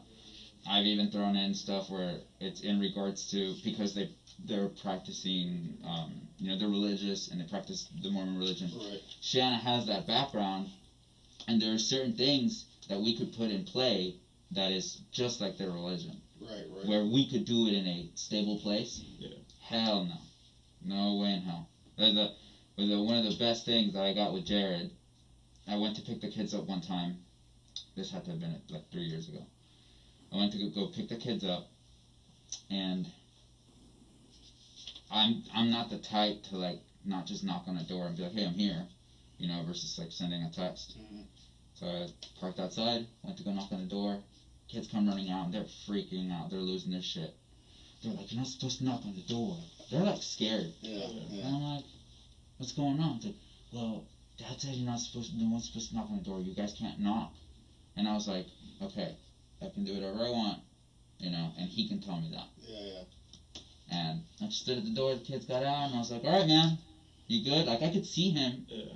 He refused to turn around. Liam shut the door. Then I got a text message saying, if I ever knock on his door and come on his property like that he was going to file a restraining order against me. Was this before you were married? This is after. This was after you were married. Yeah. So this was after you became a step-parent? Yep. Were there any instances like that before you got married to Shanna? Before that, because I was introduced to the kids, and the kids, they would talk about me, that stuff more or less went to Shanna. It wasn't, I never received anything particular. The dude never spoke to me. Yeah. The one time where he said, well, actually, no, he didn't even direct anything to me. But the only time we've seen them really in person, outside of when we do the exchanges with the kids or stuff, or the kids doing something, is when we were in court. They came in, I went to shake their hands. His wife shook my hand, and he just looked right at his lawyer and just refused to say anything. Wow. Yeah, that's rough. That's crazy, man. So outside of court, how many interactions were there? Like, did y'all go to like gymnastics? I know your wife, she's in gymnastics. So Abigail's in gymnastics, and she hasn't had any performances, but I know that Abigail has told us, like, that he just drops her off and then leaves, goes home, then comes back, even though they live like 5 minutes away. Mm-hmm. Obviously, because we're so far away, we're in there. I'll go in and I'll let her know. I was like, hey man, you should stop being a chatty Cathy and like practice, stuff like that. Yeah. But they never stayed. I've gone on their weeks too, and just to like take pictures of Abby and like get progress in, and nothing. The only other time that we had an interaction was Abby was in dance, and she had a recital, so we went there. They avoid us like the plague. So him, his parents were there, if I'm not mistaken. They sat completely away. We sat out in the front. Some of Shanna's friends, they were there. They were around us, and on the way out, since it was their week, they were leaving with the kids, so we just walked up to the kids, and we gave Abby flowers, we had Liam give her flowers, and they just sat back, or they stood back, and nothing, not hi, not nothing. There's even been times when Shanna, or the kids would ask to call Shanna, or vice versa, and if they were in the car with them, there was one particular moment after their first younger sister was born, Bexley, they were so excited to show the baby. Right. And they were all in the car, and then Jared and Kirsten freaked the fuck out. They were like, Liam, no! Like, they didn't want us to see the baby. They didn't want any of that shit. Nope. So how did, obviously in your interactions with him, you haven't interacted with him that much. How did the kids seem, how did they seem towards Jared? So there's a big history, I guess, that I could drop on you guys in regards to the kids and their interactions. That's definitely more something since they've been in therapy since the divorce.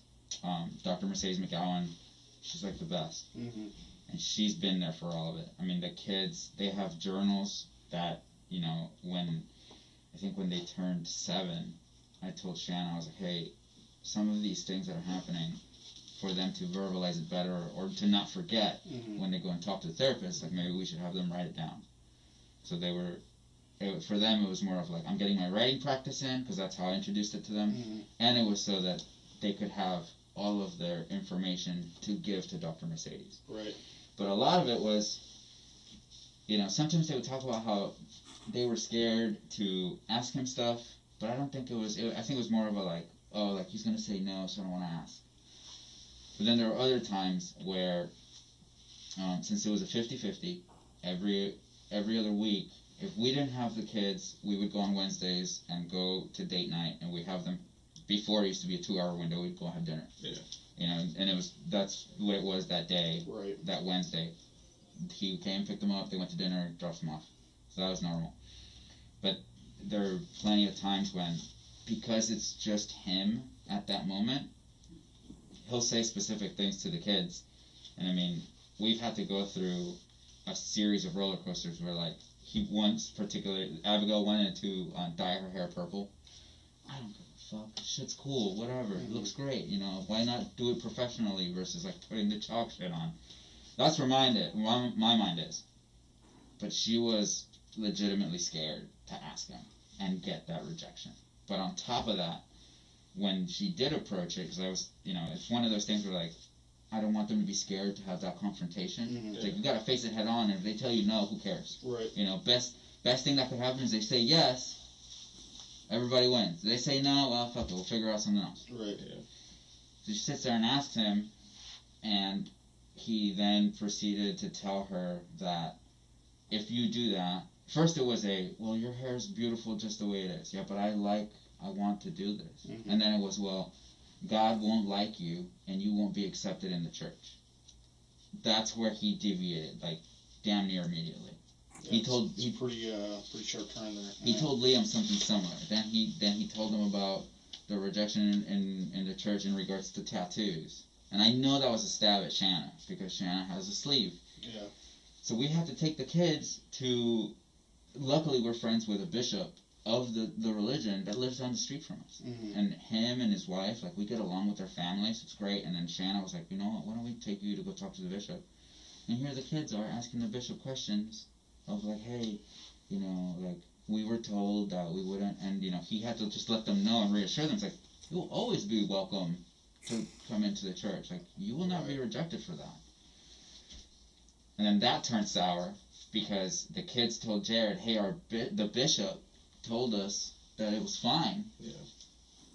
Jared then, on the following date night, he drove to the church and got into a pissing contest with the bishop. And the bishop, like, the kids were there, so the bishop's like, hey guys, why don't you guys go outside? So he had an entire chat with him and just let him get it all out.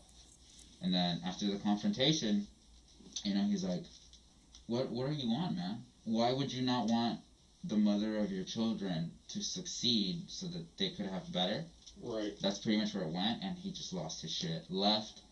I guess they went to go get dinner, and then he asked the kids to tell them where he lives, and then they drove past his house. When was that? How long ago was that? Shit, that had to have been 2 years ago. 2 years?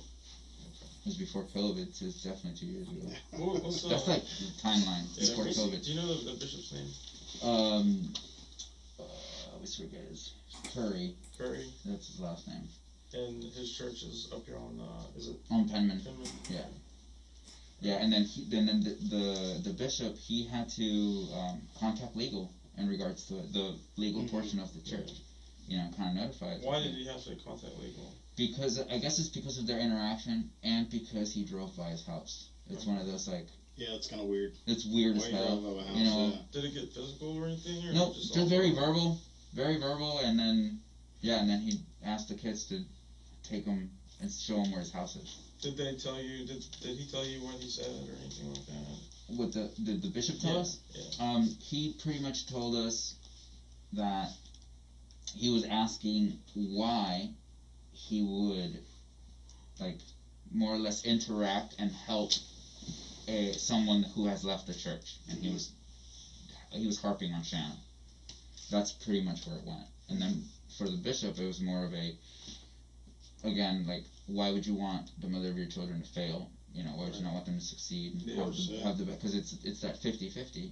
And then, you know, I can barely remember it, but he dropped the verse on him where it's just like, you know, even if you have one sheep that has separated, why would you not go out of your way to get that sheep either back to the flock or just to safety? Yeah. So he hit them with that, and he didn't like that shit at all. So.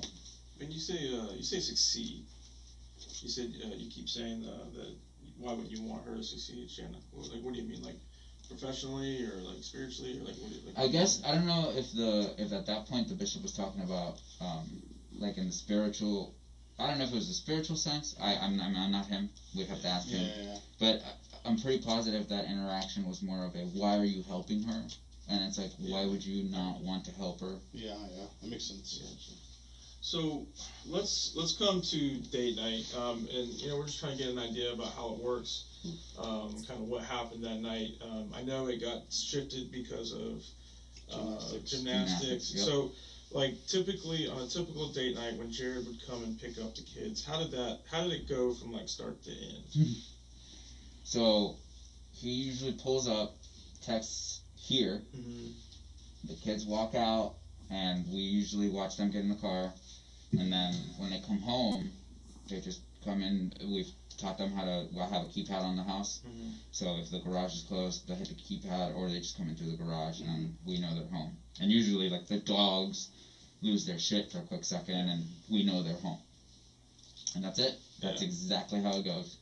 Is there ever any communication about, like, where they're going or what they're going to do or anything like that? Nothing like that? Nope.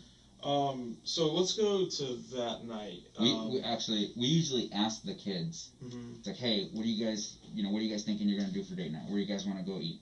That way they can voice that to him. Mm-hmm. But it's a bit annoying because before we've tried to kind of integrate that where it's like you guys can make choices too. Yeah. And then we'll be like, why don't you guys call him Tuesday, so that way you guys can, be like, hey, we want to go here, and that way you have a good shot of going there if that's where you want to go. Because there have been times where like, oh well, I don't want to go there. We ended up going to this place and I didn't like it. Blah blah. It's like, why don't you let them know ahead of time? That'll work. It'll help you guys. And then they'll tell them, and then they're like, well, we'll think about it. And then that's not where they go. So that decision was typically made by Jared without the kids' input? Oh, yeah. Was it made, like, almost inspired, like, was he ever take their input, or was it just like, this is my show, I'm running it, I'm doing it? I don't really know, to be honest. There were some times when it's like, actually, I can't even remember any time that the kids were like, oh yeah, we asked to go here and that's where we went. Yeah. It was more of, oh, we went to Firehouse, and then they can agree to like the Firehouse, so everybody's happy at that moment. Right. Yeah. So let's go back to that particular date night, and we're just kind of trying to work his night and figure out everything that happened. So he comes and picks the kids up at what time? 6:30. 6:30. He sends a text message saying, here. I'm here. And then the kids run out, get in the car, and they leave. Yep. Right. And then what time did they come back? 7:45. 7:45. Okay. And did you see the kids come in?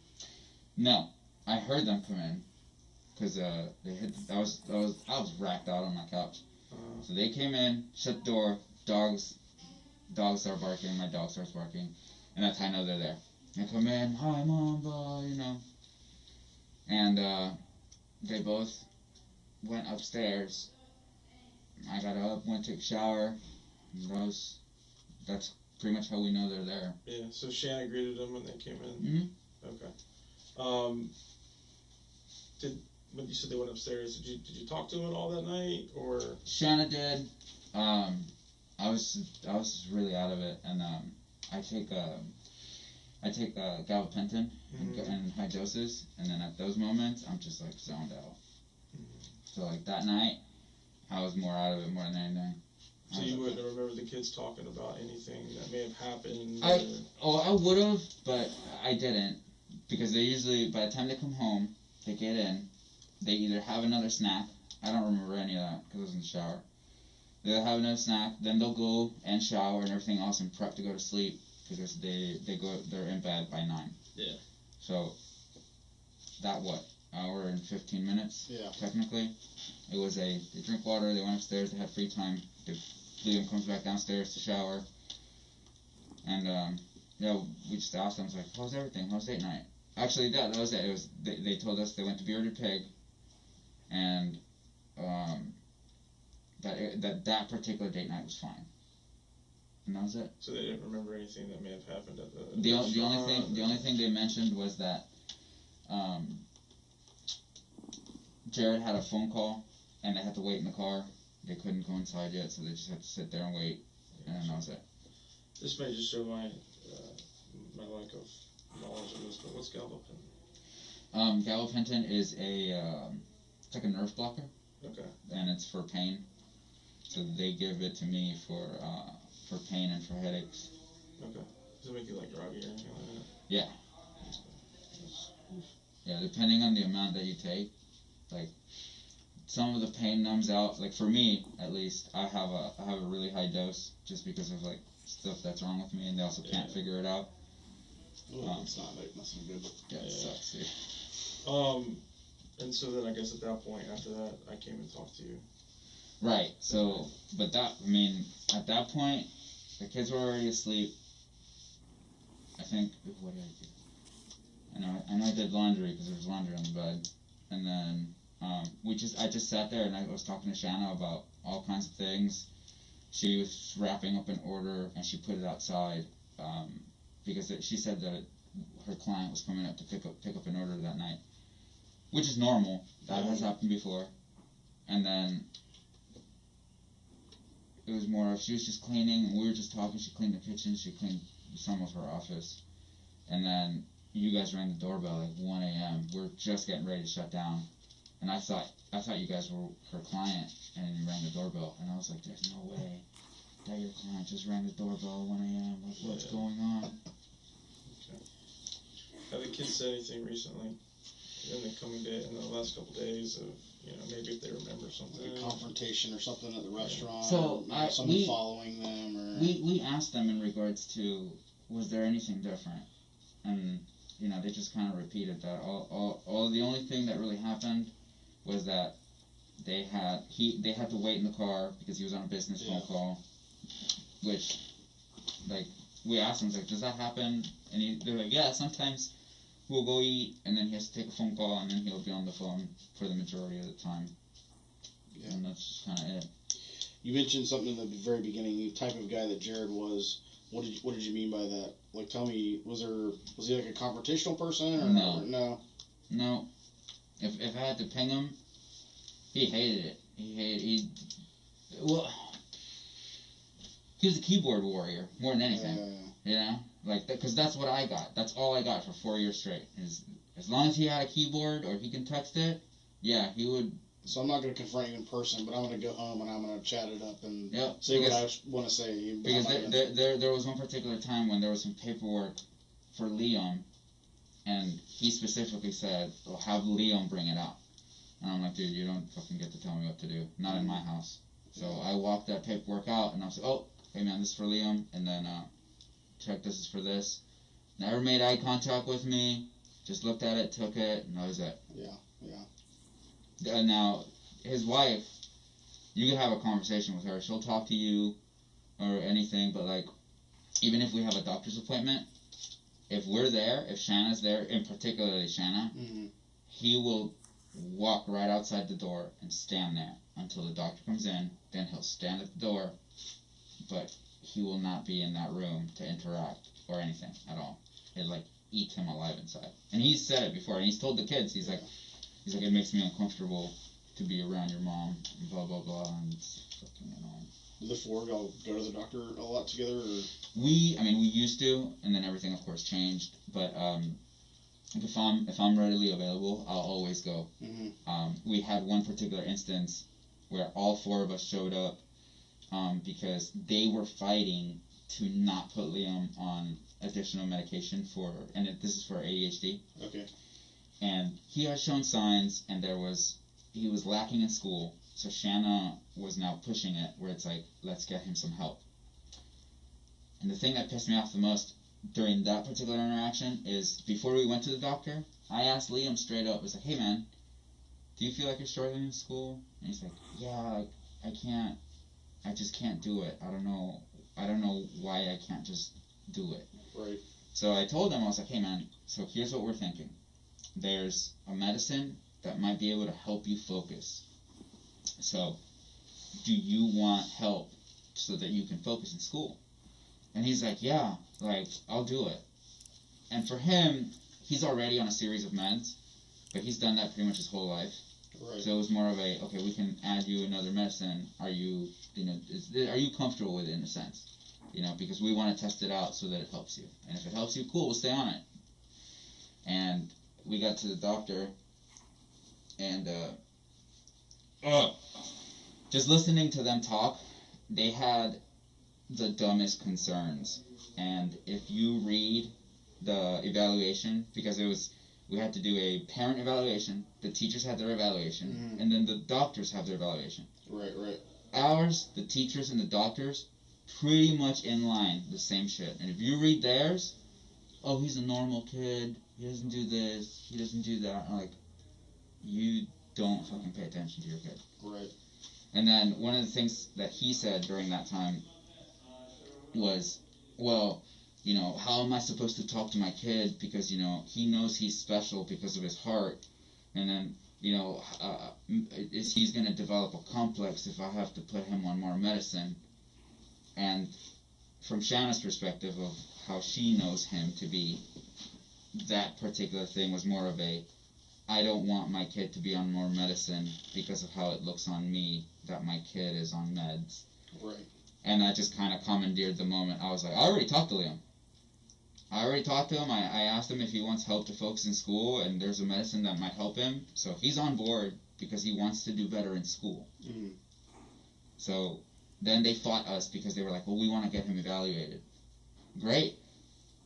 But if you want that, you're paying for it. Right. I'm not paying for that shit because I can give this to him for a week, and if it doesn't work, we can adjust or we can get him off of it. And that's it. I did all the research. It would take like 4 months to get him evaluated, and then another month to 2 months to receive all the data and results. Right. So we were sitting here like, here you go. These are we gave them everything. Let's do it the old school way. See if it works. And yeah, it's like here. If you want to do this, this is who you need to talk to. Here are the prices. Mm-hmm. We're not paying for it, but also know that Liam is going to suffer because he's waiting for this entire school year to get this shit done. I kid you not, and like Shanna, it's like Shanna's like absolute proof that like he should have been on this routine before, like a long time ago. But he took it, he started taking it, and 1 month later he won the spelling bee. He fucking crushed it. And I'm telling you, if you'd have seen him right before that, there was no way that kid could have pulled it off. It blew my fucking mind. I was like, dude, you did it. Like, you're on it. And he knows and understands it, too. Like, he'll get to school if he missed the pill, and he'll be like, he'll talk to his teacher, like, Mr. Shane, do you know if I took my medicine this morning? It's the fucking funniest shit. And he's like, well, did you? And he's like, I don't think so, because, like, I just can't, like, sit down and stuff. And then get a text to Shanna, and it's like, hey, Liam doesn't think he took his meds this morning. She looks at the table, it's right there.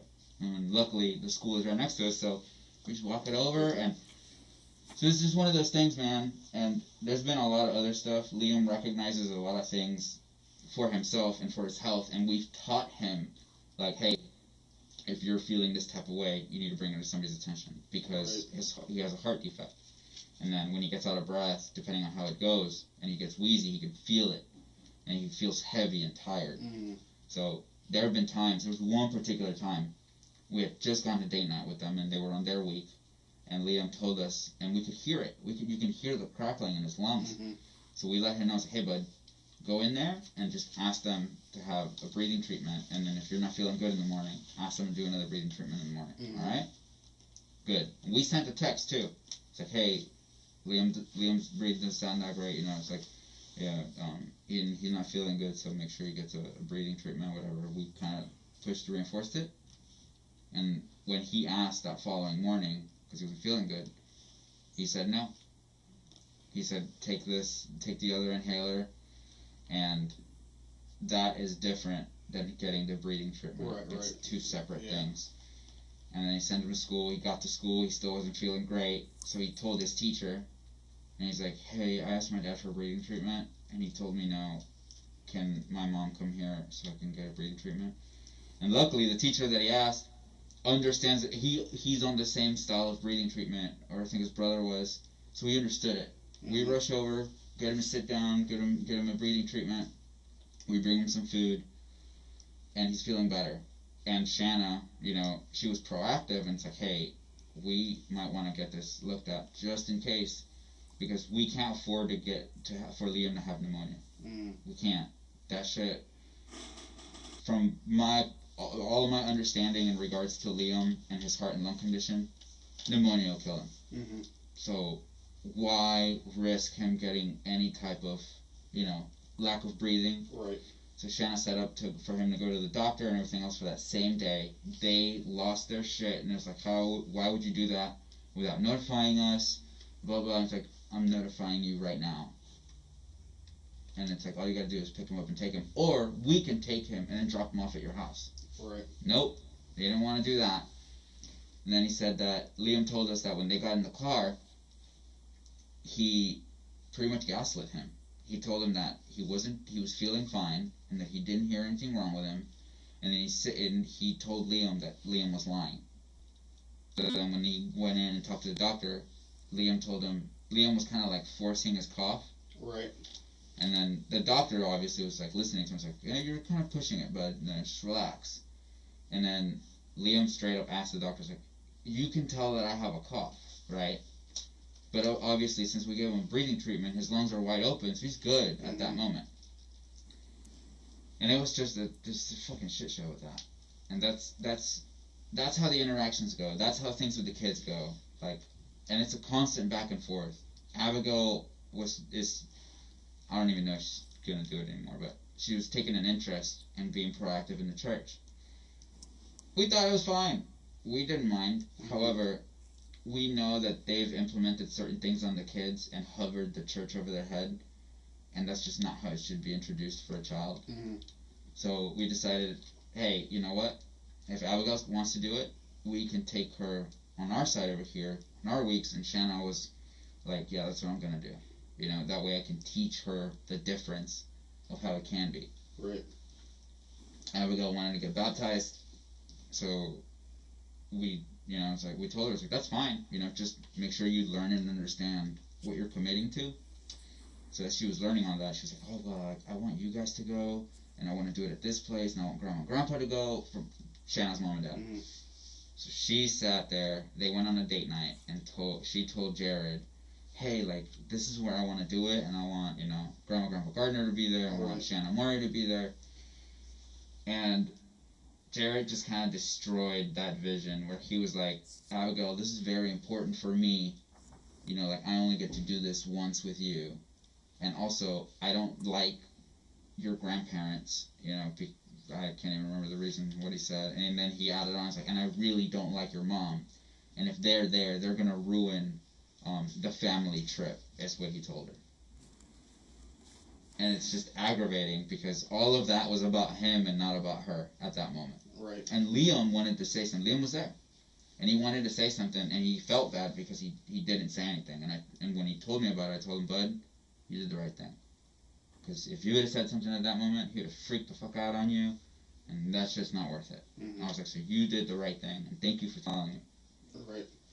But that's more or less how the interactions with the kids went.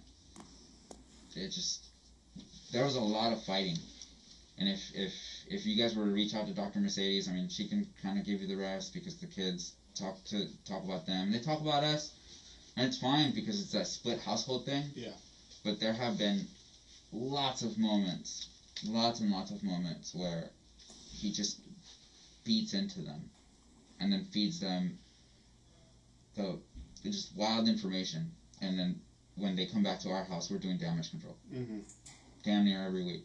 It's just a reset. That Monday and Tuesday is always rough because we got to get them back on board.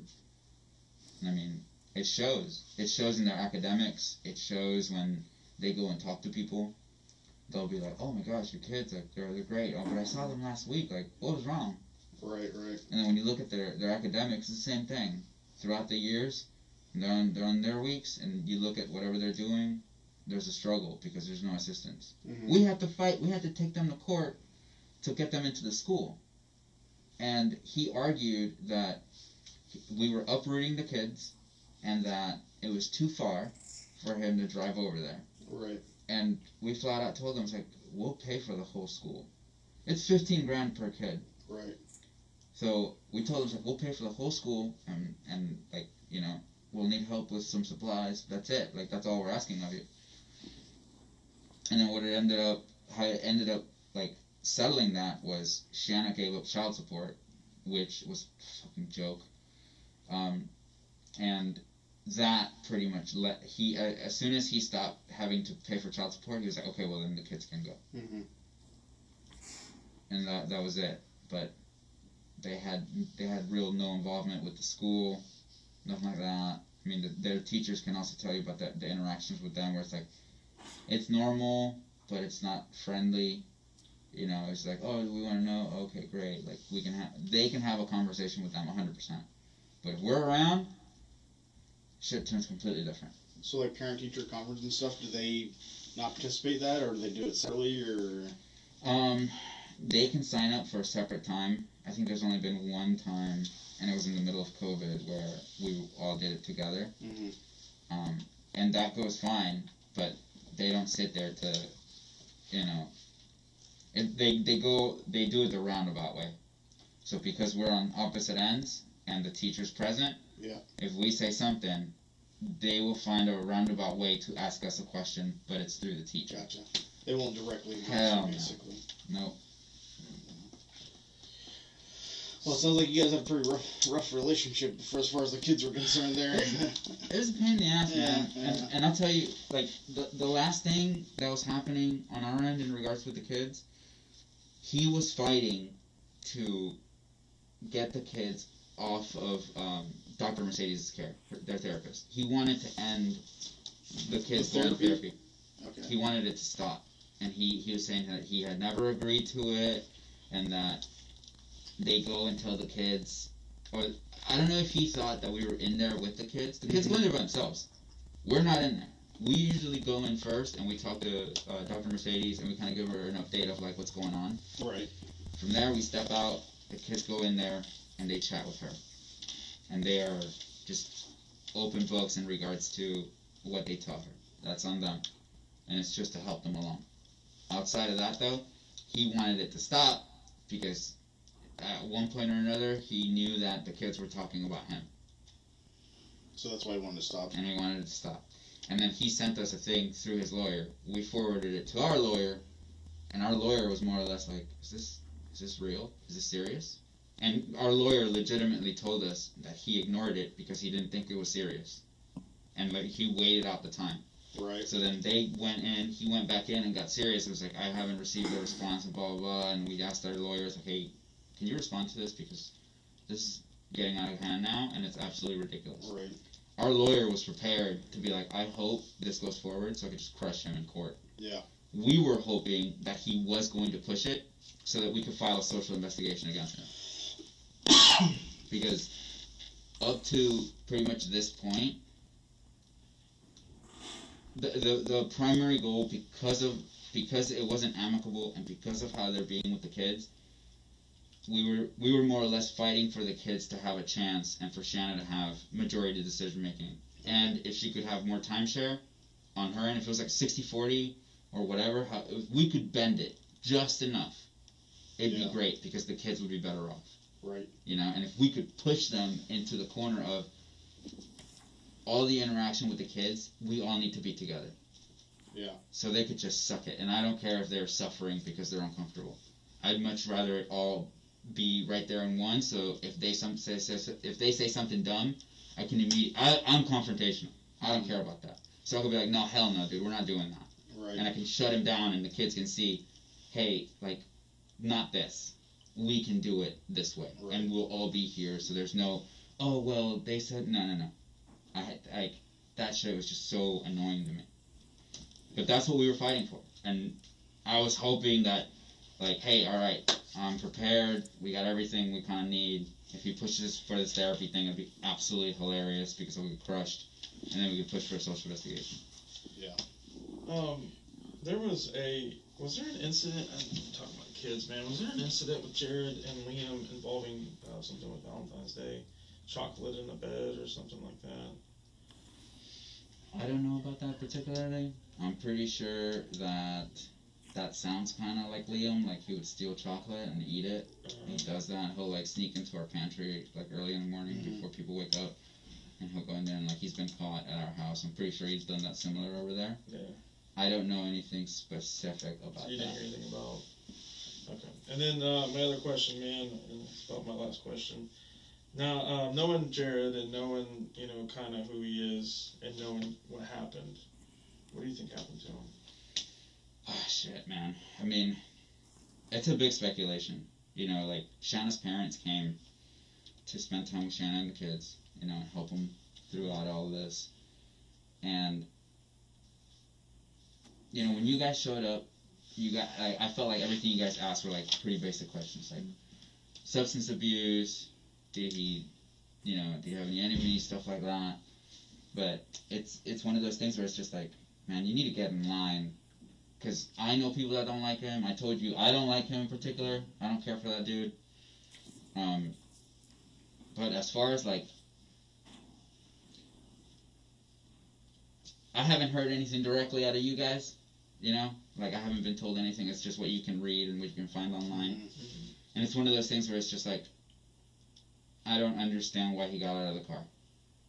The only thing I can think of is he knew somebody that was right there in front of him, because I can't think of any other reason for you to get out of your vehicle. If someone approaches your vehicle and you don't know them, or they want to get in your car, you're just going to speed away. Right.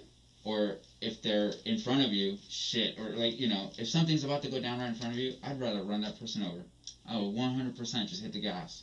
If I don't know them, Yeah. there's no reason to get out of the car. None. I can't. So outside of that, outside of he knew who was there or whatever, I don't know enough about the guy to know what he's involved in or what he could have been involved. Who, you just said you knew a bunch of people that didn't like him, like who? Shit, man. I mean, like, people from his church. From his church down in St. Louis County? Yeah.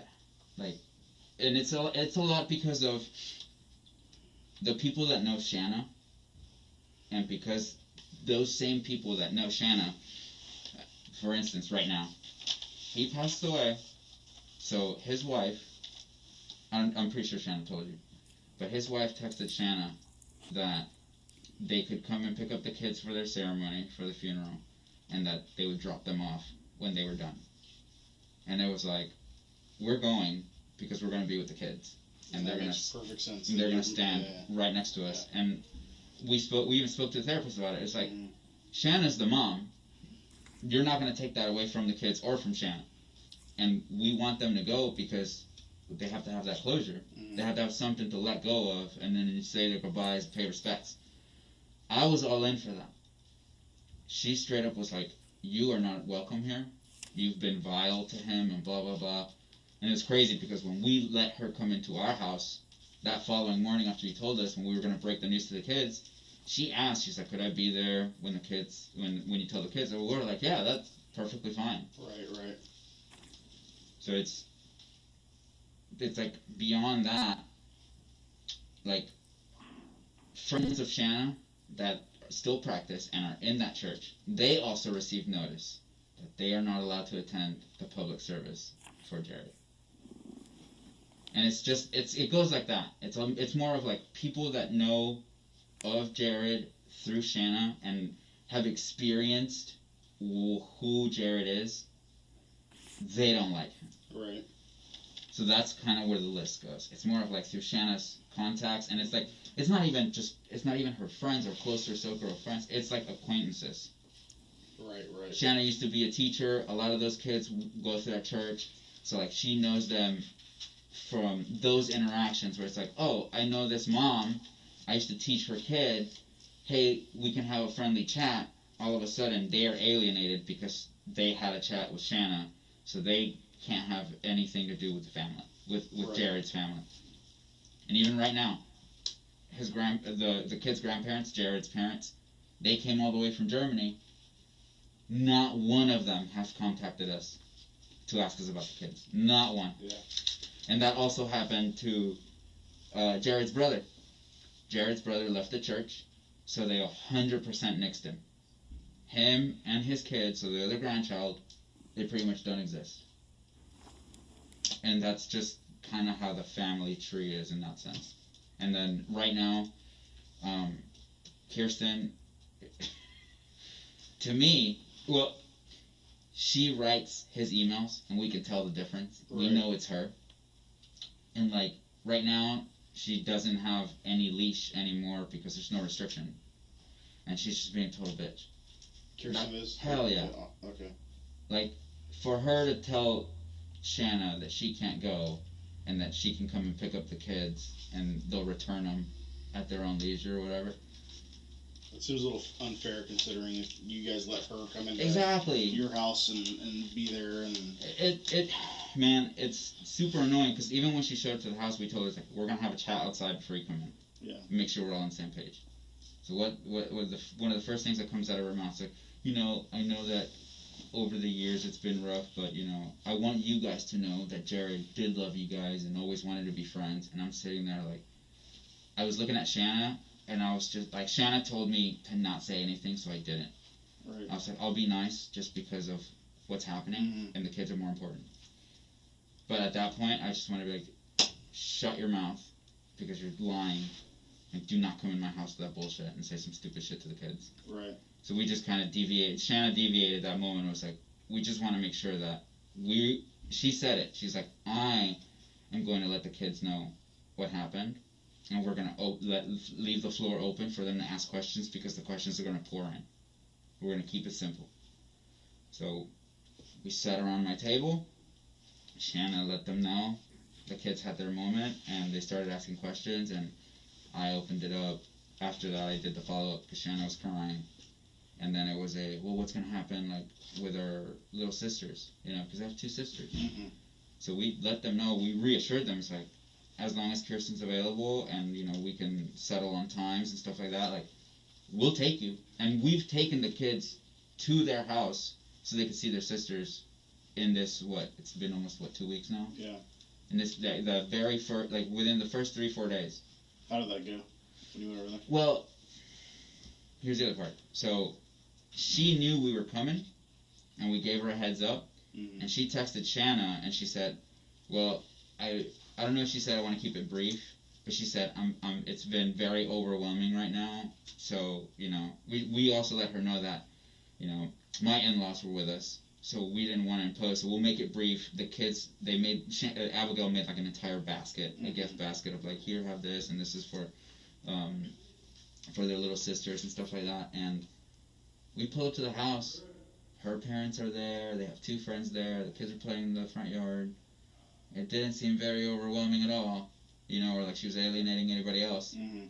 We had a conversation with her parents. Her mom was very,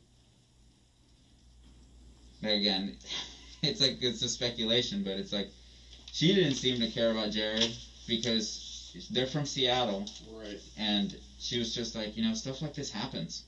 That's exactly what came out of her mouth. And she's sitting there talking to my in-laws. But then she like rerouted the entire thing, and her mom started talking about, we lost one of our grandsons in Texas, and that's when she got emotional.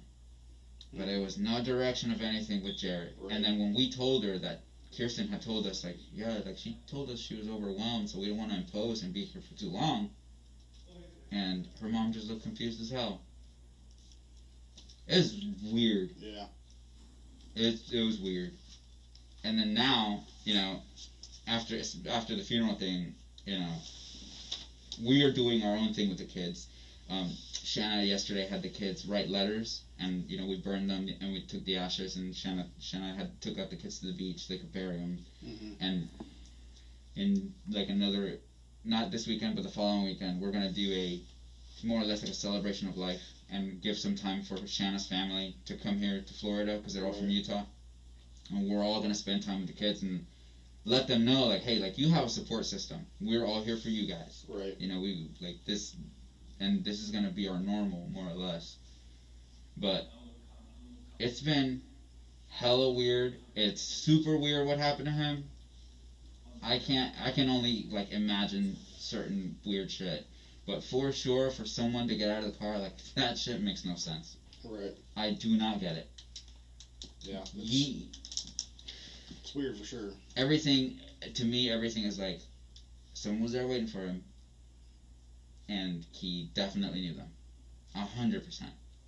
Because even if they were in front or they were behind them, whatever the hell, if he knew them and there was about to be trouble, he could just back that car up and get the hell out of there. Right. Or if they were behind him, he just floored it. Or if they were on foot, he could have floored it. I'm sitting here thinking of situations like, how would I handle something that's about to endanger me, and I have my kid in the back? Hell no. Yeah. So, I don't know. But what happened with him is strange. His family, they're acting like assholes. Kirsten's an asshole right now. Like, I just don't like any of them right now. I'm more focused on trying to get a routine, not just for the kids, but also for Shanna, because she's overwhelmed in the sense of she's trying to absorb all the kids' emotions when they are feeling overwhelmed. Like, they're having nightmares, shit like that, and I expect that. Mm-hmm. But then it's also like certain things are happening where it's like, oh, well, we're going to do this, and it's we don't have to do that anymore. Mm-hmm. Like, we don't have to do that anymore because there's no split. There is no, we have to do it our way and walk on eggshells because they're going to go back to their house and they have their way. Right. It's just our way, and I have to, like, remind Shanna, it's like, hey, you got to get a hold of this and, like, instill your discipline now because that's what the kids are going to nail. Right. And it's that has been the most difficult part. The kids, they have bounced back pretty well because they're not there every day, so they're not getting bombarded with the mourning of it every single day. They've been able to move forward, and like the school has been great, being that it's a private school and it's a lot smaller. Like the head of the school is involved, and she knows about the kids. She introduced them to a grief counselor, and we have access to that resource because of the school. Right. We have access to those teachers, and they love the kids. And that was another thing that happened. Kirsten called the school, talked to the headmistress, literally yelled at her for putting out information to the parents, which we gave to the school. We let them know, like, hey, the kid's dad passed away. Please inform the teachers so that way they can pass it on to the parents. That way their kids aren't insensitive to our kids. Of course. And we can prepare our kids better so they can get back in their routine of going to school. And when she released the letter, the head of the school, Kirsten lost her shit. She yelled at her, like, how dare you, like, I'm gonna instill some law where you can't pass that information. She's like, I'm gonna sue the school. And then when the head of the school told us about it, we were just like, what the hell is going on right now? Yeah. Maybe just emotions, I guess, I don't know. But, I don't get it, man. Yeah. I don't get it. A lot of this, I would say, the only thing that I am concerned about is I don't know what Jared was into, so I don't know if this is going to affect us in any way outside of coming here to talk to you guys. We don't mind. That's fine, because we don't know shit. Yeah. But at the same time, it's like, since we don't know anything, how does that affect my family right now? Of course. And it's been a concern for my parents, or for my in-laws, because of the fact that, like, they're wealthy people, and anything to do with Jared has always been more or less he doesn't like Shanna, and everything else that they dealt with was about money. Right. During the divorce, my in-laws, they paid for his school, and they've paid for all the son-in-law's school, because they have nothing but daughters. Right. And he tried to sue them because his lifestyle was about to change during the divorce. So it's just like a lot of the stuff with him, and from what they know of him, he was very money driven in that sense. But anything past that, we just don't know shit. How could this affect Shanna and the kids? I don't know. I don't know if he was involved with something that is to deal with money, and now because he's gone, is this going to affect Shanna in some way, shape, or form? You know. Yeah, I'd like to be able to tell you that we have all the answers, but we don't. Right. Everybody's just kind of lost right now, and like. So, yeah, I don't know anything else that I can answer for you guys. You know. Yeah, I mean, if I find something out that I can give some concrete information, I'll let you know. But please. Right now, that's not the case. Yeah. So. Yeah. But hey, thank you so much for coming down. I know it's not what anyone wants to do. Come spend their day with us, but no, we do appreciate it. And trust me, we get it. Like when Shanna told me, she's like, hey, one of the detectives just called me and they want to talk to us. So like, I was like, well, I can't do it right now. They're always welcome. I was like, did they come over? Like you guys have come over before, and we're right there. Yeah. I thought you meant downtown. No. By the way, and I was like, oh shit, we're gonna have to make time. Yeah. You know. So that's why we pushed it for today. Yeah. And then the rest of that was like Shanna was like, well, what could we tell them? And I told her, I was like, we tell them what we know, which is our interactions with Jared, how Kirsten is being a total bitch right now, and how this has been. For me, this has only been for 4 years. Mm-hmm. For Shanna, it's been like 7-8 years. And then before the divorce, it was everything that she dealt with him. Right. So... Yeah. Well, like I told Shanna, we don't know what we don't know until we know it, so we don't know what's going to help and what isn't. So right. At this point, we're just trying to get to know Jared, because if he was into something, the only way we're going to find out about it is to find out his background and stuff. So. Right. But we really do appreciate it, man. Absolutely. Yeah. We'll walk you out.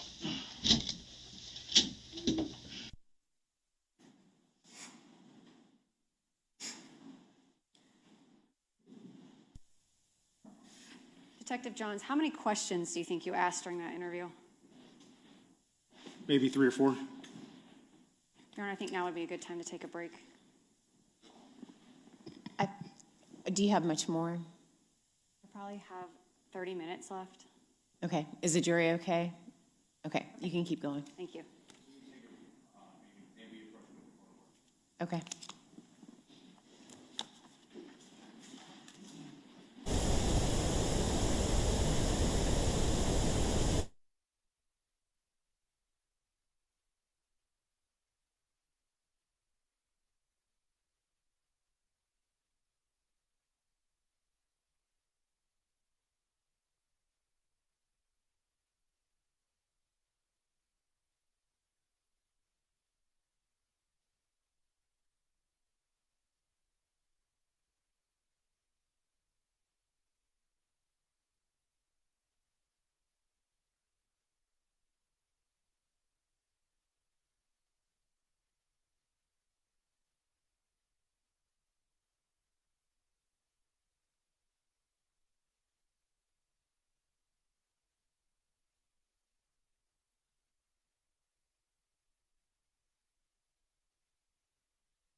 Ms. Stifler, you can proceed.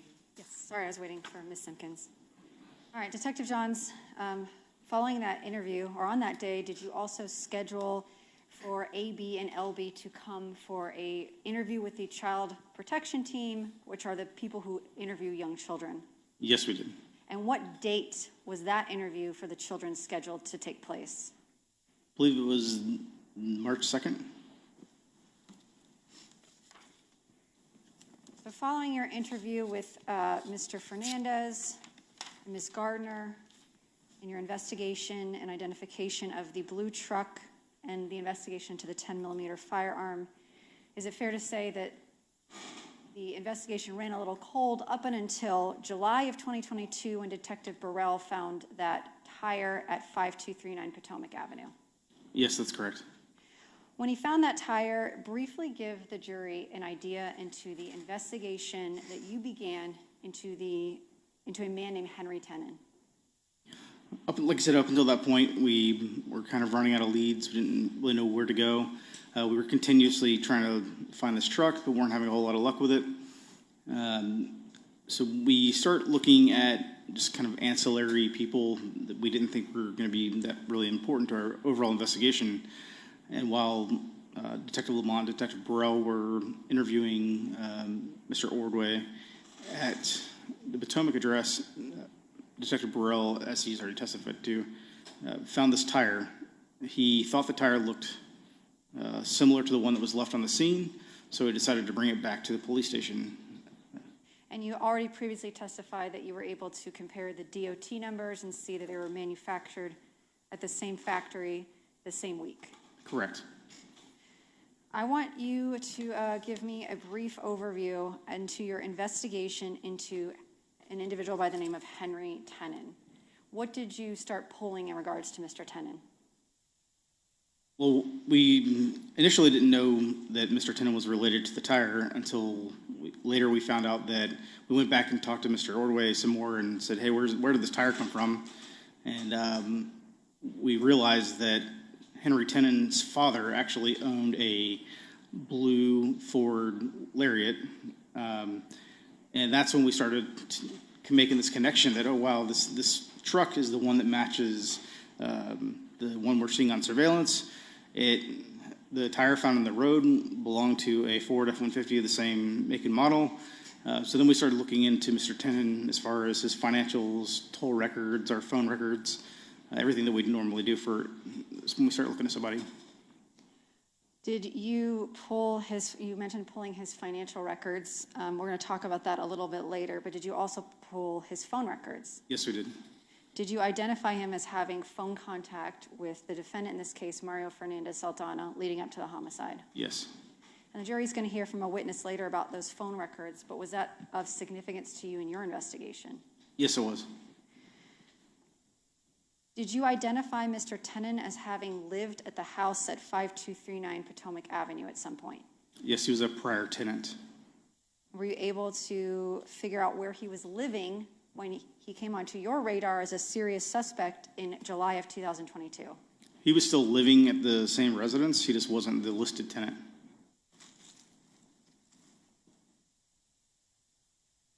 And at this point, you had not identified the shooter that we saw on the compilation video earlier. Correct. But you were aware that the shooter that you saw on video appeared to be a tall black male. Yes, that's correct. Can you describe for the jury Mr. Tenon's physical appearance? He is a very broad-shouldered, very tall black male. Did you also did you consider interviewing Mr. Tenon as a suspect in the case at that point?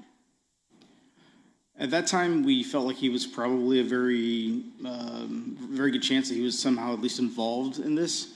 So when we have a suspect like that, what we like to do is kind of take a step back and learn as much about them as we can before we just go in and start questioning them. And to learn as much about him as you can, did you interview people that were associated with him? Well, first we pulled his financials and records and all that stuff, and then we started talking to the people who knew him. Did that include individuals he worked with and his bosses at his job? Yes. Where did you discover Mr. Tenon worked when you were investigating him? Sorry. Monessen Pallets. Where is Monessen Pallets? Maybe 1.5 miles, 2 miles from the Potomac residence. So that would be in the northwest quadrant of Jacksonville, Florida? That's correct.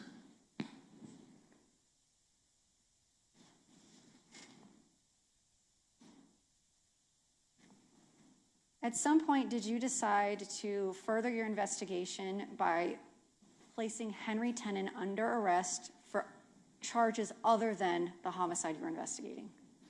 Yes, part of, once we realized that he was a suspect and likely had some type of involvement in this, we did start surveilling him, and eventually we knew that he did not have a valid driver's license and had been a habitual traffic offender, so we decided at that point to go ahead and arrest him. And what charges did you arrest him on? Felony DWLS or driving while license is suspended, and then I believe he was also charged with having a firearm as a convicted felon. And the firearm he had, was that a firearm you actually collected during his arrest? Yes, it was, I believe it was actually ruled as an antique shotgun. It was not a handgun or a 10mm firearm? No, Was it operable? I don't believe so. Did it meet the legal definition of firearm such that you all could proceed with that investigation? No.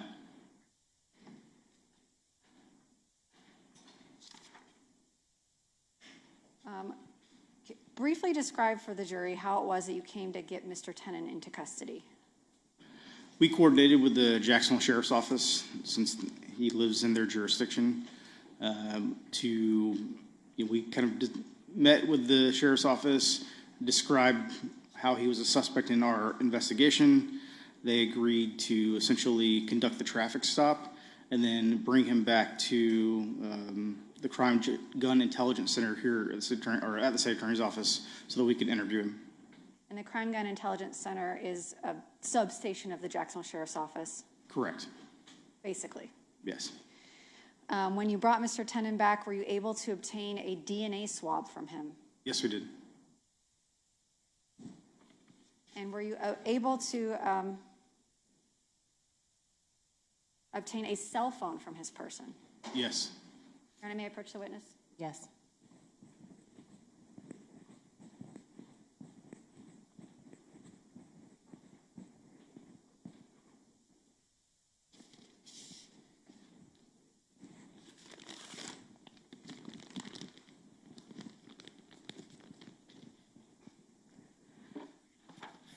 When you arrested Mr. Tennant in August for driving on a suspended license, what vehicle was he driving?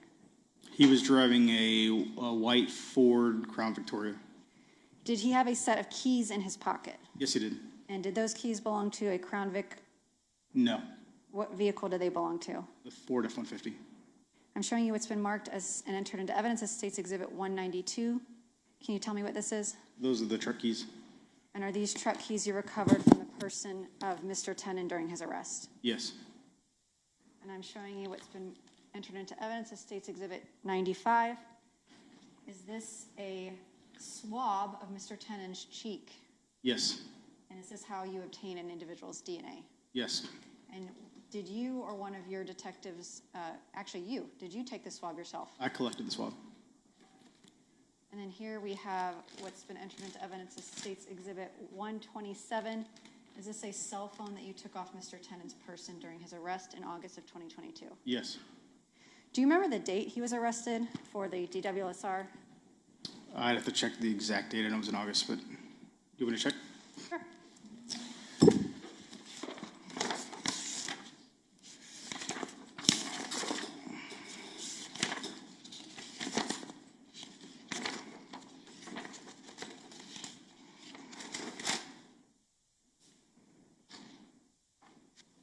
It was August 18th.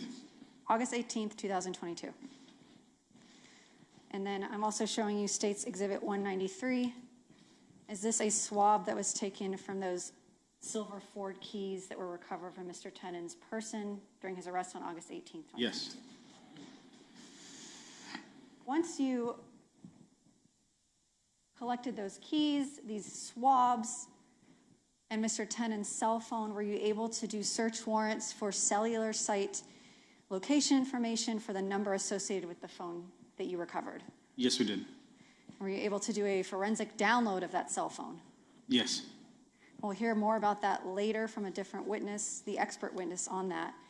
But overall, in general, did the cell site data from Mr. Tennant's cell phone place him in Jacksonville Beach the night of February 16th, 2022? Yes, it did.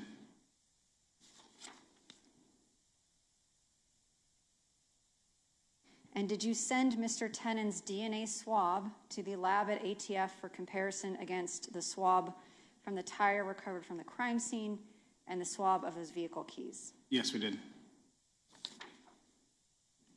What were the results that were relayed to you? Was Mr. Tennant's DNA included on that tire and those keys? Yeah, not using the language the analysts Well, would they're going to probably hear use. from the DNA expert. Okay. But Yes, it was basically a matched. in terms of your investigation, were you able to confirm at that point, based on the cell site location data, the appearance of the shooter on camera, and those DNA results, that Henry Tenen, you believed at that point in your investigation to be the shooter. Yes, that's correct. So did you obtain a search warrant for Henry Tenen's belongings at 5239 Potomac Avenue? Yes. And do you recall what date it was that you executed the search warrant at Potomac Avenue? I'm just going to look at my record real quick. It's been in October. It was October 5th. Okay. I'm showing you, I'm going to go through some photographs fairly quickly and go through some items you collected at the house. This is States 101. Is this 5239 Potomac Avenue? Yes, it is. And does this picture accurately and fairly depict how the house looked and the appearance of the house in October of 2022? Yes, it is. And in States 102, are we just seeing another view of that home? Correct. Just the angle from the other side of that vehicle. States 103, is this the entrance of the house? Yes. Entryway into the home? Correct. 104, we see some bedrooms, and we see that the tile has been ripped up off the floor. Correct. 105, there is, how many bedrooms are in this house total? I believe there are 3 bedrooms. This is just another view of that same hallway. Right. 106, as I go through these, if you could just briefly narrate for the jury. Yeah, this is just the bathroom. 107. One of the other bedrooms. 108. Another bedroom. In States 109, was there mail for this address in Mr. Tenen's name at the residence? Correct. 110, more mail in Mr. Tenen's name. 111, what is this we're looking at? This is just the kitchen. 112. Another picture of the bathroom. 113, we see the bathroom and the sink is broken. Correct. States 114, is this the interior of the garage? That's correct. 115, another view of the garage. Yes. 116, inside the garage looking out. Yes.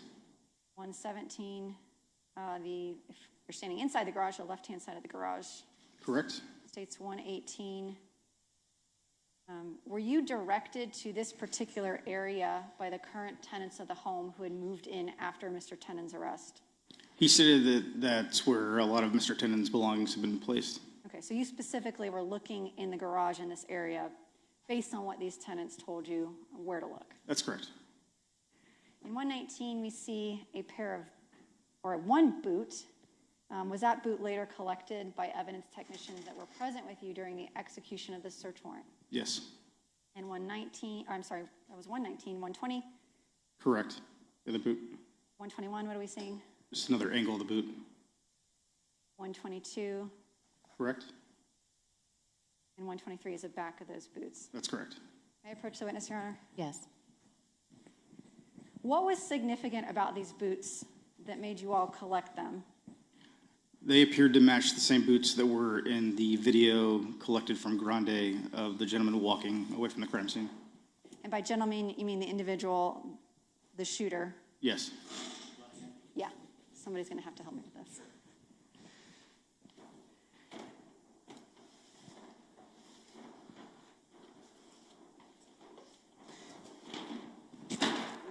Uh-oh. Okay. Just right here is fine. You can put it right here for now. Sure. Detective Johns, if you stand up, can you see the boots that are here? I can see them. Okay. Those are the same boots we collected. These are the boots that are collected. And you believe them to be consistent with the boots you can see on the shooter on the surveillance video the jury's watched previously? That's correct. Did you also collect a jacket in the home? Yes. And why did you collect, well, you collected several jackets, but in particular in examining these jackets afterwards, and this is States 128, what was significant about this particular jacket? It also appeared to match the jacket that was being worn by the shooter.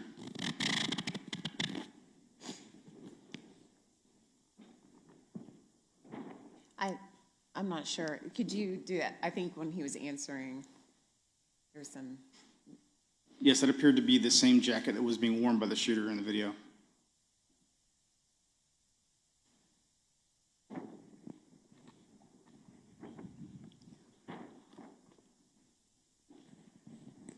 I'm going to go through the rest of these photos fairly quickly.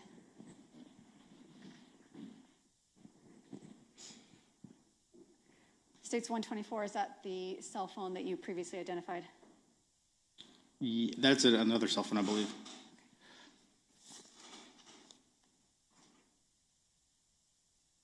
I'm sorry, you're correct.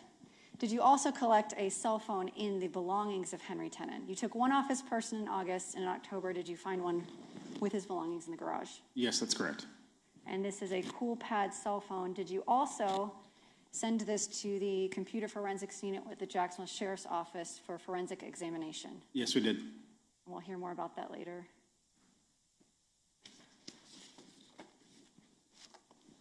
The jury's going to hear from ATF about the recovery of the blue two-toned truck. But I want you to explain to the jury how it was that you eventually located the suspect vehicle in this case. Once I received Mr. Tennant's financial records, I located a transaction for a tow service. We then used his toll records and his data, location data, to basically see where he was at on that day, and we were able to track down the location of the truck.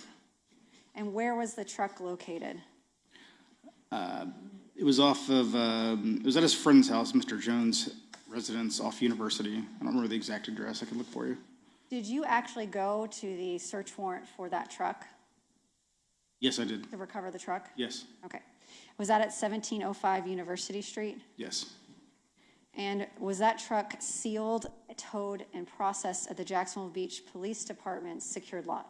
Yes, it was. And were you present for the processing of that truck? Yes. I'm going to go through some. This is States 144. It's a picture of those keys I just showed you. Were you able to unlock the vehicle with those keys? Yes. We're seeing here States Exhibit 145. Is this the Ford F-150 that you recovered at 1705 University Street and processed at Jacksonville Beach? Yes, that's correct. And we can see that it is, in fact, a Ford two-toned F-150.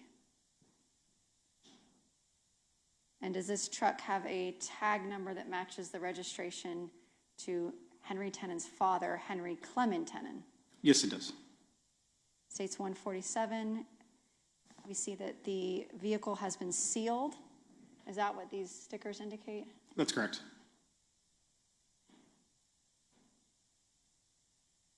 States 148 is the bed of the truck. Correct. States 149, what are we looking at here?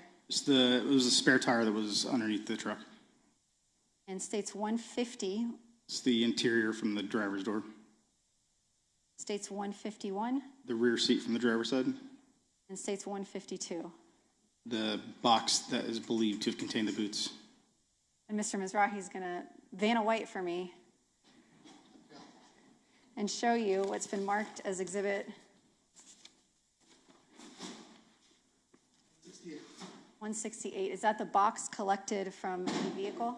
Yes, it is. Or was the box collected from the vehicle? Exhibit 153, what are we looking at here? It's the passenger side front seat. States 154. Passenger side back seat. States 155. Can you explain to the jury what you found in the truck that you believe to be of evidentiary value and led to further investigation? So if you've ever had business checks, they typically come with a stub that the business owner can retain so they can write a record of who they wrote the check to. This was found inside the truck and is basically the stub off of 3 business checks, but all 3 of them are still intact. I'm going to show this. This is States Exhibit 167. Are these the 3 check stubs that you recovered in the vehicle? Yes, they are. The same ones depicted in this photograph.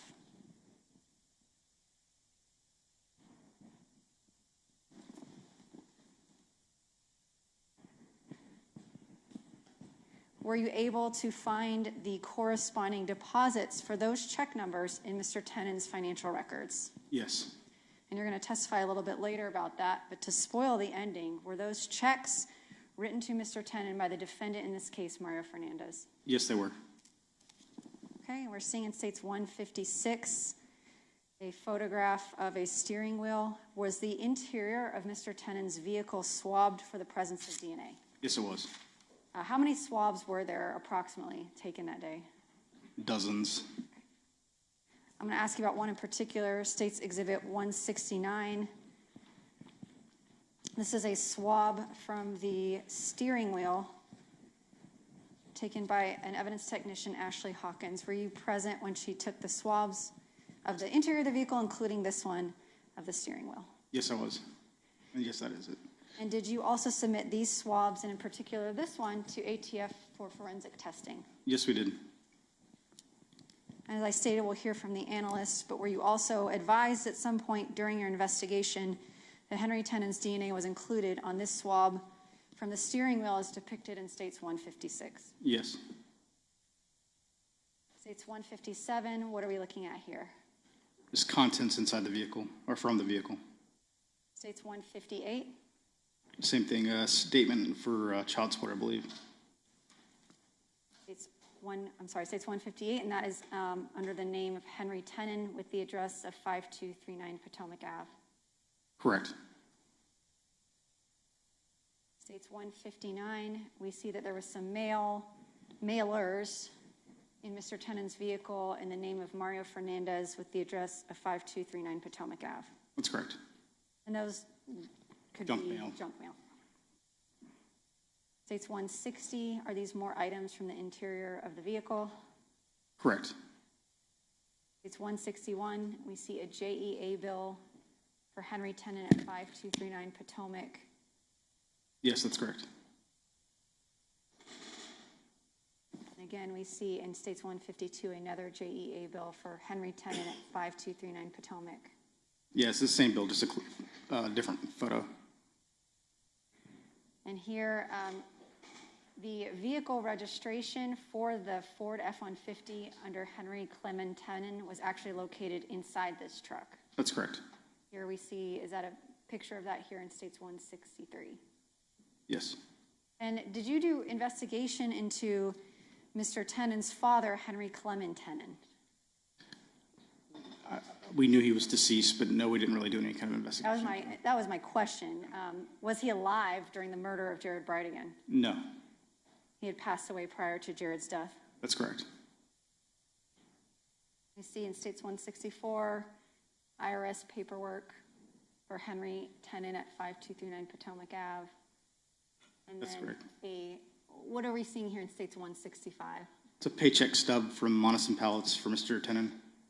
And it says Henry Tennant, 5239 Potomac Avenue, earnings for piecework. Was he paid by the piece, I guess, for his labor at Augustine Pallets? As I understand it, yes. So What are we seeing here in States 166? it's for would probably be an ATM receipt for a cash withdrawal from PNC Bank. And so this ATM receipt was located in the blue Ford F-150? That's correct. And the date and transaction for this March. transaction, you'll testify about that later. States Exhibit 200, who is this? That's Mr. Henry Tennant.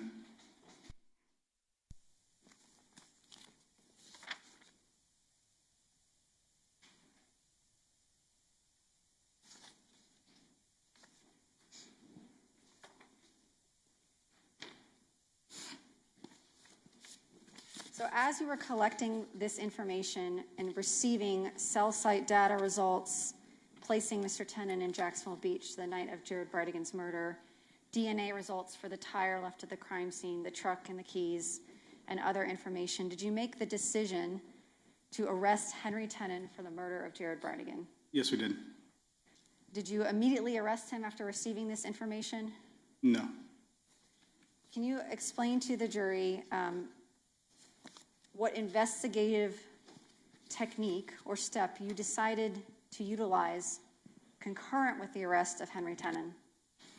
We decided to use the arrest as what they call a tickle, because we were going to do a T3 wire, or what is commonly referred to as a wiretap, on people that we believed were also involved in the homicide.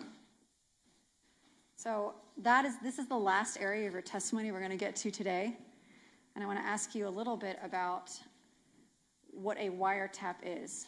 Can you explain to the jury what a wiretap is? It is the most intrusive thing that the government could probably do to a person, and that is to listen to your private phone conversations. It's something that we take very seriously. There's a long process. A written affidavit has to go before the state attorney, who has to sign off on it, and then go before a judge. And only then, if it's approved, do we get the authorization to listen to these telephone conversations. In this case, when did you decide to arrest Mr. Tenen? What was the, I guess, target date for his arrest to complete this wiretap? I believe it was in August. I'm going to check my notes here. I'm sorry, not the decision to seek the wiretap, the date that Mr. Tenen was going to be arrested while the wiretap was up and running. Give me 1 second. Just want to check my notes.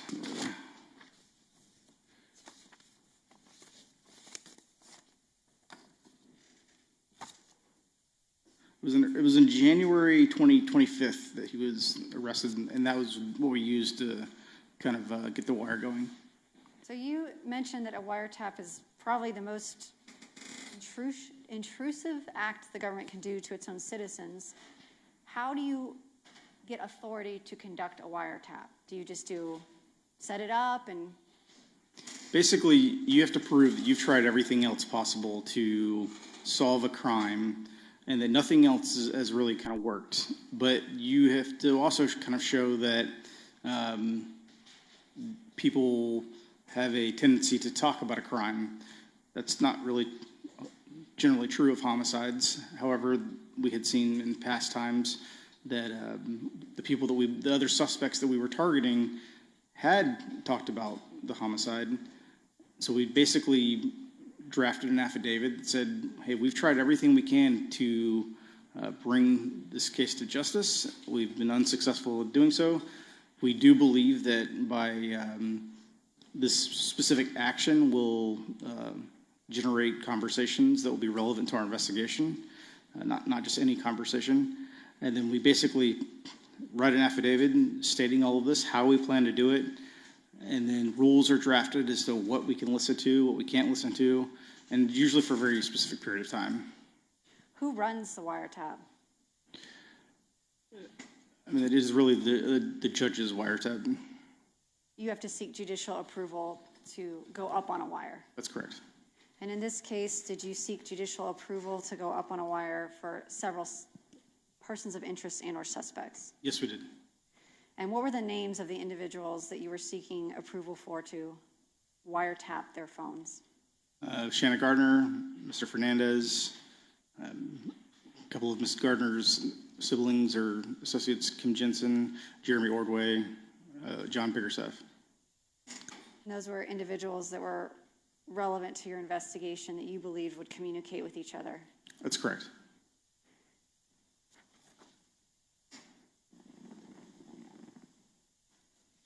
The focus for wiretap is on specific individuals, but do you just put their names in the affidavit? How do you identify who you'll be listening to? Well, first we have to basically identify that the number that we have for that person is actually associated with that person. That is their actual telephone number. We also have to identify the individual and make sure that we're targeting the right person. We're not listening to someone else's conversations. And so basically that's all part of the affidavit that would be put in front of the judge. Are you allowed to listen to everything people are talking about on a wiretap? No, they're basically, there'd be people who would be trained with certain guidelines that would be issued by the court as to what you can and can't listen to. They might listen to a very small snippet of a conversation. If it's determined that the conversation is basically irrelevant to our investigation, then they would stop listening for a little while. And then if the conversation were to go on, then they might listen again to make sure that it's still a relevant conversation. But they're only listening for things that are actually relevant to our actual investigation. And who determines the guidelines for when you can listen and not listen to a conversation? That'd be all part of the stipulations that the judge would stipulate. So the judge gives you parameters for what you can and can't listen to? That's correct. Are those time related and content related? Correct. It'd be something like, oh, you can listen for so many seconds, If you determine that they're having a relevant conversation, you need to stop listening maybe for a minute or two, then you can go back and check the phone call. Same thing, if they start off talking about a relevant topic, but then stop talking about it, you can only listen for so many seconds and then you would need to stop. And are there fail-safes and protections in place to prevent you from intercepting privileged communications? Any number that we knew that would be a privileged person that we knew about, we would program that into the software, and that would automatically block those calls from coming up on the listener's screen. If it was a conversation our number that we missed, and it was realized, as soon as it was realized, they would stop recording the call. You mentioned earlier a phrase, tickle the wire. Can you explain to the jury what that means? It's an event that is basically prearranged by law enforcement, so it spurs conversation about the actual crime that we're trying to record. And the event that you're going to use to spur conversation, does that also have to be outlined in the affidavit and approved by the judge? Yes, it does. In this case, in January of 2023, you said you were going to use the arrest of Henry Tenen to spur conversation or tickle the wire. That's correct. How was that plan in place to come about? What was the mode of communicating to these suspects that Henry Tenen was arrested or going to be arrested? A news conference was going to be held announcing the arrest of Henry Tenen for the murder of Jared Bridegan. A news conference was going to be held by whom? Jackson Beach Police. And was that news conference planned in order to elicit conversation? Yes, it was. And can you explain to the jury how it was that you disseminated that information out into the community? We disseminated it through the media. So you announced to the media you were having a press conference. What did you tell the media that you were going to do? Well, I think it was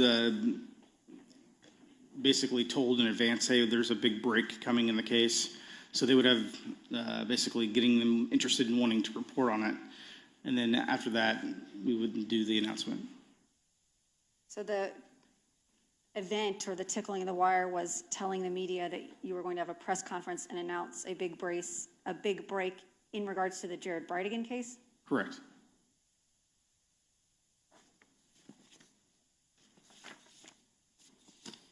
And did you have that press conference? Yes. Were you up on the wire before the press conference? Yes.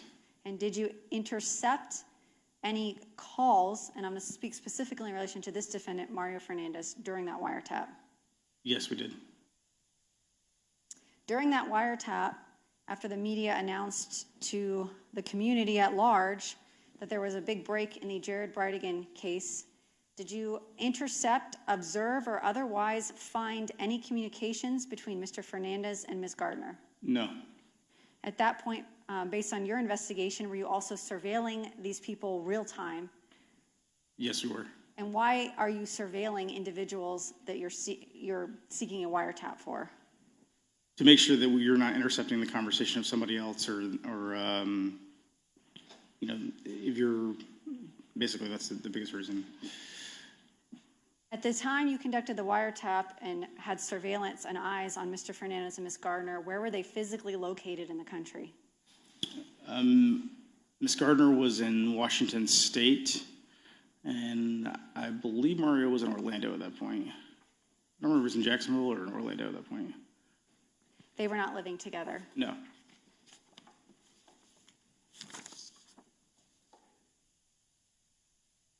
Following the arrest of Henry Tenen and that wiretap, did you later seek an indictment against Mario Fernandez for the murder of Jared Bridegan? Yes, we did. And did you all effectuate that indictment and arrest him in March of 2023? Yes. Did you hold another press conference then? I don't believe so. When you arrested Mr. Fernandez, did you obtain a phone off of his person? Yes. May I approach the witness, Your Honor? Yes.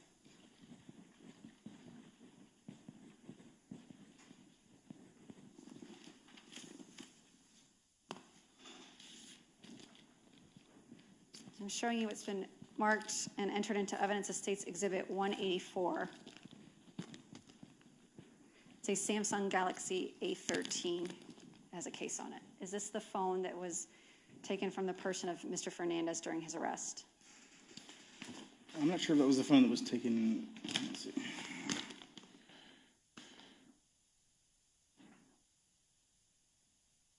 Yes, that was. If I grabbed the wrong phone. That was the phone. It is his phone. Yes. It's Mr. Fernandez's Yes. phone. 184.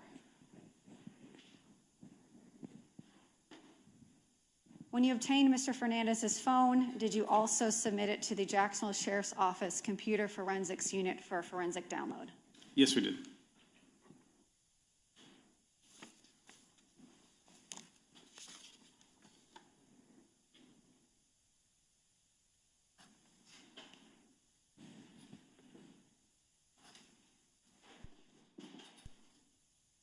I have one last thing to show you before we conclude with you for now. I want to show you what's been entered into evidence as State's Exhibit 194. It is a video dated January 25th, 2023. Is that the day that you all arrested Henry Tenen for the murder of Jared Bridegan? Yes. And we're seeing a room or building here. What area, location is this that we see? That is the CJIC office. The Crime Gun Intelligence Center. Yes. And I'm going to play this video. It doesn't have sound. It's audio only. You mean video? There's no audio.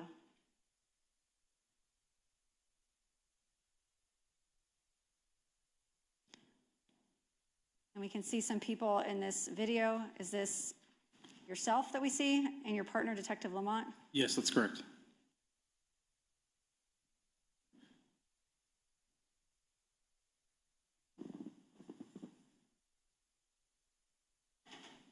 In this video, in the upper right-hand corner, says Axon Body 2. Is this being recorded with a video camera or a phone or a body camera? It's a JSO body camera. Does Jacksonville Beach have body cams? At this time, no. Okay. And we see an individual here where at 15:34:18 in the timestamp, who is the individual we see walking in the green jumpsuit? Mr. Henry Tenen.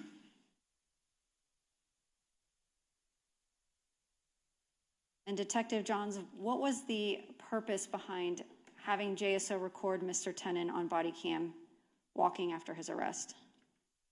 He has a very unique gait or style of walking, and that was to show that it matched the style of walking that was on the surveillance video from Grotto.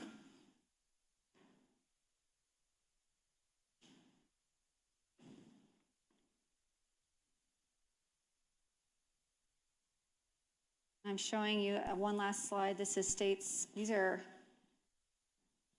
is this a slide that you or one of your teammates spliced together of different surveillance clips that you recovered from February 16, 2022? Yes, that's correct.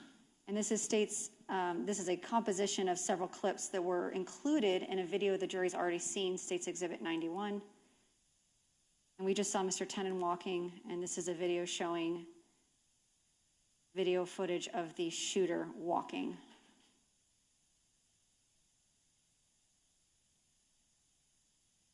And you all made this in order to compare the gait of Mr. Tenen to the gait of the individual you see here. That's correct. And here in this video, you were referencing earlier that you collected some boots and a jacket that appeared consistent with video footage that you had obtained. That's correct.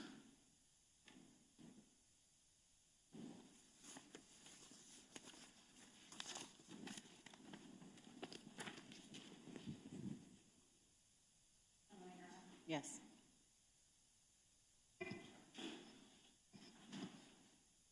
Now, that concludes my questions at this time. We're going to recall Detective Johns later in the State's case. Okay. Members of the jury, we're going to end today's session, and if you would just leave your notepads on your chair.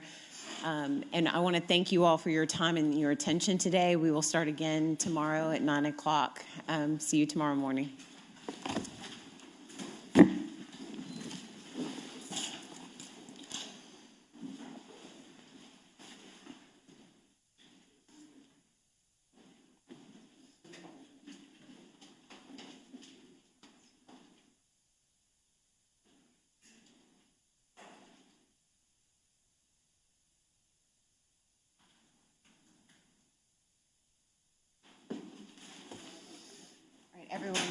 Everyone may be seated.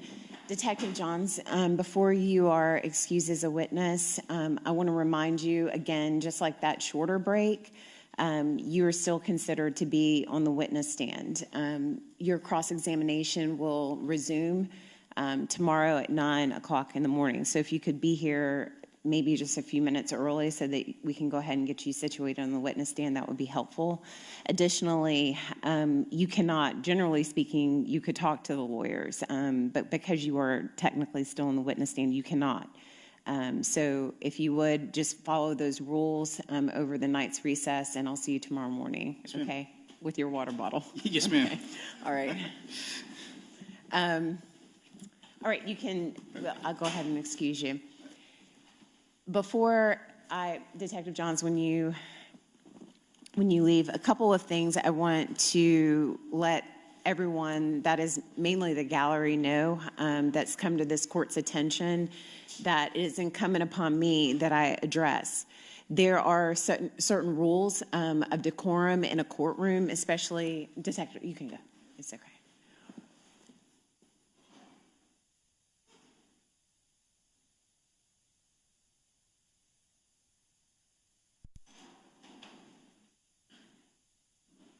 Okay, so there are certain rules of decorum that have to be enforced in a courtroom of law.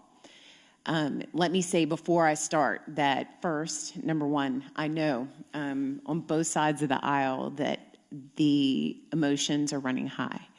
Number two is that this court is sensitive to both sides basically settling something that is so close to emotion and heart.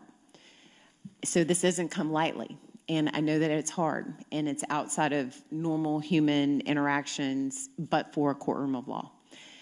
There are a couple of things. Disputes in a courtroom of law have to be resolved by the fact finder.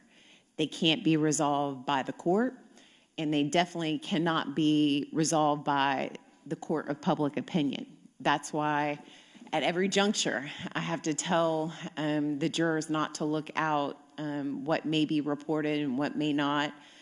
People on the internet, their opinions do not matter. But what does matter is that we cannot have any distraction whatsoever. And I'm not saying, and I will say for the record, I've been looking at the evidence, not necessarily, and at the jury, I haven't been as attentive to what's going on in the gallery, but it has been recorded by the cameras in the courtroom that there have been expressions of either disapproval or approval, and there cannot be any. And when I say none, I mean absolutely none. There haven't been any sounds, but there can't be head shaking, head nodding.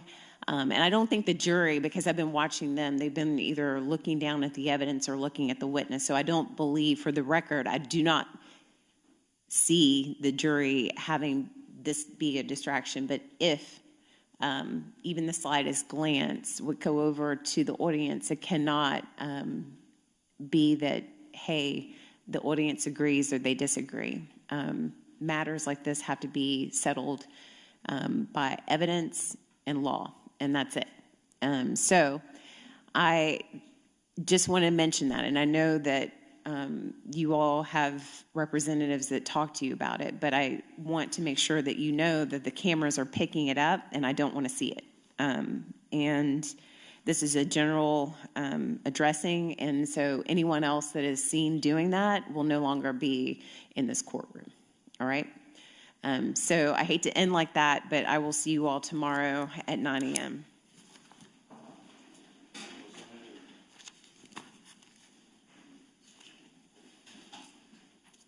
Oh.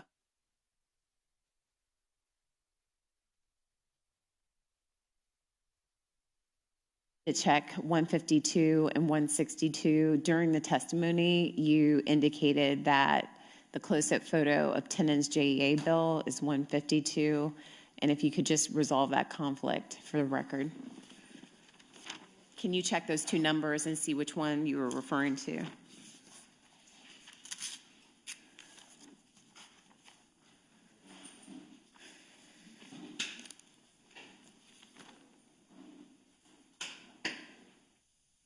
Is it only electronically?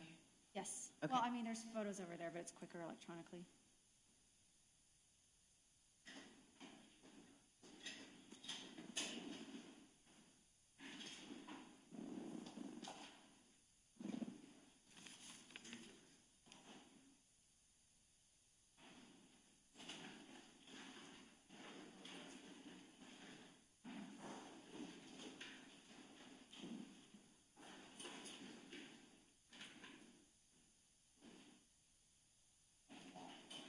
Can you go back? I think it just was mislabeled by my paralegal. What is it? It's The JEA bill. supposed to be 162. It's Okay. labeled in the binder. It is. So for the record, when Ms. Stifler was referring to that exhibit, it's 162. All right. Court's adjourned. Thank you.